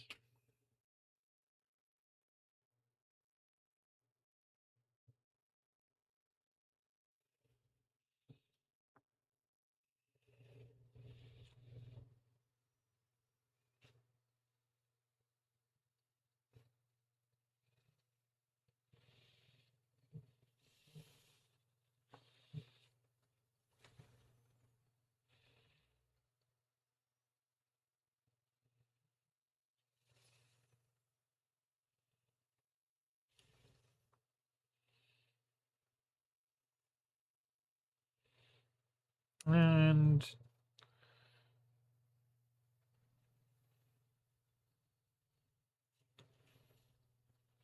yeah, but I can't actually do any seafood. So fishing doesn't really have any appeal to me.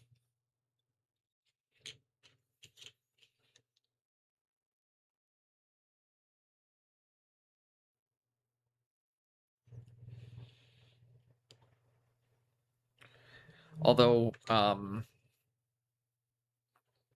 don't know. I do like doing outdoorsy stuff. In fact, the second, like, when I'm done stream, I would rather not be inside.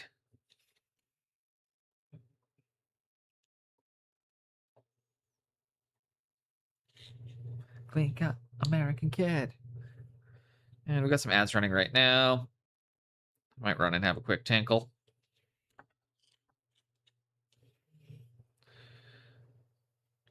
This is number 8, which means we are now 75% done this step.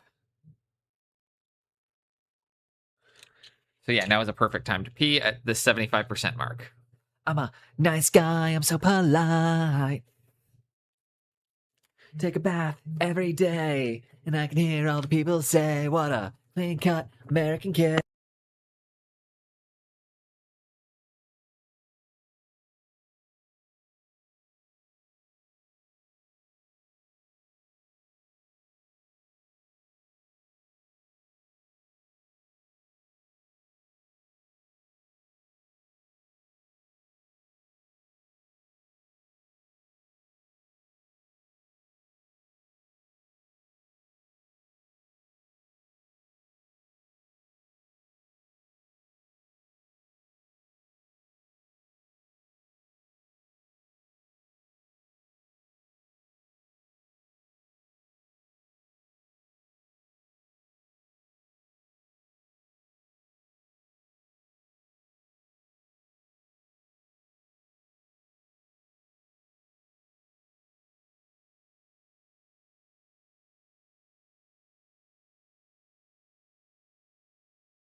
Back in school, I often went down the local river and get lunch.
Down like such.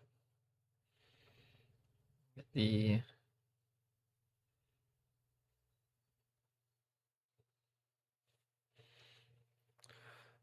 bootsies. Come on. We are gonna blast through this last couple of details.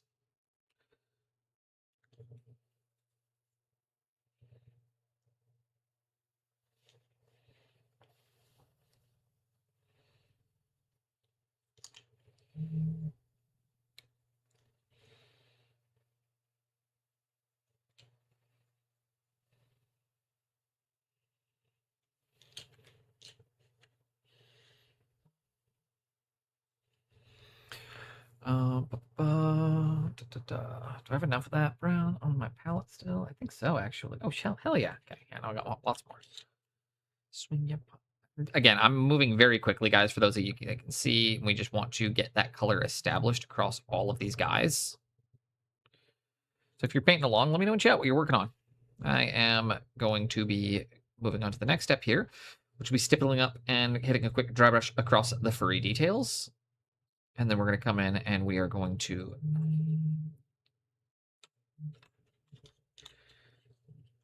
we're gonna hammer out some stippling.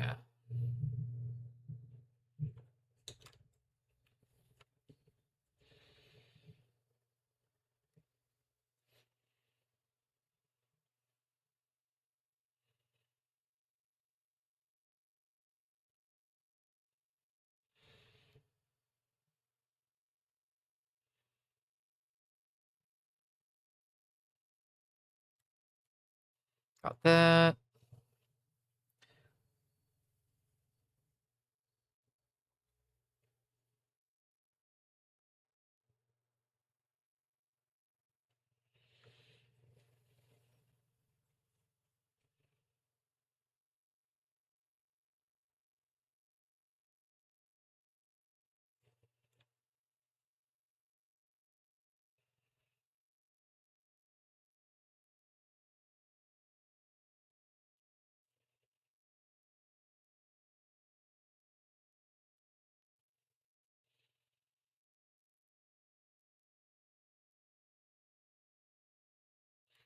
And there we go. Really quickly, almost done. Z Brown. Just had one of those moments where I'm like, my brain just went off, and it's like, yeah, let's start going through just fucking like everything. Oh, we're not doing that while we're live. Push those thoughts away. Push it down. Push it down.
Okay, there we go. Get the gloves.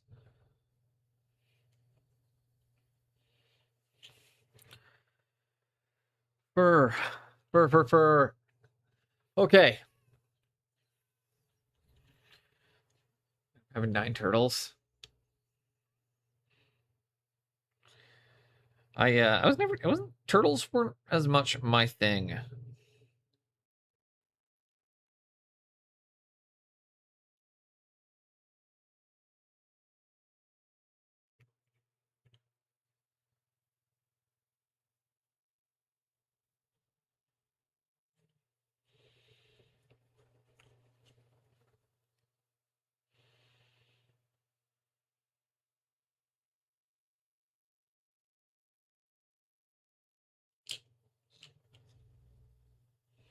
Although I watched a little, like a short documentary on the comic book, or on the Turtles comic books, and that was super interesting. That one, I will say, that was super duper interesting. Also, kind of a sad story. The last Ronin is depressing as fuck.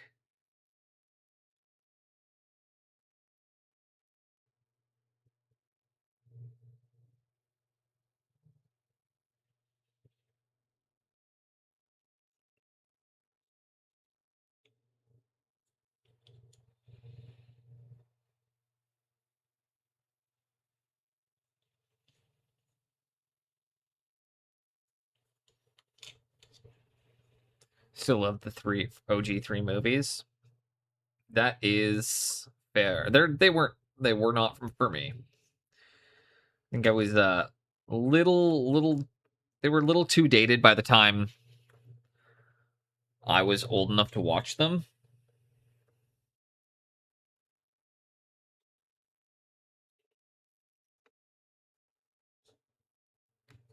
What's going on, cats?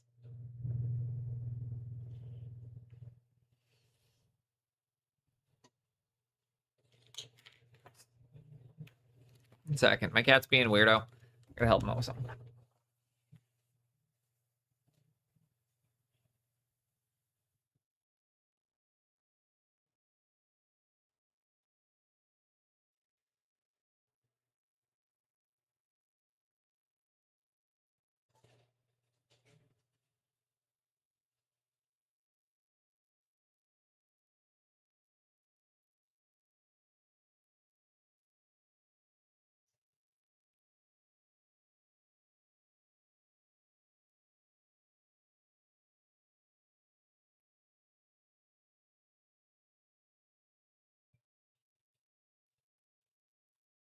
Yeah, there we go.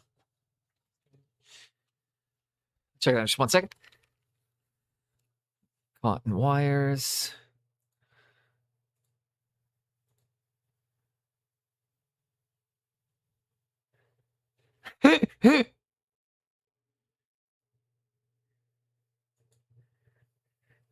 That's pretty fantastic.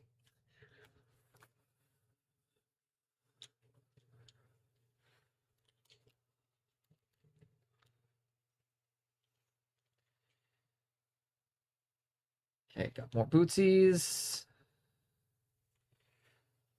I know you guys have watched a man paint brown for almost an hour, or for almost, I don't know how long have I been painting brown for, guys.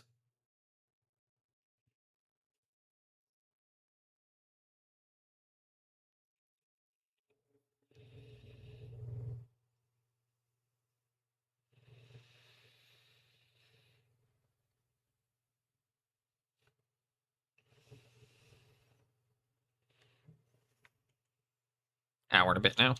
Okay, well that's not bad. Only got 4 left, right? So like I've made good. I've gotten really good progress. I mean, we've got almost 32 dudes at a very far along point on the project. I've done 28 up to this point now. This is number 29 I'm working on.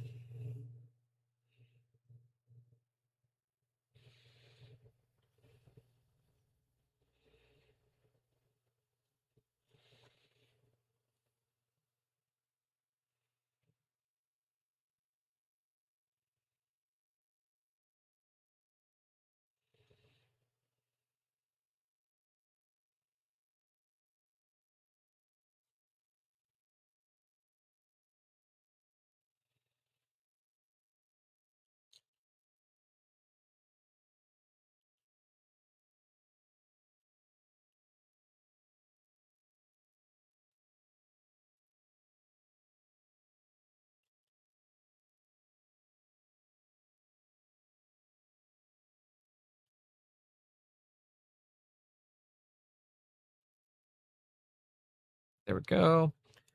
Cloak.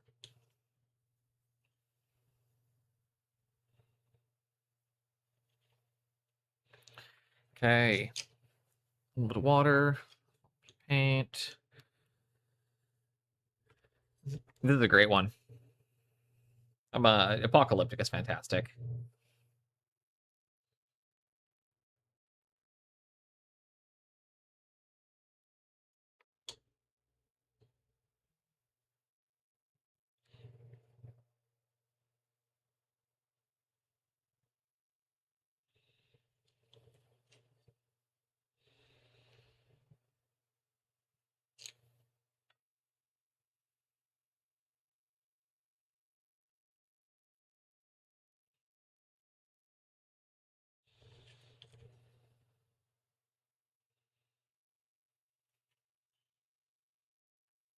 Hey. I love the one they made with Corey Taylor. I don't know which one that is. Off the top of my head.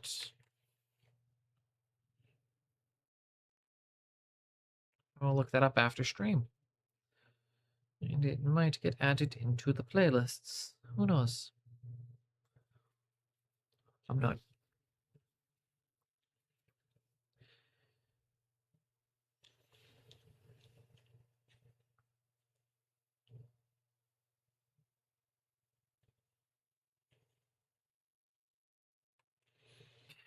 Okay, we got 2 more.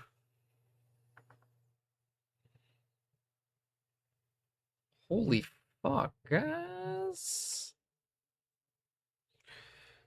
Da, da, la, da, da, da, da, da.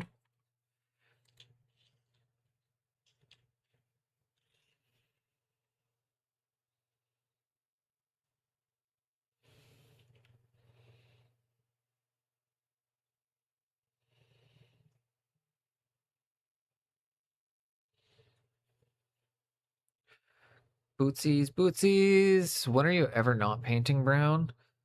Honestly, man, I don't fucking know. Feels like it's one of the things I do the most of. Because it feels like every model has, like, large brown elements to them. Like, it's honestly, that's a good question, Spoon. I think maybe Blood Bowl. Blood Bowl is one of the only times I get away with not painting brown.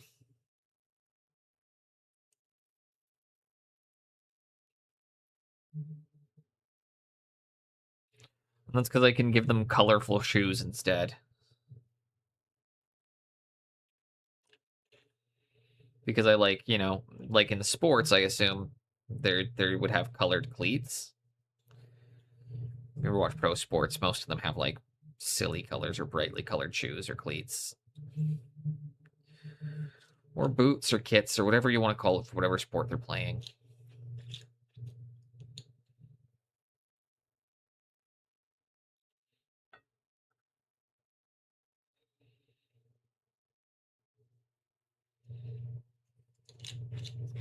Remember in rugby, lots of people called them boots, despite the fact they were definitely not a boot.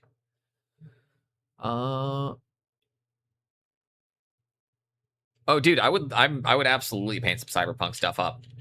That is in my log of stuff I would like to do.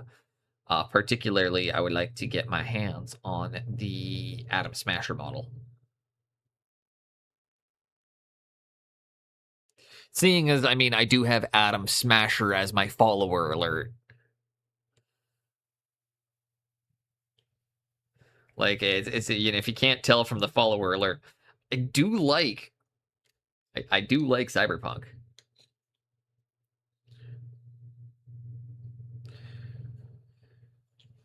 It's like in my top 5 world settings.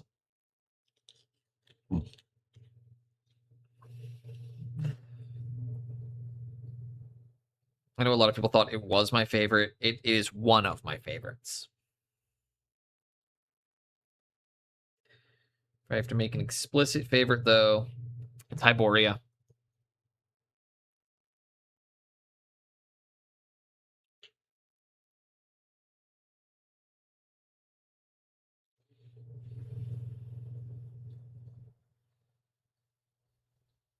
The cult of personality. The cult of personality. The cult of personality.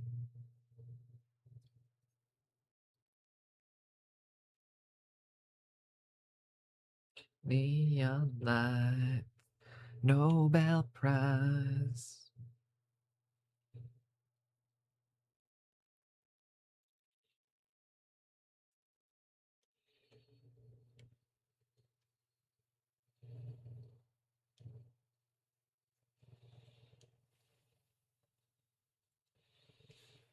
There we go. Fudge, that was a lot of brown.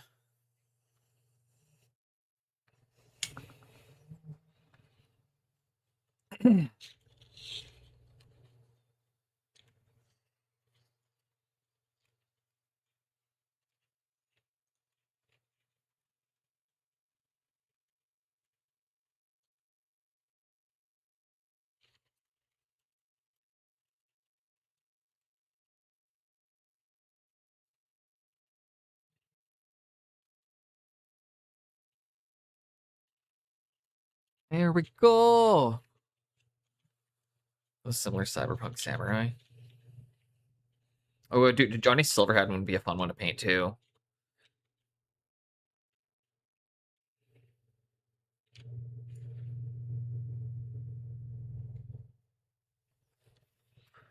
Neon lights, Nobel Prize. When a leader speaks, that lead. Where's my coffee? I should grab another coffee, shouldn't I? I think so. Okay, now that I'm done painting brown, I'm going to refill my coffee one more time, and then we're going to come back in, and we are going to do the... I don't fucking know. We'll stipple something.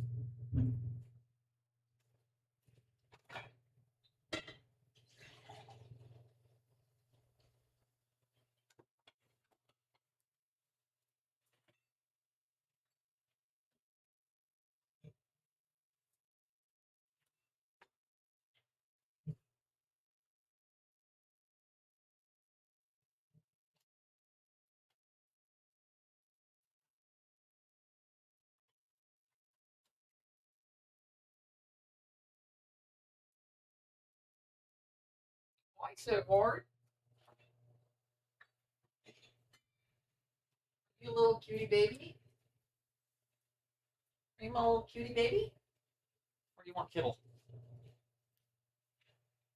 Okay, I need to give him some kibble really quick. One sec.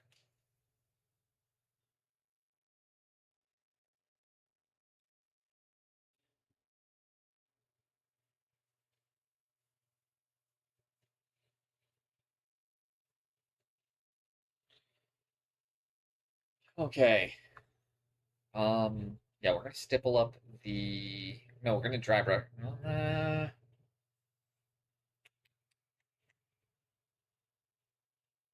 gonna do the cloaks, I think, first, and then we'll do no, no, no. I gotta do a big think. While my coffee finishes, my brain's not going fast enough.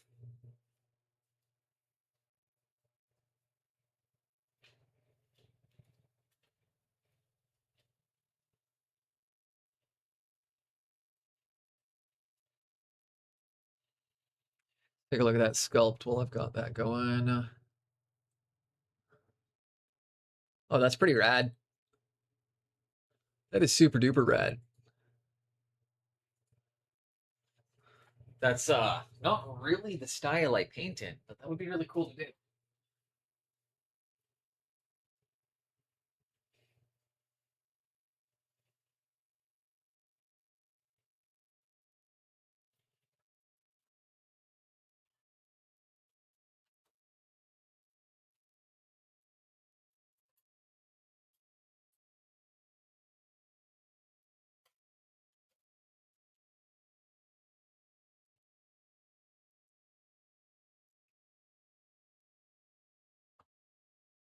I can't remember who brought up Titans earlier. But this was an old armature I did back in the day.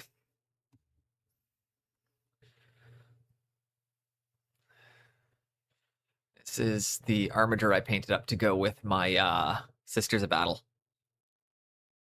I think that turned out pretty cool.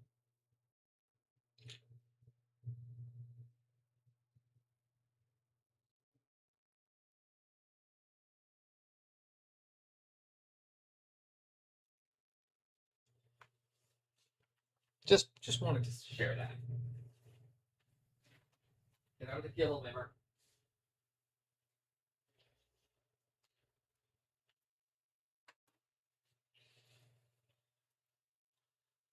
Thank you. The lava scheme is one that I've been working on for a while. I've been getting better and better and better at doing it for about the last year and a half.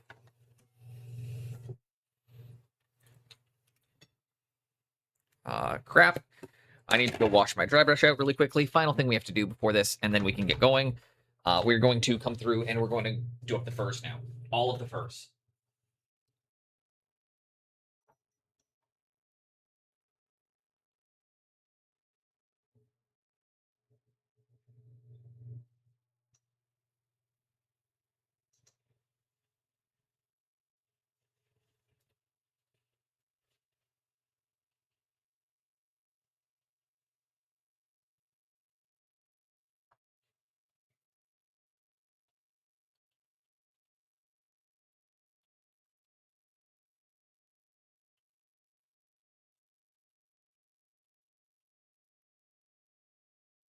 Okay, just do a quick brush rest. Brush is restored. Basically, my tattoo is independent. Nice.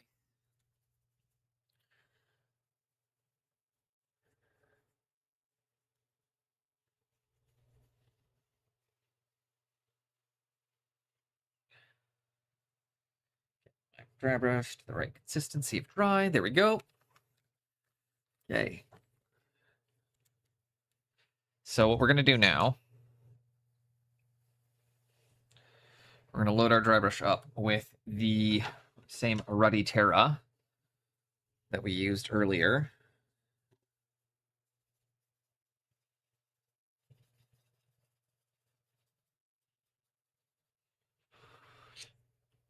And then we're going to go through these guys one by one by one.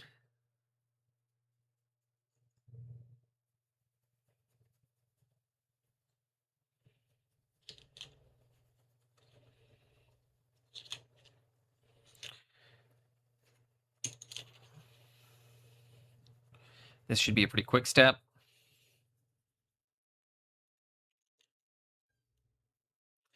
Are you going to yowl now, baby? Why is it always, well, I am streaming, that you decide it is screaming time? Yeah, I know you love to scream. It's like your favorite pastime. So we are...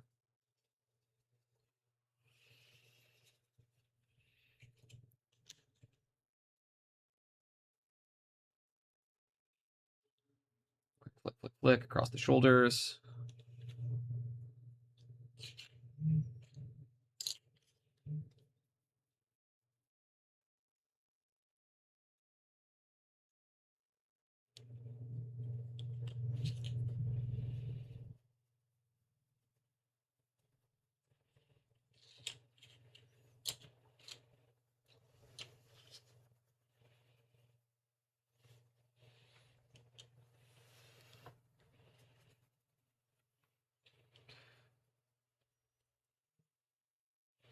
And 1 second. The day like I wasn't able to paint because that was all. Yeah, my cat's doing the same shit.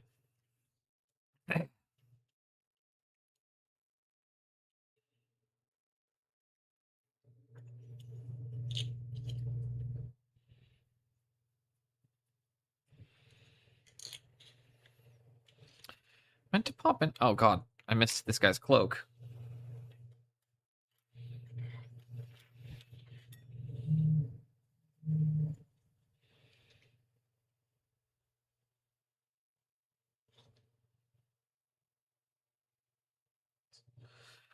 Before we progress any further, come through, make sure you're not missing details.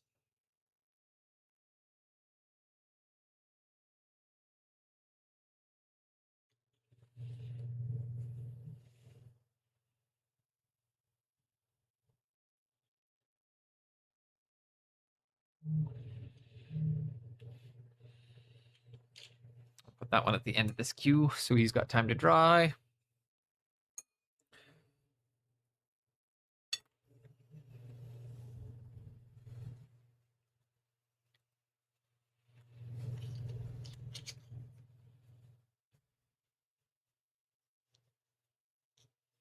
Done.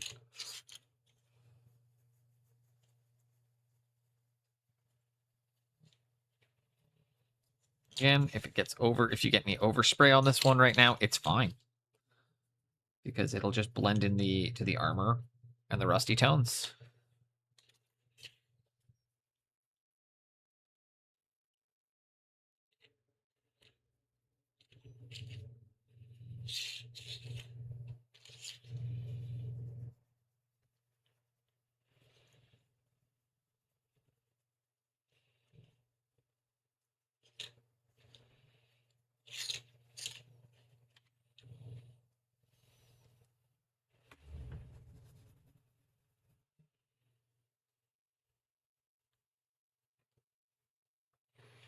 Overall, thick drop. There's a lot of. Let's see. Oh, I did check out the link for that model. Just didn't bring it up on screen, but I did take a peek at it.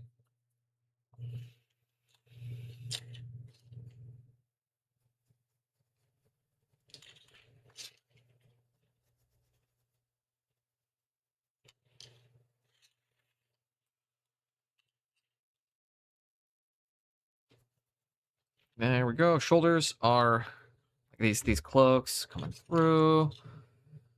Couple seconds. La la la la la la la la la la la la la.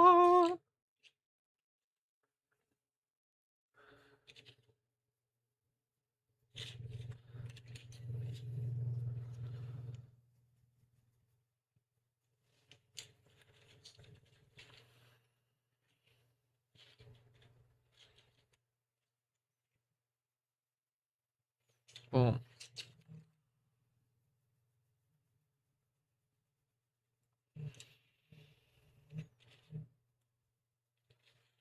Done. You guys are all good. Sorry, I gotta rearrange so I can actually keep track of what I'm doing. What I'm always talking about, where I'm saying your mise en place is very important during batch painting.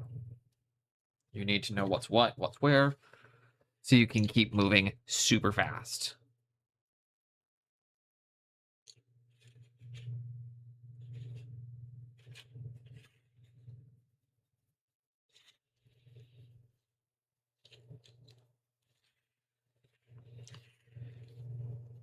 And this step, as you guys see, goes way faster.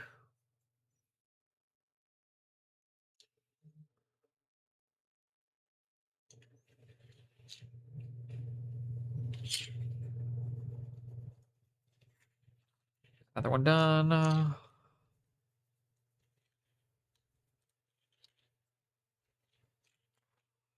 The fact that we are able to move this quickly. Last one of Akira. Ghost in the Shell. That's fair.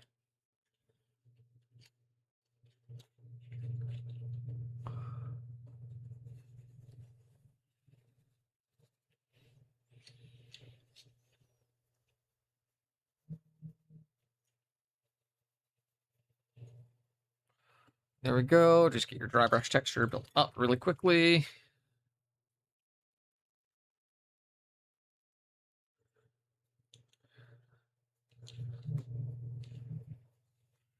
Two more guys. We've actually done, and then we're done the first round of highlights on the fur.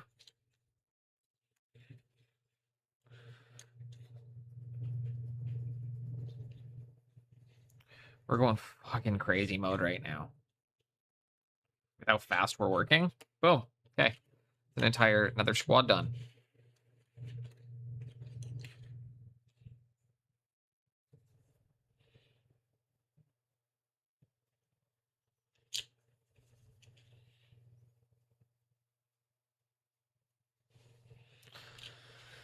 Done.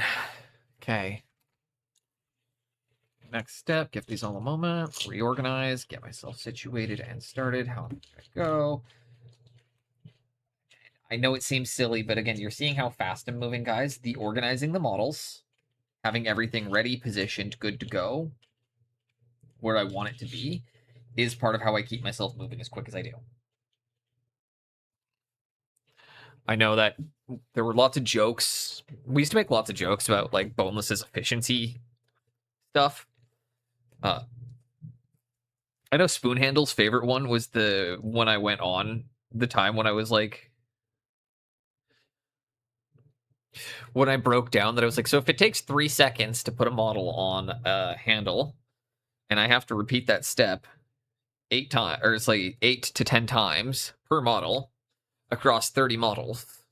It's like just started breaking it down by the minute, being like, so you see why handles are actually time sync. It's one of those like Rain Man moments.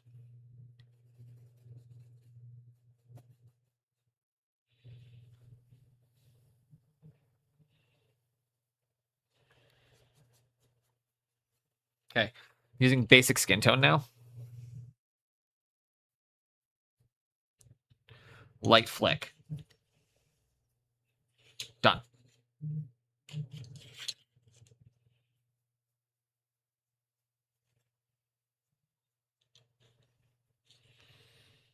You got nice fur almost immediately.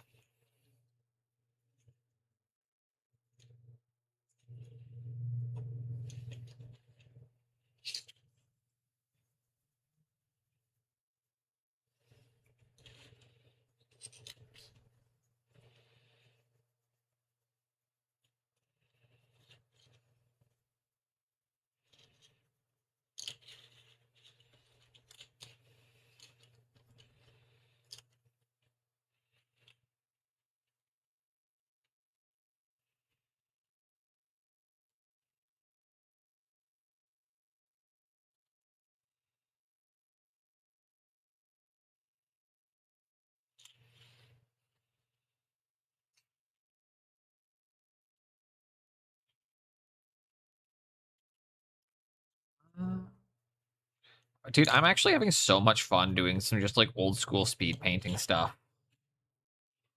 I haven't done this in a while. Okay, pulling easy. You got them all on handles. Yeah, he's actually he presets his stuff pretty well. But I can't afford that many handles.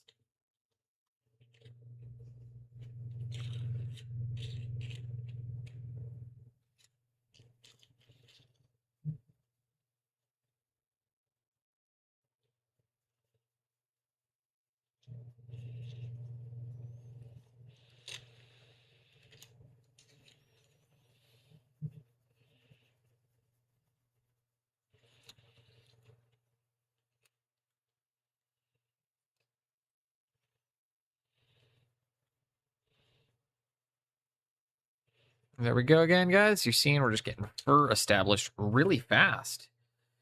See what I mean about how fucking easy it is to do? Sorry, I gotta stop with the swearing. I've been trying a lot harder to swear less, but I'm not doing as well today with it as I'd like.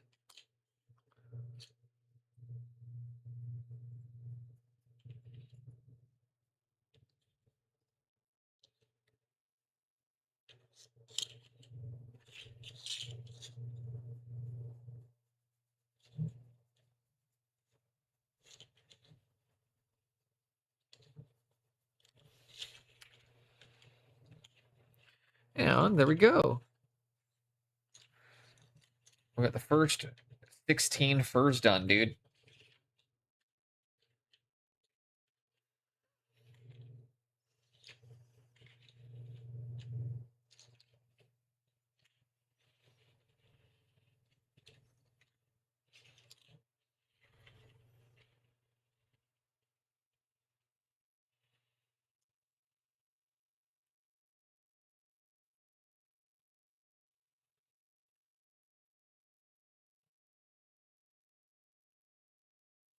And something that I'm going for with these, as you guys are going to notice very quickly, is there's a level of visual contrast that we're going to achieve on these that's going to be kind of unsettling. Because the armor is going to be horribly rusty, gross, dirty, but they're going to have clean white cloaks on.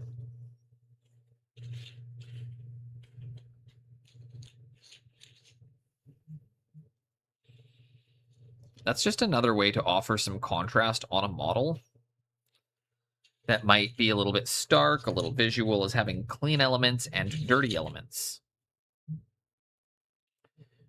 Just other tricks other than you just using color.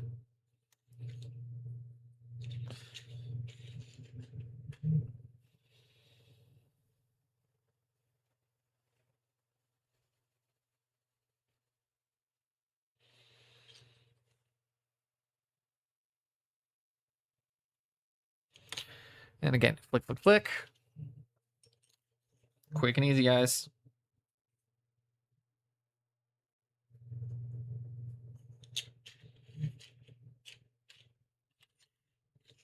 Oh, good times coming, good times go.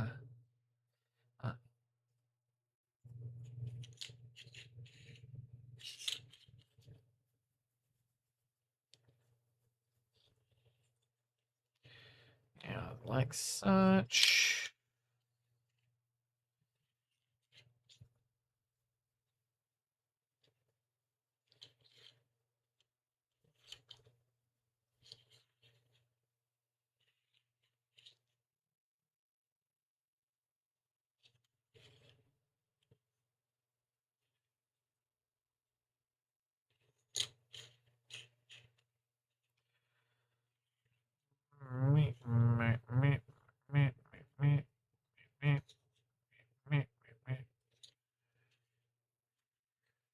Ever remember? I'm so out of it right now. Not much to say, you know. Started watching Generation Kill on the weekend. Feel like I'm super late to the party, but it's pretty good.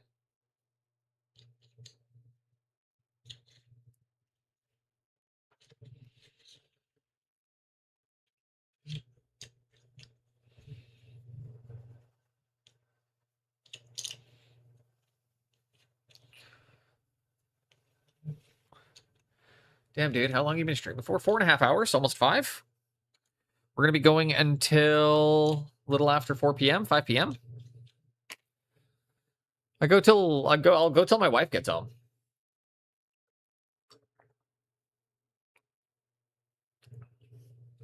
Yeah, hasn't been that long, but we've gotten pretty good progress across these Chaos Warriors.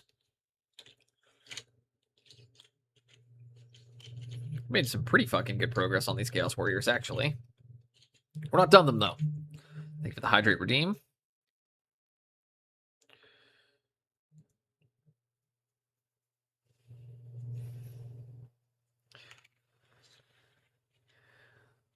There we go.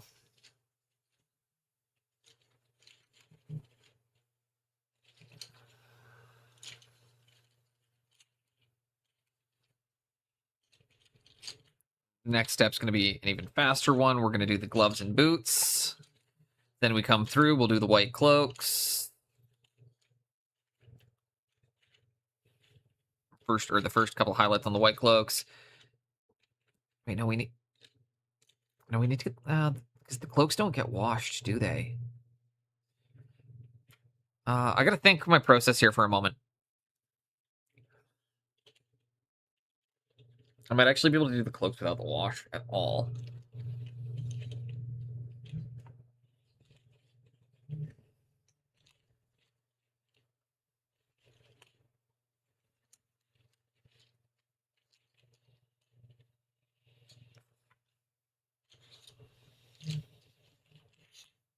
Okay. Next step up, we're gonna take. I'm gonna mix up a color, I think, here. I'm gonna take a bit of my Ruddy Terra down and a bit of my Banshee Brown. Kind of go for like an off brown. It's gonna be brown, but it's gonna be an orangey brown.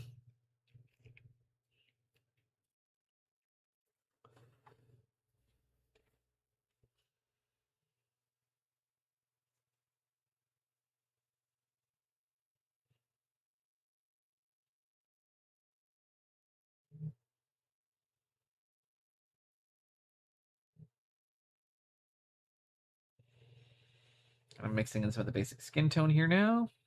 There we go.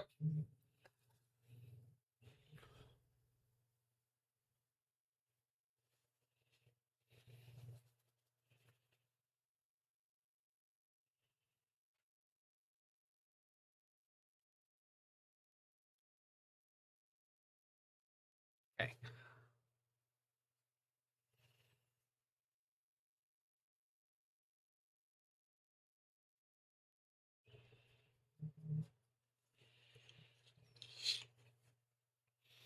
Okay, there we go. A little bit brush up, proper.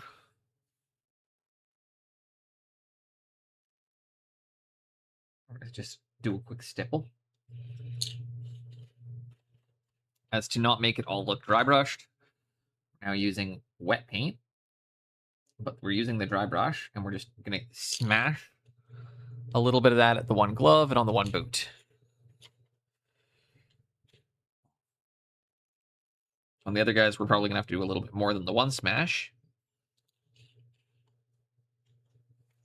But I'll take you guys through it really quickly. It's easy. 1, 2.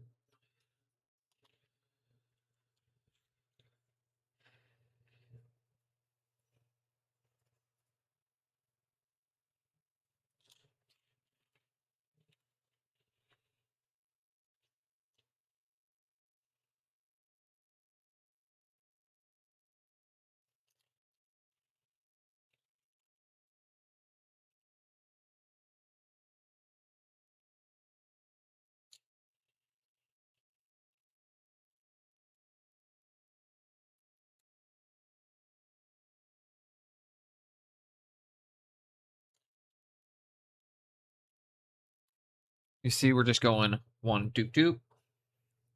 Bit on the boot like that. Gives us a bit of that highlight, bit of that texture, bit of that, like, makes it look like we've spent a little bit of time there, okay?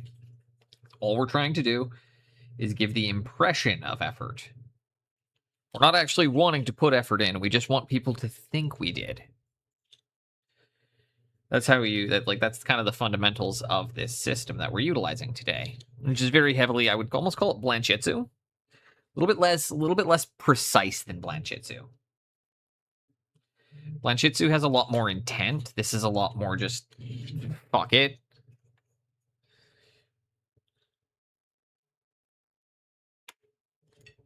What's funny is you're going to go through, you're going to find lots of little things that you missed. Like this guy's, we didn't paint his glove, so you're going to have to come in instead.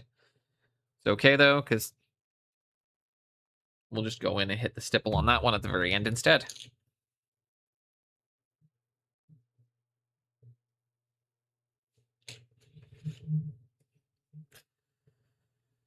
Okay, adjust my seating position. I'm clinically unstable inside my head, so my marbles to a man with a hook when he traded me his life for the hand that I took.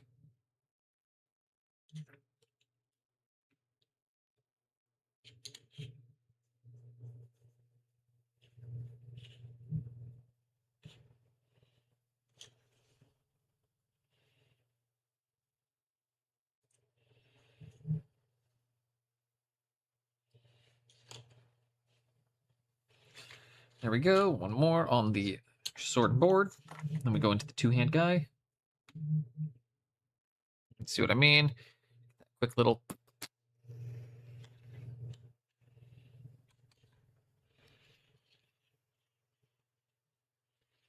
These guys, same thing. Boop, boop. Boop, boop, boop. Boop, boop.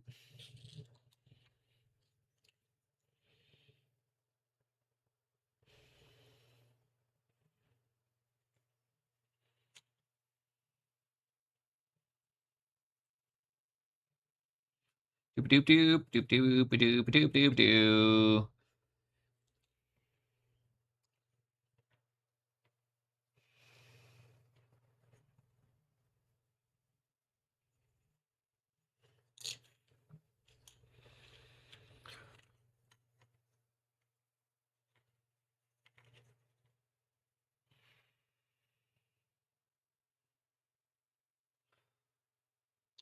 And there we go.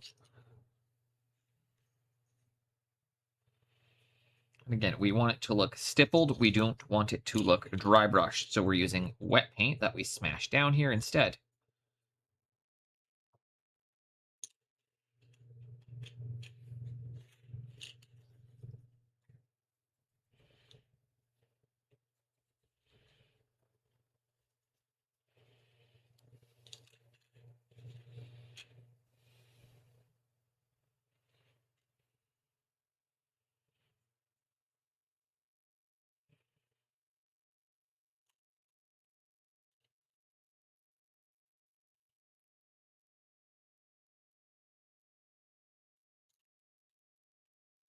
And almost done the glove boot area.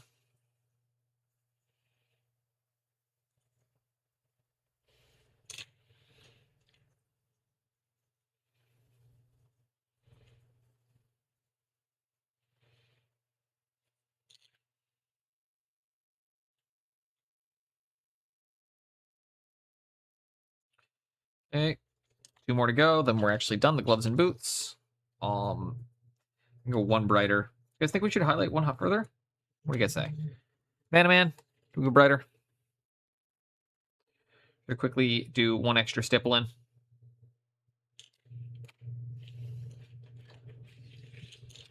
You've been the most active one here tonight, so you get the choice. Remember the shield guy's glove? Yeah, I'm gonna grab that right now.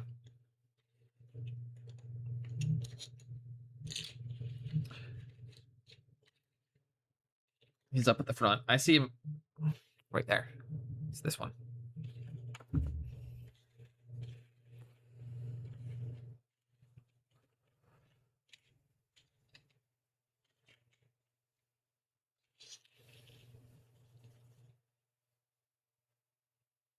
That one. Got it. See? Now they're all done.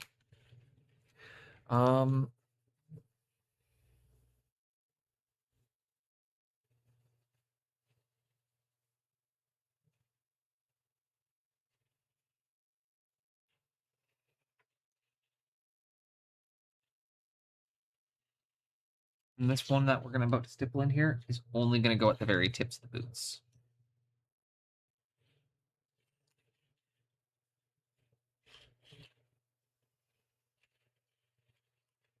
You're coming through, grab them, dab it on a boot.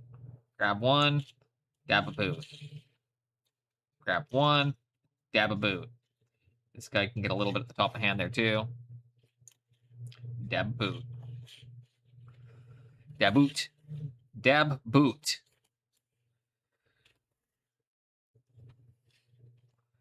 We're doing one extra layer of highlights because we can, and because like it's this fast to do.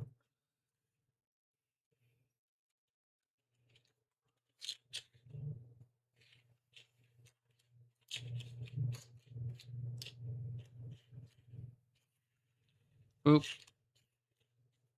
That's 16 highlights done.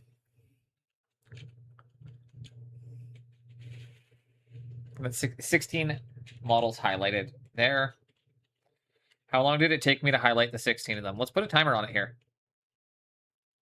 Let's put the timer on here. How long does this take?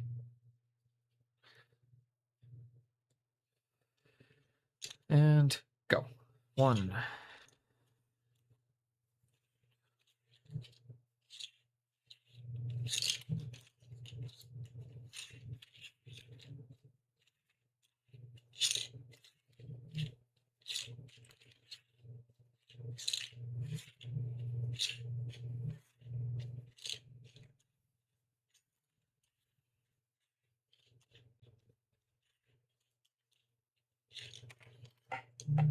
Time. We did that 33 seconds.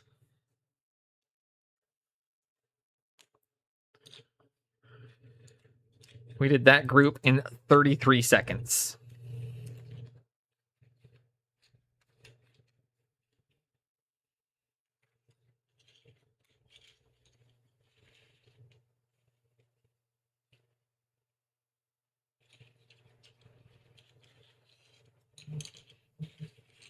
Oh, that's why I said we're gonna hit the timer for the second batch here. That being said, I was also talking during the first batch, whereas the second batch I was going like in fuck you mode.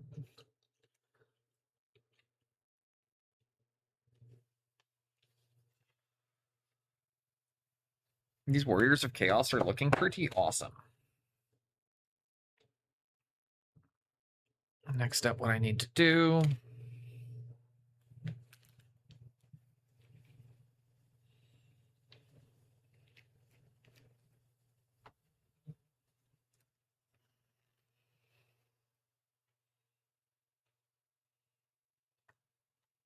Now, this is probably going to be the longest part of this entire process here, guys.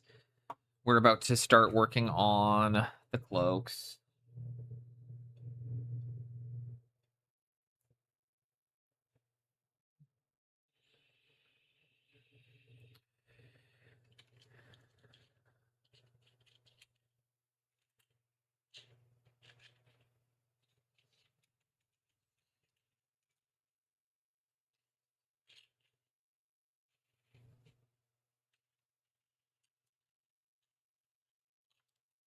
Can move that for now, because I'm not going to need it. Cryo Cheese, what's up? Hi! I am going back to my Studio Boneless roots and working on an entire 2 squads of... We're doing up 2 squads of Chaos Warriors right now. 32 models. Trying to see how far through them I can get in about 6 hours' time. Lots of speed paint, lots of weathering, lots of just very, very low and fluey technique. And yeah, we're coming into just the fun part now, which is, also for anybody that doesn't know, something he's pretty good at. We are coming into painting off-white ivory. And so, for myself, when I'm doing like an ivory cloak, I like to really start from kind of a nice fleshy tone. It also can be a good time to just go wet on wet. So it can be worth it to kind of slow down a little bit right now so you can do a quick...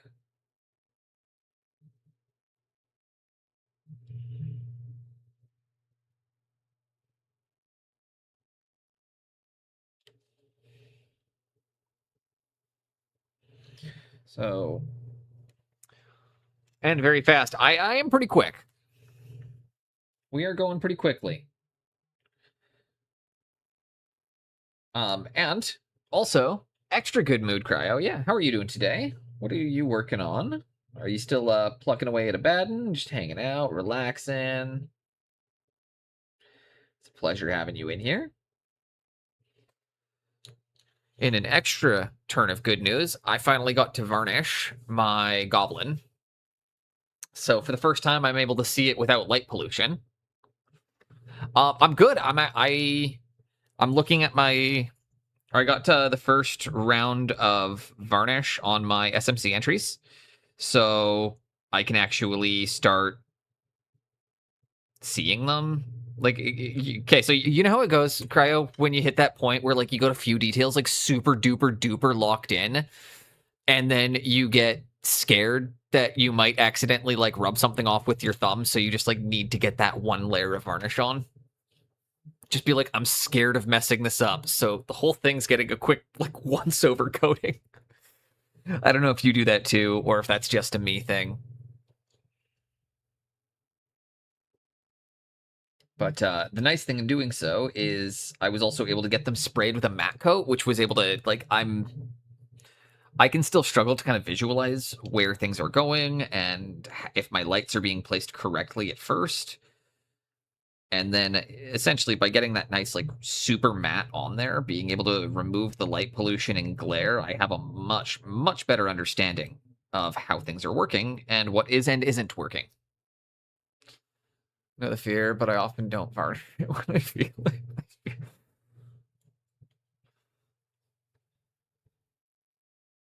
Oh man, I mean, we had to perform surgery on the troll.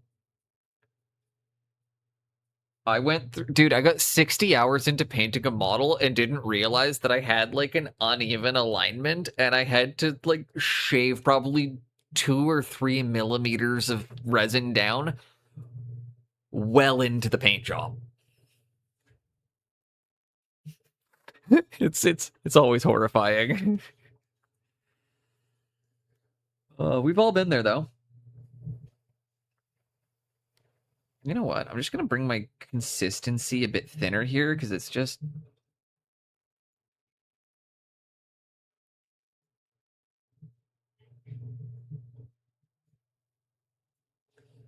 And I'm gonna just kind of relax this a bit.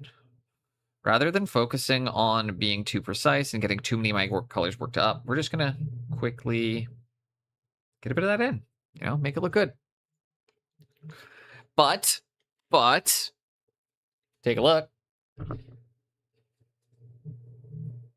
We fixed it.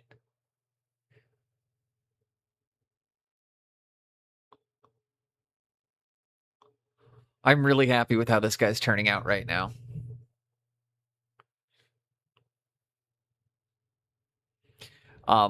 This part's looking really nice. I definitely have more I need to do over in this region. But this is one of my SMC pieces. This is the other one. But I got both these guys varnished today, and that's like, it's making me so happy because now, like, as I'm moving it, I'm able to be like, okay, like, my lights are right. I gotta figure out how to get this transition through here. But I gotta get, like, with this guy right now, I've been just stressing out about doing the transition and then retexture. And the reason I've been stressing about the retexture is because of Chunder Fury. I'm not sure if you're a Warcraft person or not, Cryo Cheese. If you're not a regular, you're probably not going to know. Chunder Fury is the name of my goggles. So my magnifying glasses, I've nicknamed Chunder Fury because they make me horrendously ill. And having them on for more than 30 minutes makes me feel like I'm going to projectile vomit.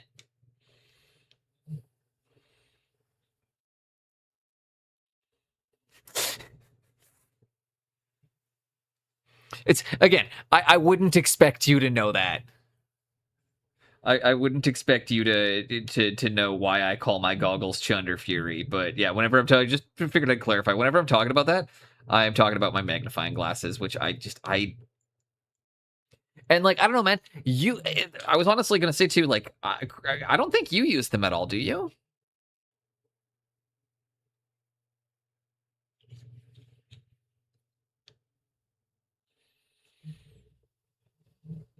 Also, really quickly, we're gonna throw you a shout out when the ad breaks over here. I assume everyone in here does know who you are, but if anybody doesn't, he's a fucking legend. And ridiculously humble. Ridiculously humble about his skill level.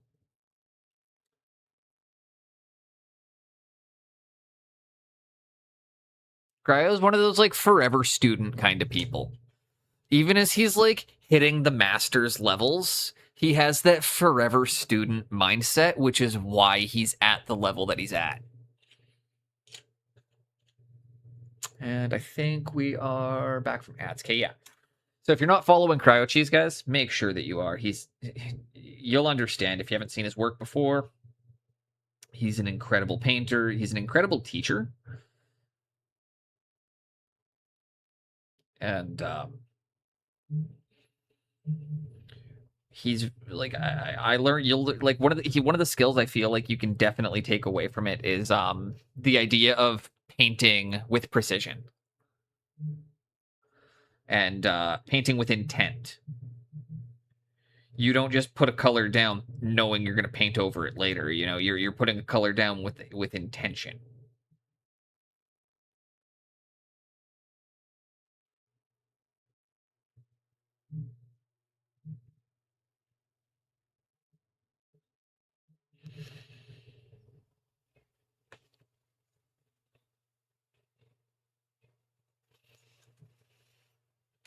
Been pushing my brush way too far today without giving it some water.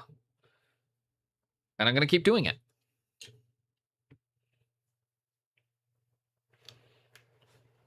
I still can't wait to see your stuff in person. I know you said you're going to try to do SMC, although you might not be able to. Pretty sure you said you'd be there, but I understand everybody has that like life happens thing. However, my stepdad wants to take a trip to Germany with me next year. So I'm trying to see if him and I can line it up so I can come out during, we can do that during Spiel. And so I can come out during Golden Demon. But I can't do both this year. But so this year, yep. Yeah, so 2026, I'm doing SMC. 2027, hopefully my stepdad wants to plan a trip to Germany with me. So we're going to try and line it up to happen during Spiel. So we can do Golden Demon Europe.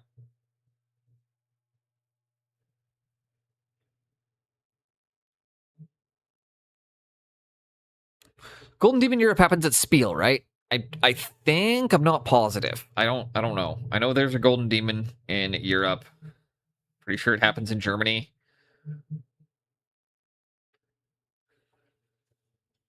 Spiel's the con, Essen's the city. Oh, that'll make him happy. As long as we don't have to go to Berlin. He doesn't like Berlin. He feels it's too touristy.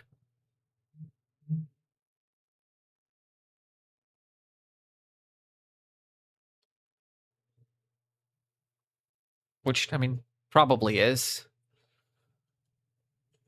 No, it's well in the report. Ruhr? Oh, it's down in the Ruhr. Okay.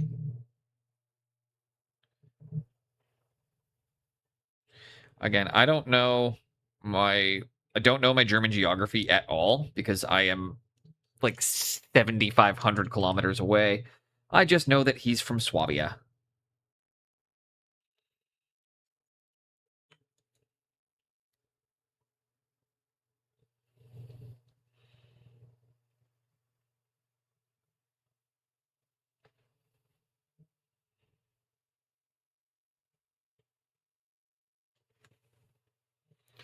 Near the Dutch border. Infamous for industry. I knew it was going to be somewhere. My brain immediately went to somewhere along the Rhine, but I don't. When you don't know, so you don't want to just blurt out the. I don't know. I don't like blurting out wrong answers, especially because people can hear what I say, but they don't see your guys' answers in chats if they watch the VODs ever, so I don't want to just sound like a moron in my own VODs.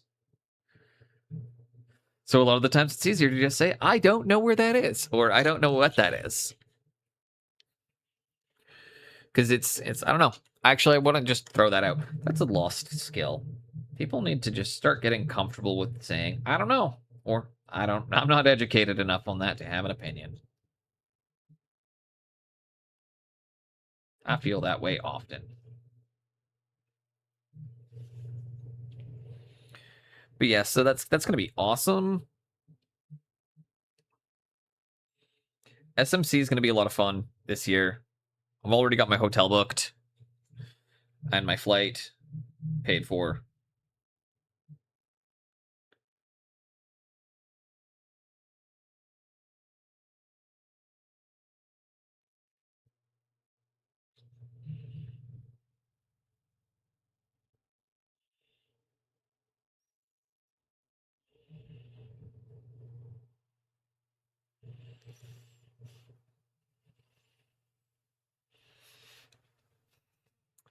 And then boneless, but but we're gonna try and so essentially we're gonna use a really interesting form of contrast on these models. Because one of the things I was talking about before is there's many ways to create contrast. You can use color contrast, like contrasting colors. such as blue and orange, purple and yellow.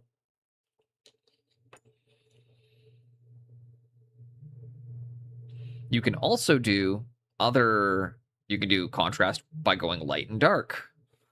There's a less common way of doing contrast that we can still accomplish in mini painting, and that is through textures and hygiene. One of the best ways you can create like significant contrast on a model is through by changing the materials on the model. Now, obviously, G-dubs is nice, and they give us that beautifully sculpted fur. It's really easy to get that to look different. You know, the metals, blah, blah, blah, blah, blah. So, because this is for an army, and I'm not going to render up each individual cloak, it's just we don't have time for that. You just get them, you know, we're going to get them to read a nice, clean ivory instead. So how I'm going to create contrast on these models is with hygiene. Hygiene, Boneless. Well, what do you mean by the hygiene contrast? Well, what I'm going to do is I'm going to have elements of the model that are extremely clean right next to elements that are extremely dirty. And it creates visual confusion and contrast to the eye.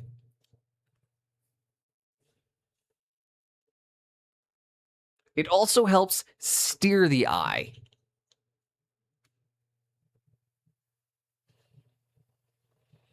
Helps guide the viewer where to look. But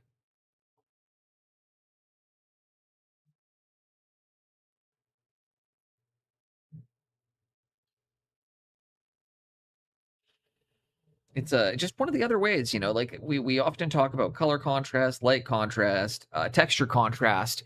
You can also create contrast through having areas that are really clean next to something really dirty. Again, we go back to like the Manticore for the army. You've got that really nice clean white against the armor there. It's not focusing well because I don't want to adjust my focus, but good enough. You know, it shows you get those elements. And again, because we've got those ivory cloaks, it guides the eyes upwards, which means we're not looking at the feet. We're not really focusing on everything. It helps bring the eyes to the nice, interesting parts of the model. And guiding the viewer's eye is an extremely important part of painting. When you're doing speed painting, army painting, batch painting, anything along those lines, you have to rely on those tricks significantly more, as we're not spending the time to do things right all often. Very definitely with my dad, one of the evening. Contrast is not just one thing. Yeah, and like for some people, it's contrast paints. For some people, it's but there's lots of ways to create contrast in a model. There's lots of ways to get those nice visual separations. Thank you, Cryo, for being here. Again, just gonna shout it out really quick. Anybody that's not following Cryo, he's an absolute legend. Humble and very talented. I highly recommend you check him out. You can learn a lot and have some good laughs. Or sometimes talk philosophy also. I was going to say, like, we talked there's one stream where we talked about like an hour of like talked about like Nietzsche for an hour. It's fantastic. So, again, fantastic person, fantastic stream, fantastic content, fantastic painter.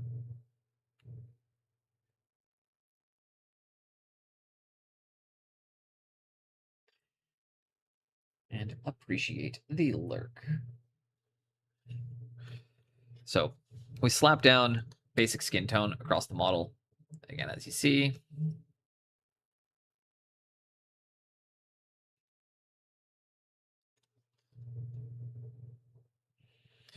It's so fun going from like this is so relaxing right now, guys.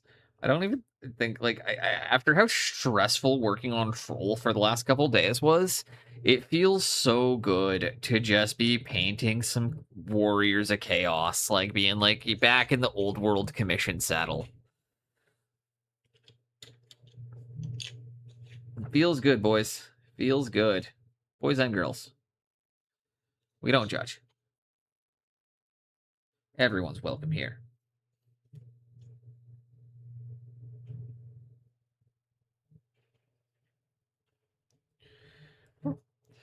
So what time is it? It's about 3:30. Okay, so just so everybody knows, stream will probably be maximum 1 more hour, as we're gonna shut it down when my wife gets home from work. So she's just finishing up right now, but she has a couple errands we gotta run. She's running after work. So when she gets home, we're gonna shut things down. And then tomorrow we will finish up getting the final steps done here. Turns out we were not able to get the whole Chaos Warriors painted in 6 hours. Although, you know what? I will say, these are playable. They're not good, but these are playable models.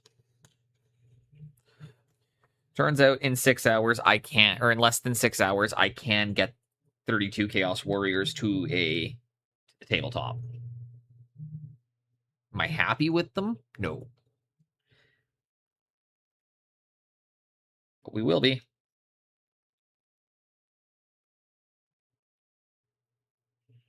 Also, I don't know why I love painting cloaks.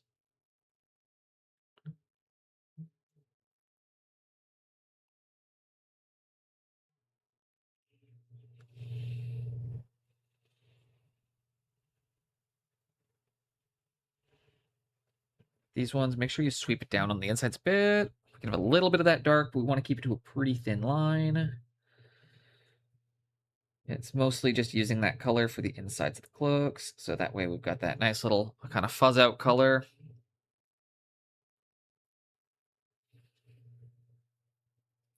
Oh no, you didn't finish 32 models in 6 hours? I mean, I was able to get 32 models to tabletop standard in 6 hours, which actually I think is pretty incredible. Or to like a baseline tabletop. I don't even like calling this tabletop because it's...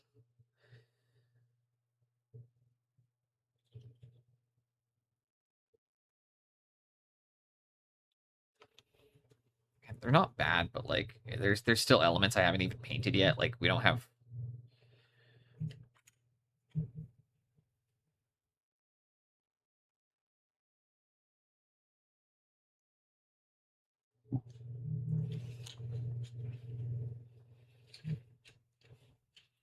But we've already gotten through 10 of the cloaks.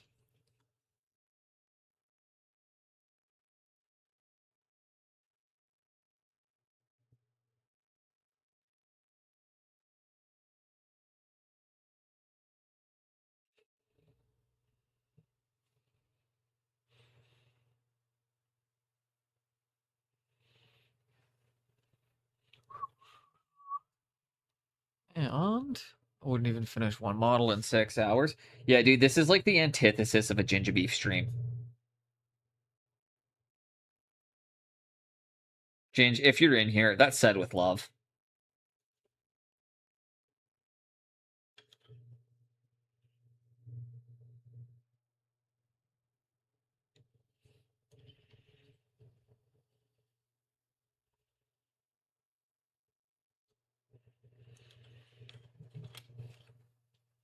I should probably throw him a shout out if I'm going to shit talk him while he's not here.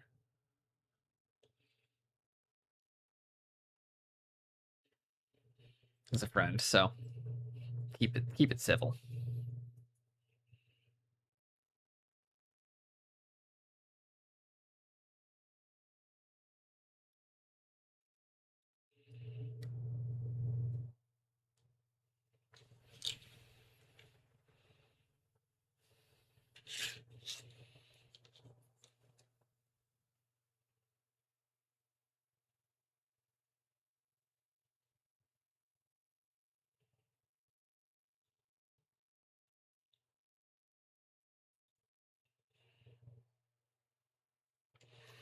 And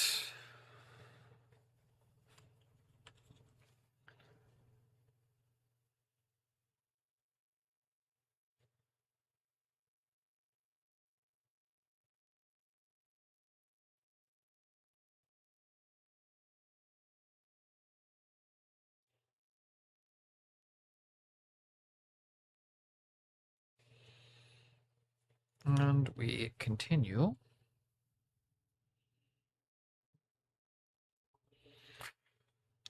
Just like as you can see, it's just working up one color at a time.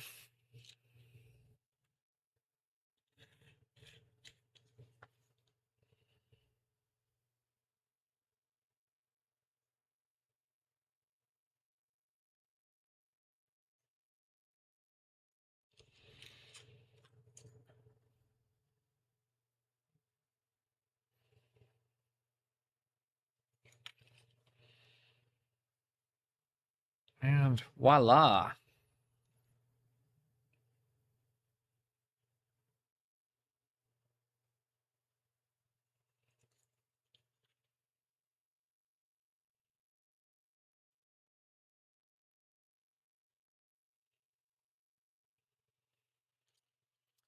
Holy crap. 13. We're almost halfway through the first round of cloak highlights now.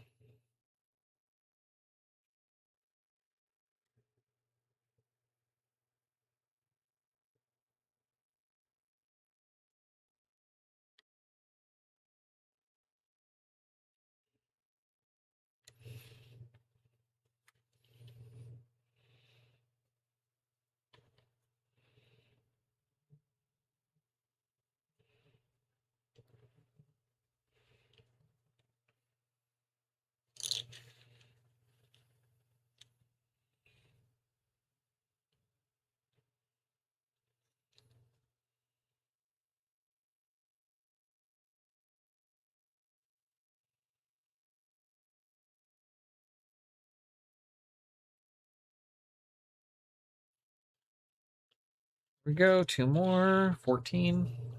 It says starting number 15.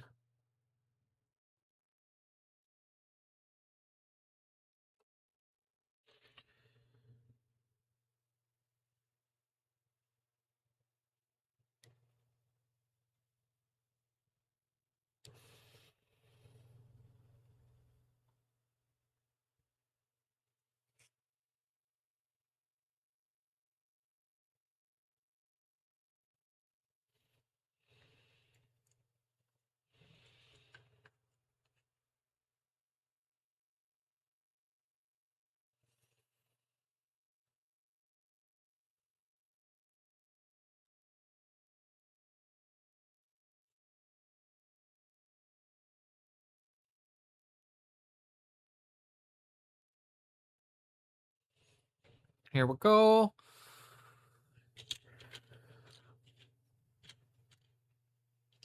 And we keep.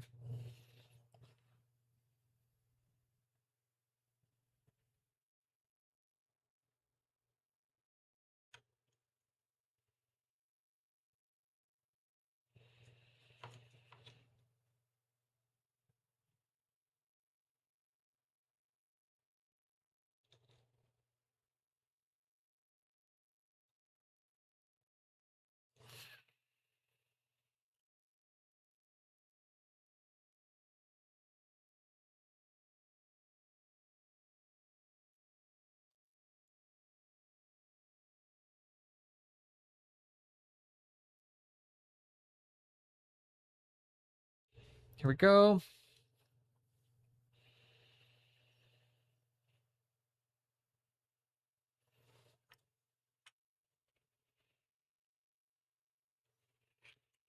That's the first 16.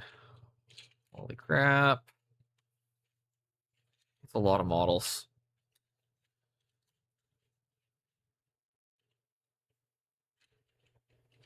That is a lot of models to get done in that time frame. All right, let's start the next group.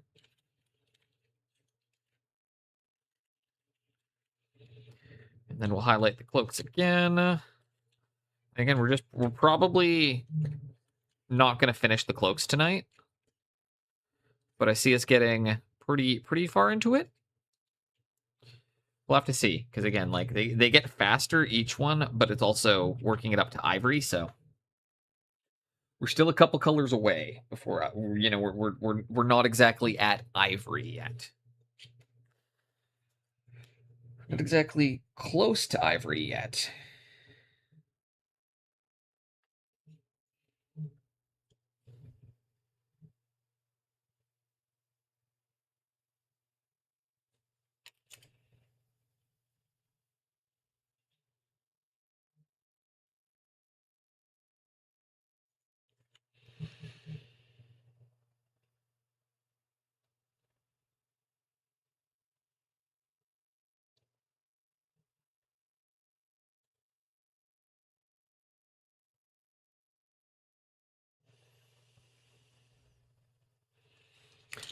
There's one.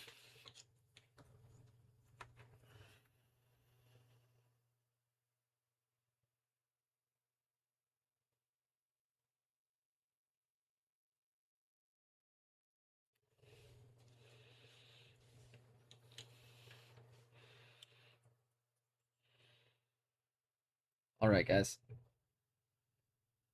Follow your shapes. My house smells like sausage rolls. I don't know why. I don't have sausage rolls. Somebody on this floor is making them, though. I want sausage rolls. Please bring me sausage rolls. Roll me away. These are actually going to be a little bit quicker to do because you only have the one side you got to highlight afterwards.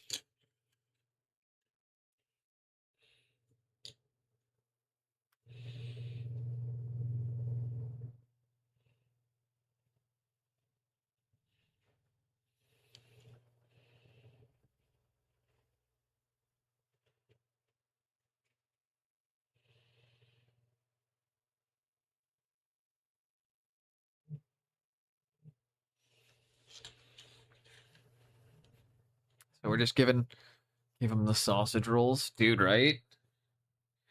It's because I haven't eaten yet today. I'll have a snack in a bit. Who needs to eat when you have 1.5 liters of coffee?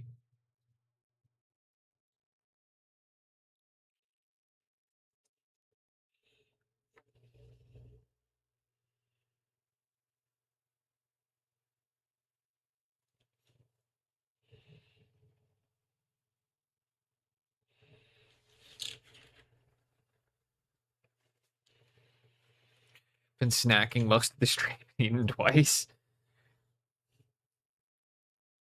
You got to remember too, I go live maybe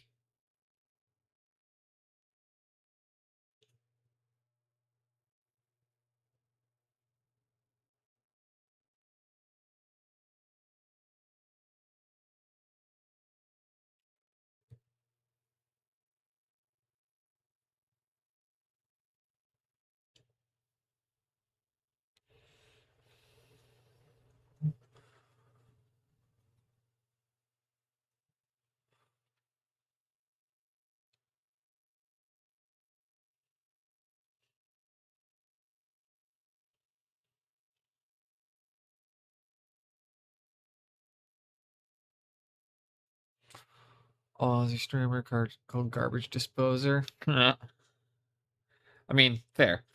I don't get very hungry. Although, you know what? I'm gonna have a pouch.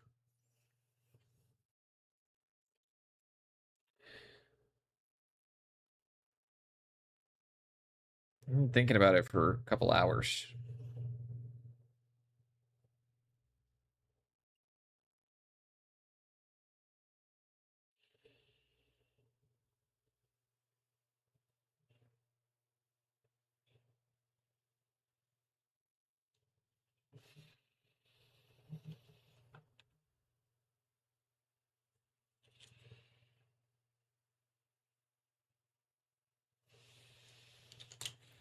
Six. I have 10 more cloaks to do the first round of highlights on.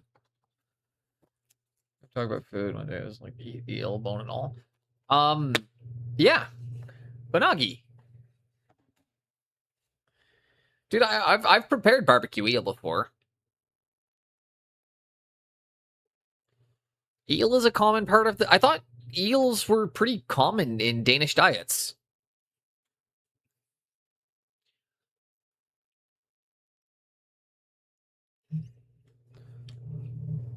I was gonna say, like, isn't like eel like a traditional food there?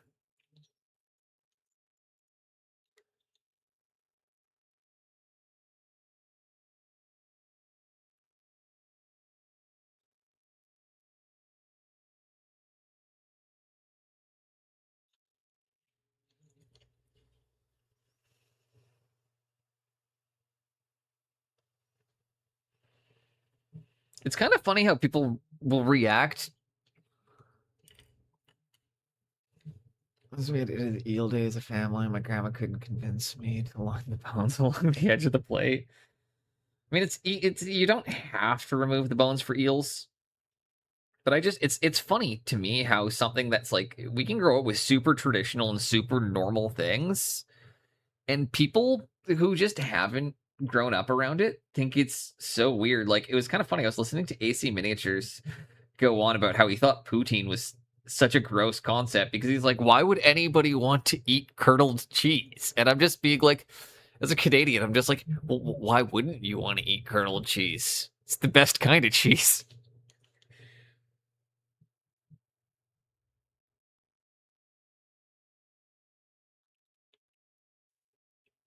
But that was kind of one of those times where it's like, you kind of hear people saying, it's like, oh yeah, dude, a Canadian delicacy is pouring curdled cheese and gravy over your French fries.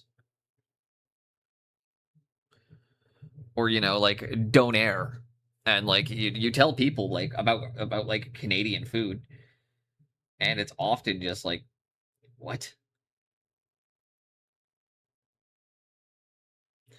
But then I also remember growing up with a Ukrainian family next door. Shout out Vladimir. Chances are he doesn't even know I do this, although he was my first exposure to Warhammer. He's one of the first people I know to have ever owned Warhammer. Putin.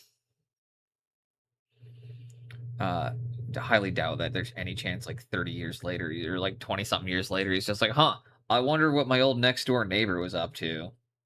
Wonder if he paints miniatures professionally on the internet. I highly doubt the dude even still paints.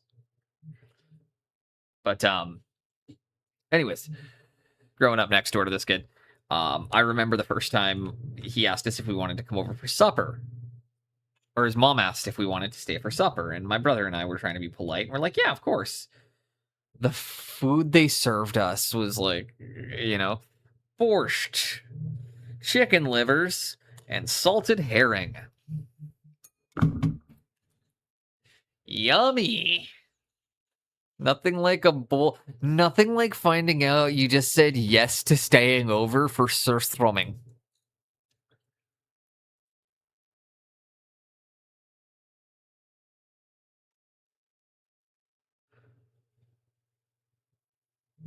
Surströmming, borscht, and chicken liver.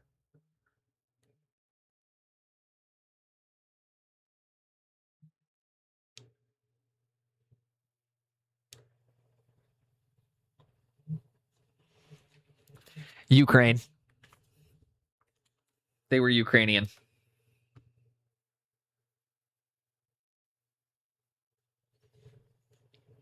Yeah. Yeah. That goes down to this day as one of the why would they eat a Swedish dish? Not sure. All I know is they really loved salted herring. Pickled salted herring. It's popular through a lot of Europe. I know, like in Germany, it's also quite popular due to like my stepdad explained it to me. That surströmming is a fucking immediate hangover cure. If you can keep it down, it will cure a hangover immediately. He described it's got every single nutrient the body needs when you're not or when you're hungover. Pickled herring and pickled salted. It's the one they did the one that was pickled, fermented, and salted. Or it was the one I'm pretty sure that's what it's a pickled herring that's then fermented and then cured in salt.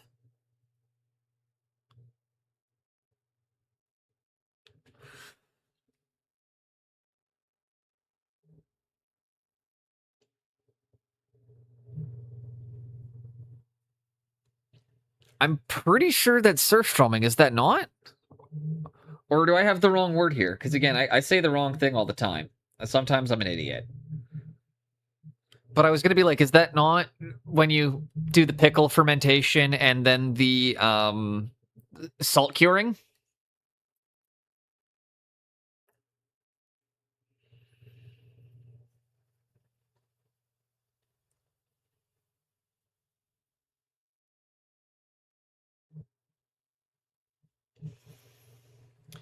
Fermented one isn't pickled to my knowledge. Okay. That might be it. I don't know. I'm North American. The point of this conversation, Beardedry, is almost to highlight that like foods that seem super duper normal in the places that we're from can seem so strange to people not from there, right?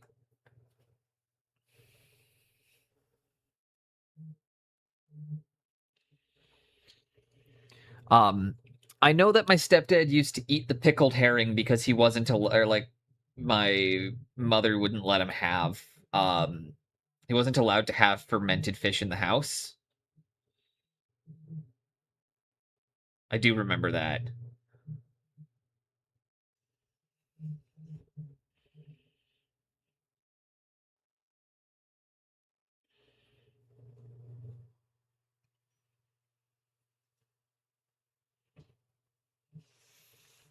Fair enough. Again, I I know it's a canned fermented horrendous thing. Yeah, dude, as soon as it was literally as soon as the can popped, you could smell it.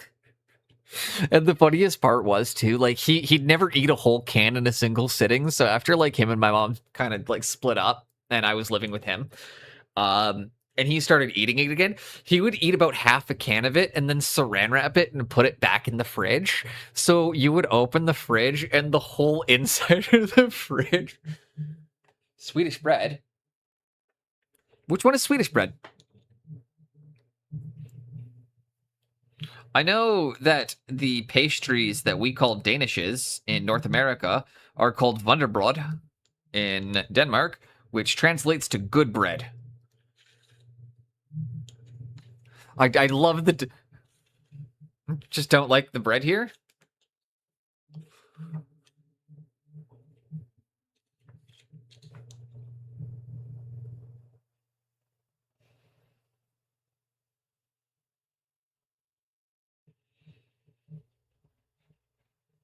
But yeah, I personally, I'm not a big fan of like I don't do seafood at all. But like yeah, I remember back then the fucking smell of that meal. I don't eat anything but Finnish bread. Do the Finns make good bread?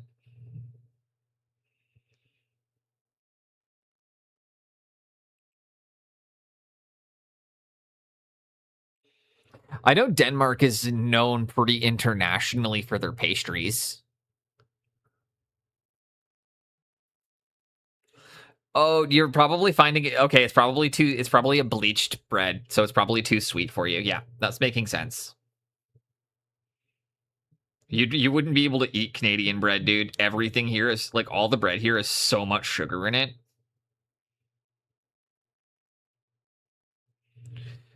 I guarantee you, anybody they make a sourdough rye bread that I'm grown up on. I love sour ryes.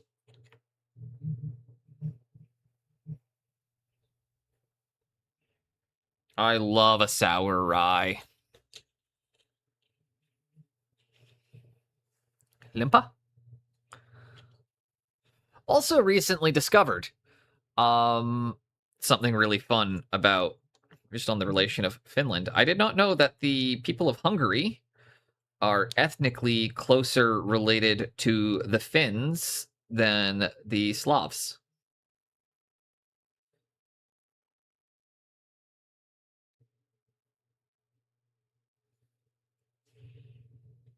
I didn't know that. We always assumed out here that Hungary or the people of Hungary are Slavic. They are not.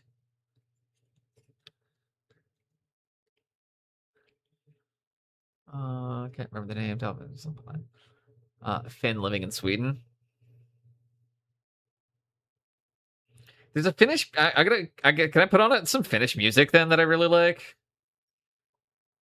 It's like there's one band that I really like from Finland, and it's not Finn Troll. Don't worry. Um, it's a punk band actually, and like I really like them, but I have no idea what they're saying. Um, Let me see if I can find the song.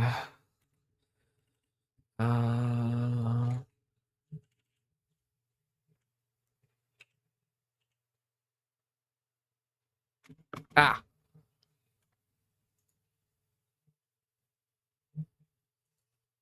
This one. I can't even pronounce the band name. But we'll throw some Finnish music on for you. Or sorry, yeah, they think that they're Finnish.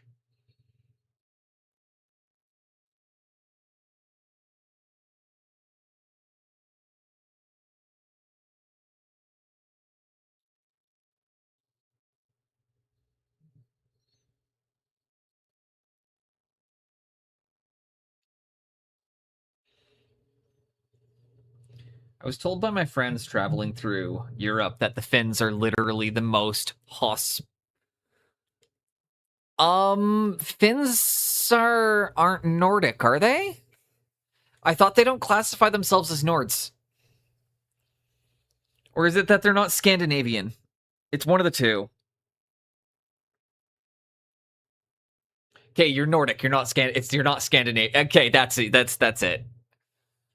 I've been told by my friends who've traveled through Europe quite extensively, the Finns are the most hospitable people they've ever, like, traveling through Finland was the most hospitable experience they had, like, ever. Just everyone wanted to help. Everyone was super friendly. Everyone was just like, yeah. If you didn't know that's Finland is close to northern Canada. I actually did know that. I did know that.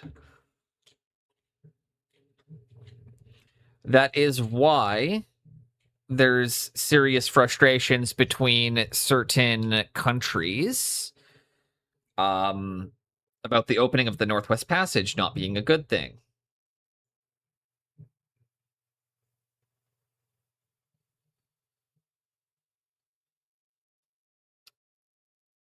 It's the same reason technically we share a border with Denmark.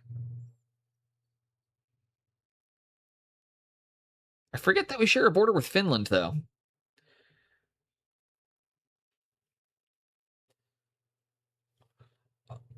That's exactly what I've been told. Is like they're just very helpful, and like especially for like if you're backpacking and things.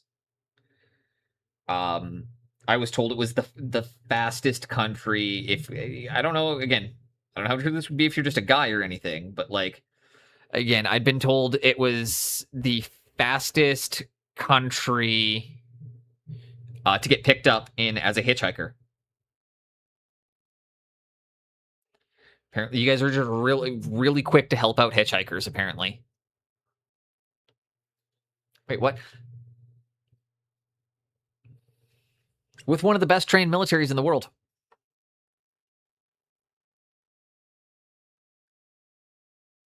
A lot of people don't know that about Finland either.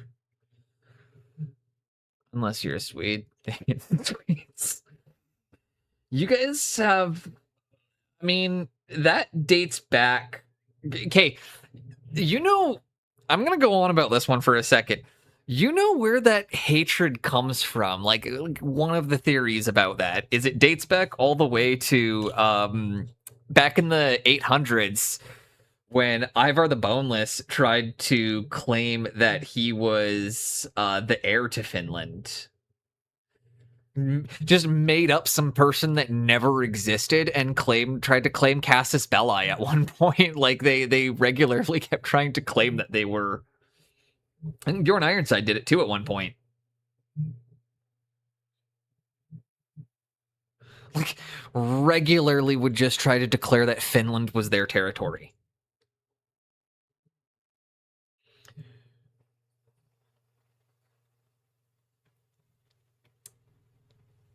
Finland is a really young country. As a country, yes. As a people, no. The country of Finland is a young country. the language that you speak, the culture that exists there, the indigenous people that have existed within Finland for thousands upon thousands of years.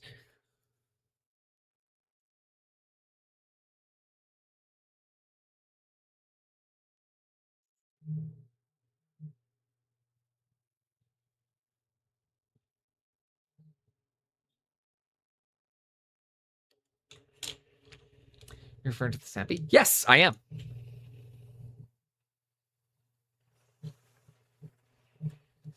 Questions.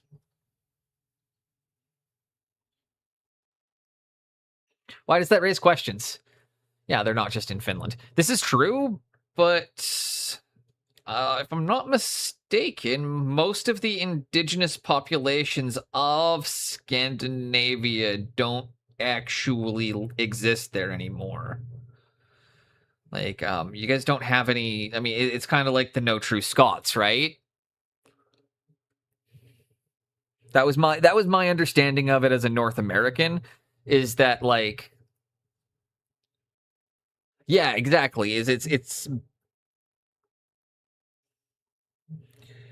I thought they had. My understanding of it was that they'd been kind of wiped out of Norway and Sweden a long time ago.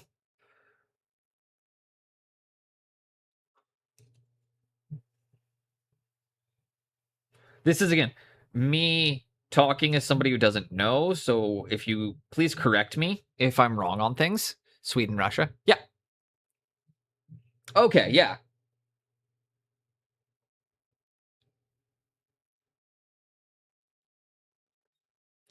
I don't know anything. I do not know anything about Russia outside of the Bolshevik Revolution.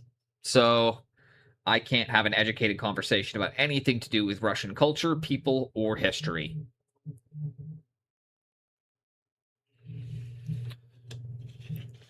Germany? I did not know Germany.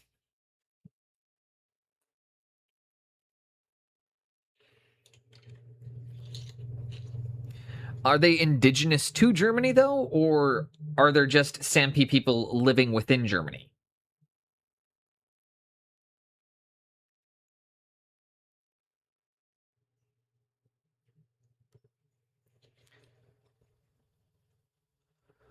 Oh, still discussing in Germany. 1940. Oh, yeah. I do know I know my German history a bit better than I know my. I don't know my German geography. I know my German. I do know my German history, but that's because of the fact that German history and Canadian history are extremely, extremely intertwined. Norway, Sweden, Finland, Russia. Oh yeah, okay, that's what I thought. But German history and Canadian history are extremely intertwined as Canada's independence was granted through our actions in the First World War. There was actually a huge issue when we changed our flag to the maple leaf because there were a lot of soldiers who died in the Great War under the old flag of Canada back when we were a colony. And a lot of people didn't actually want to give up our colonial flag originally. They wanted to keep that before we swapped to the maple leaf.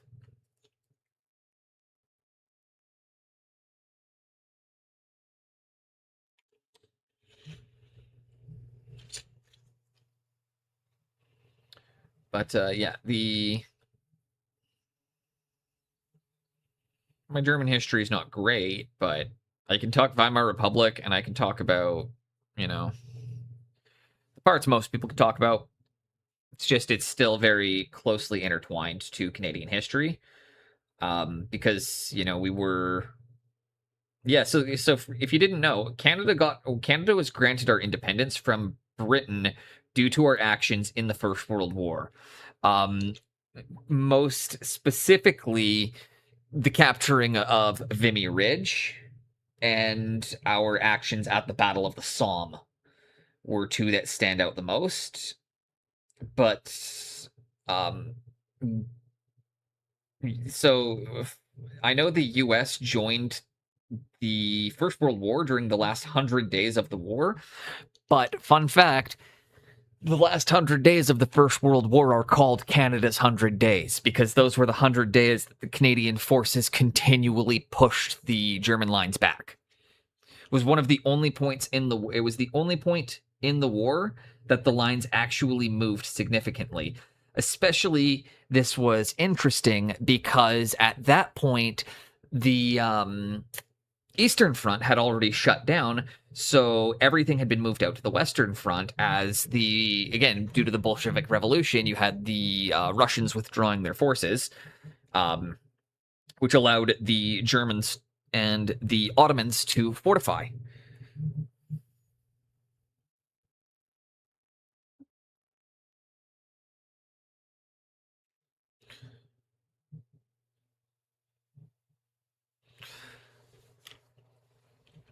Yeah. Yeah. Boneless knows a thing or two about some history stuffs. Not perfect at it, you know. But I do never knew that they heard 100 Canada 100 Canadian. Yeah, Canada's 100 days. Canada takes a lot of pride in their action, or Canada and Canadians in general take a lot of pride in in the country's actions during the First World War because it is how we got our independence. So we teach a lot about it in school. We teach a lot about the First World War in school. We actually focus a lot less on the Second World War because what year was Canada formed? As a country, or what year was Confederation, or what year was pre-Confederation, or what year was the landing of, or what year was the discovery? As a country, Canada, I believe it's 1917. Are the Chaos Warriors winning? No, we're doing pretty good. It's 1917, if I remember correctly.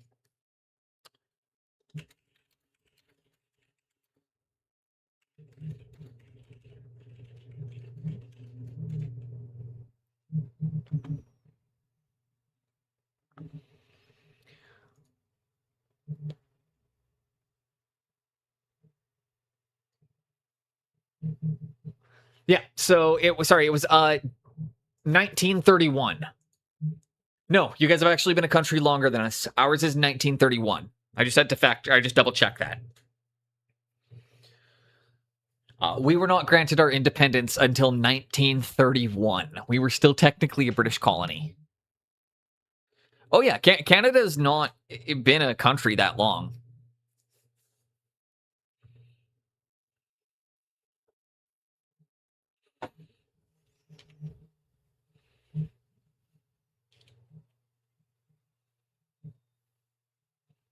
We are but a baby nation.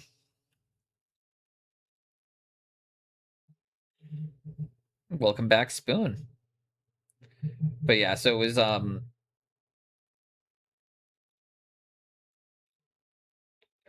but Canada invented essentially the big reason we got our independence was the invention of the walking barrage.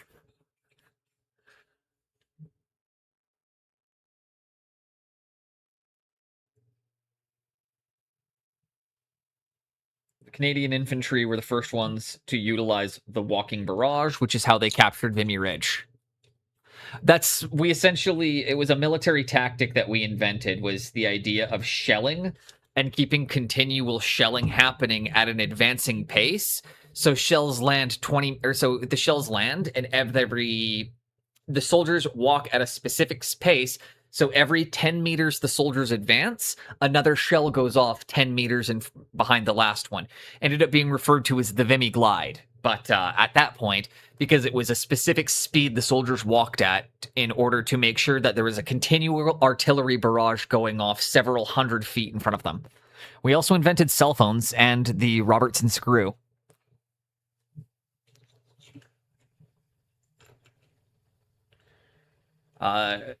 Canadians invented phones. Did you know that the phone is a Canadian invention? Oh, Spoon's giving me a hard time. Him and I have like DM'd privately so many times that I know he's just messing with me. But it also gives me a fun chance to educate on some of this stuff. It's a really good segue. But yeah, the Robertson screw. Is probably the greatest Canadian invention. You Americans don't even know because you're all still using Phillips head.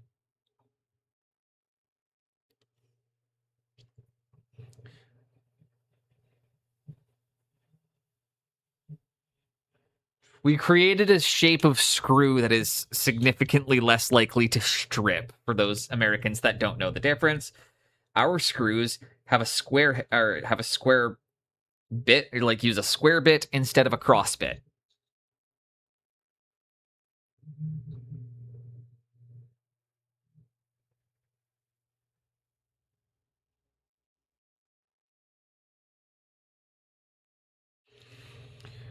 But yeah, when the list of Canadian inventions is actually super rad.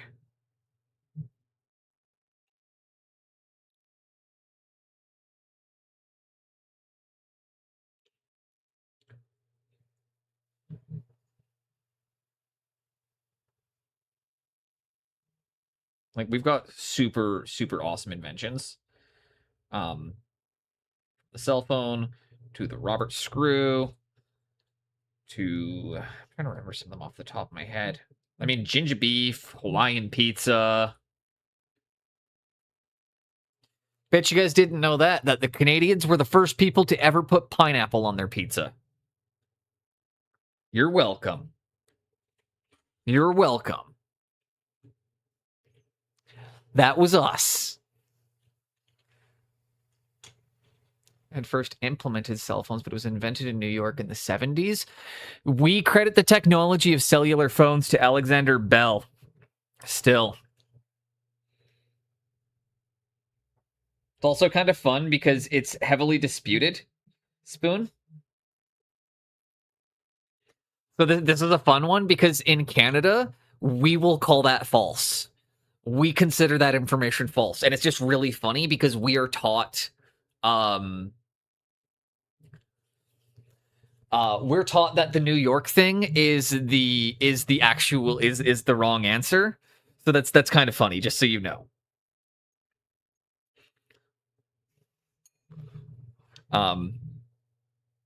So then I can't confirm which one's correct or not. I'm going to trust you and say that your version of the story is correct, but I do think it's funny that both countries try to claim their version of the story is the right one.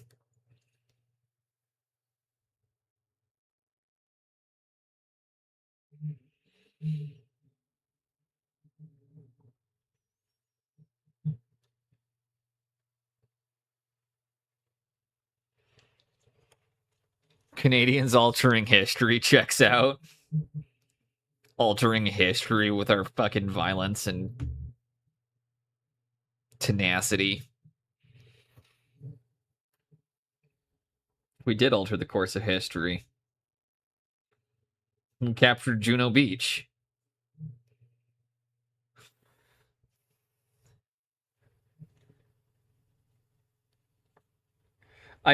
Spoon, I know. No worries. I'll catch you when you're back.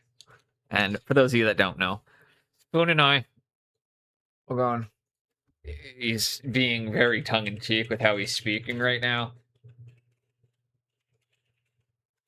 So, shout out Spoon. Anybody that doesn't know. This is playful banter. It is not genuine. When this conversation becomes genuine, I am way less cool about it.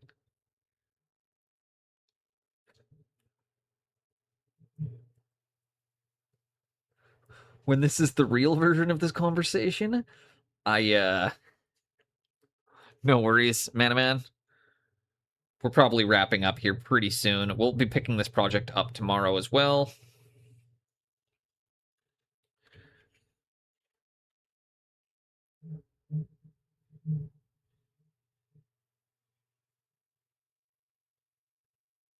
And then I'm gonna message Jinx back after stream because he needs to find a way to pay her for some lessons. I want to get those booked.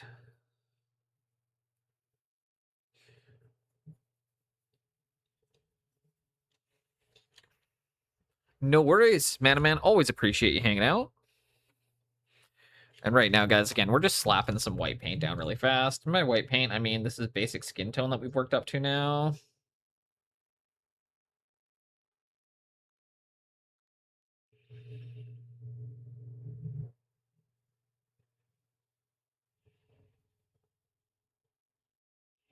No one else wanted to play one of the greatest Canadian punk albums of all time.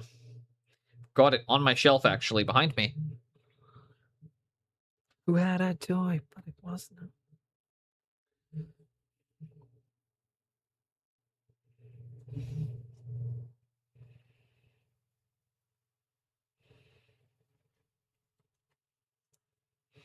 But yeah, I don't know if you're still here, Bearded. I do know the translation on the song that I played is I think it's Baby Bottle Dreams is what it translates to in English.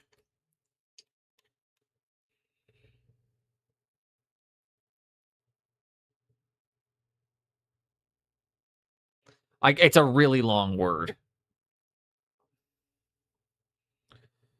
Uh,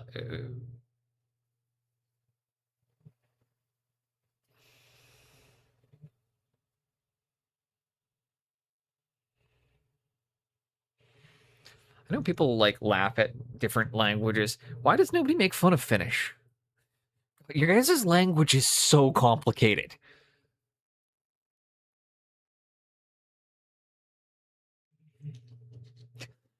Your words are obscene. Like the amount of letters in in your words are obscene.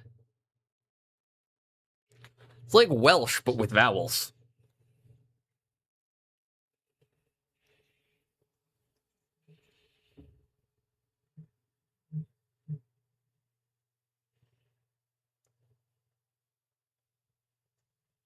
Ooh, good song.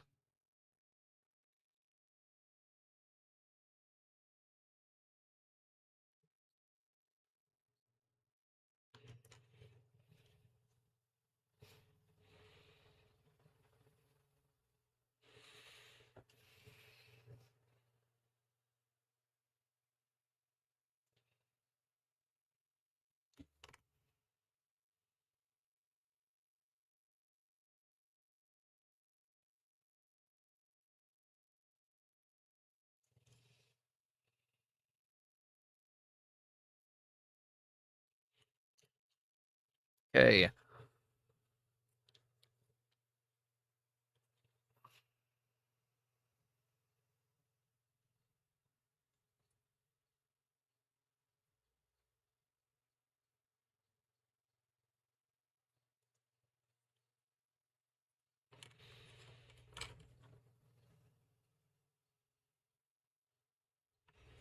Here we go.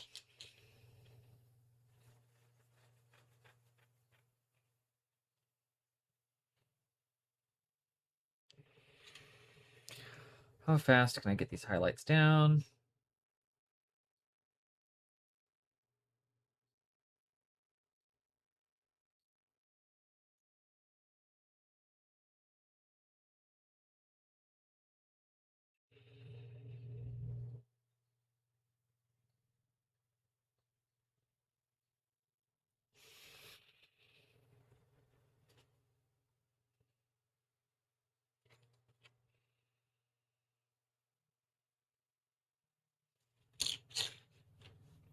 Okay.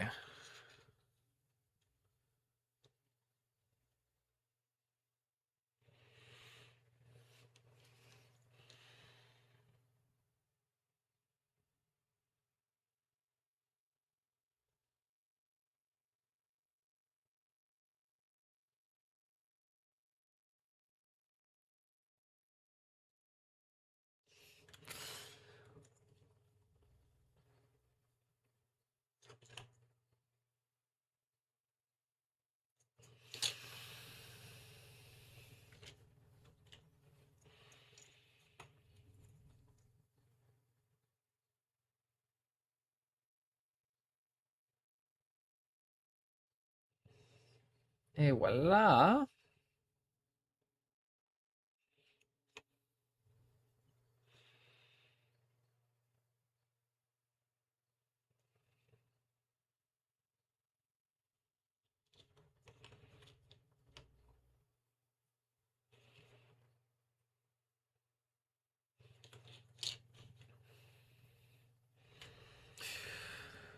Okay. Slap, slap, slap.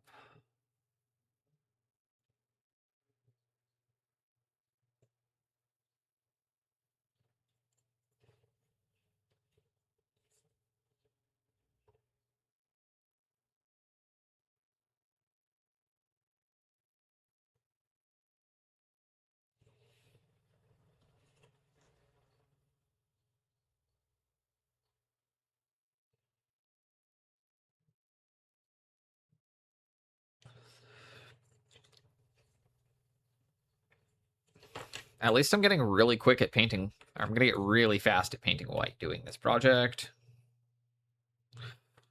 Which is probably like one of the best skills to have. Anyways. Especially for the fact that I've got a large Palanite project coming up. And for those of you that don't know, my Palanite Enforcers get painted white. White armor, black clothes, red accents.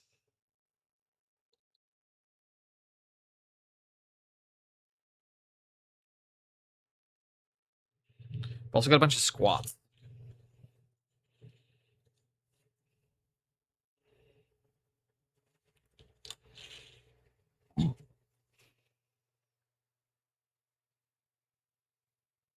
I'm running free, yeah. I'm running free.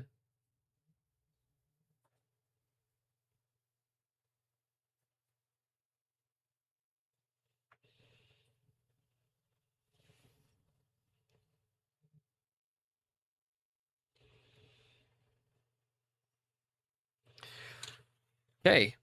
That's the first 16 with the 2 rounds of highlights done now.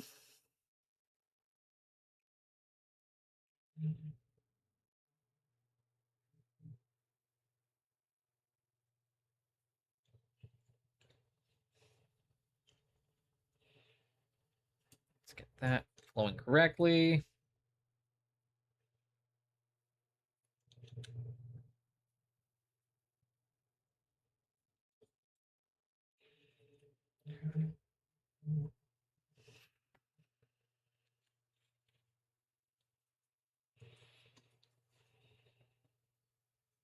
And same thing, last one.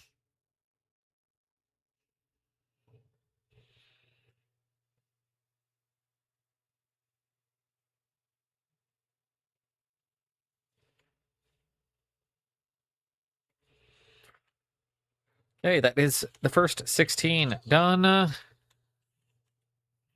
Guys, we're gonna probably raid out here in just a minute. I'm pretty sure I just heard my wife get home. Pretty sure I just heard her car park. So we're probably gonna wrap up and raid out. If anybody knows who we should go and see, I'll take a suggestion in chat. Otherwise, we'll go see who of the usual suspects is going. Pop in and say hello.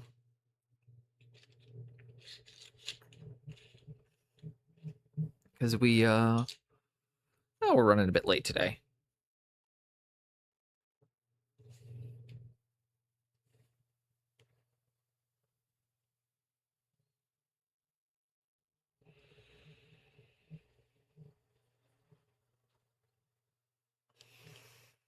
Pigments, the teas taste like mushrooms, and it bothers me. Are you drinking psilocybin tea? Because that might explain it. No, alcoholic. Okay, yeah, my wife is home, so we're going to be shutting stream down here in about 2-3 minutes here, guys. We're just going to slap down a couple more quick coats here, but let's go find a raid target. So we've been going just over 6 hours. Got pretty far along this project, and I'm content with the progress that we've made. We'll have them done tomorrow for sure, because like this is, yeah, we've gotten really far along them in that time. If you want to cross through the camera, don't worry about it, okay? I know you're panicking about that, probably off to the side, aren't you? Yeah, just cross. It's all good. She gets worried about crossing the camera. It's not bad manners.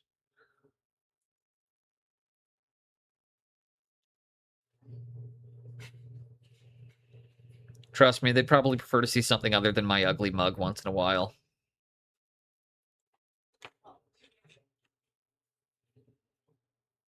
That's what the cats are for, right?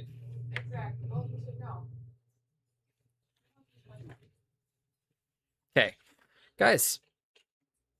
We've now done 20 Chaos Warriors up to this point. Again, I've got 12 more to go.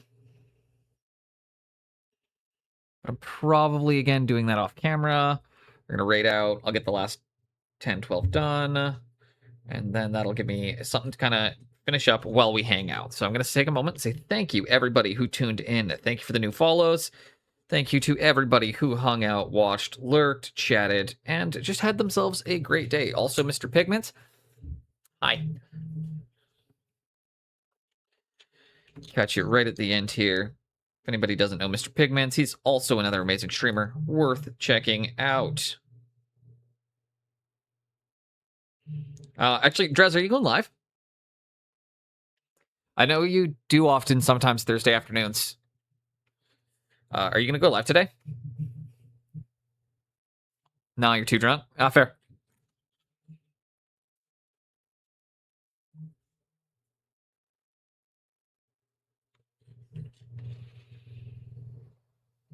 No worries. Okay. Let's go see who we can raid into. And then we're going to go finish up the painting. All right, who do we got? Who do we got? Who do we got? Go see Johnny Jeans, NPC Wargaming, Smiling Beagle. Smiling Beagle. Let's go see Smiling Beagle.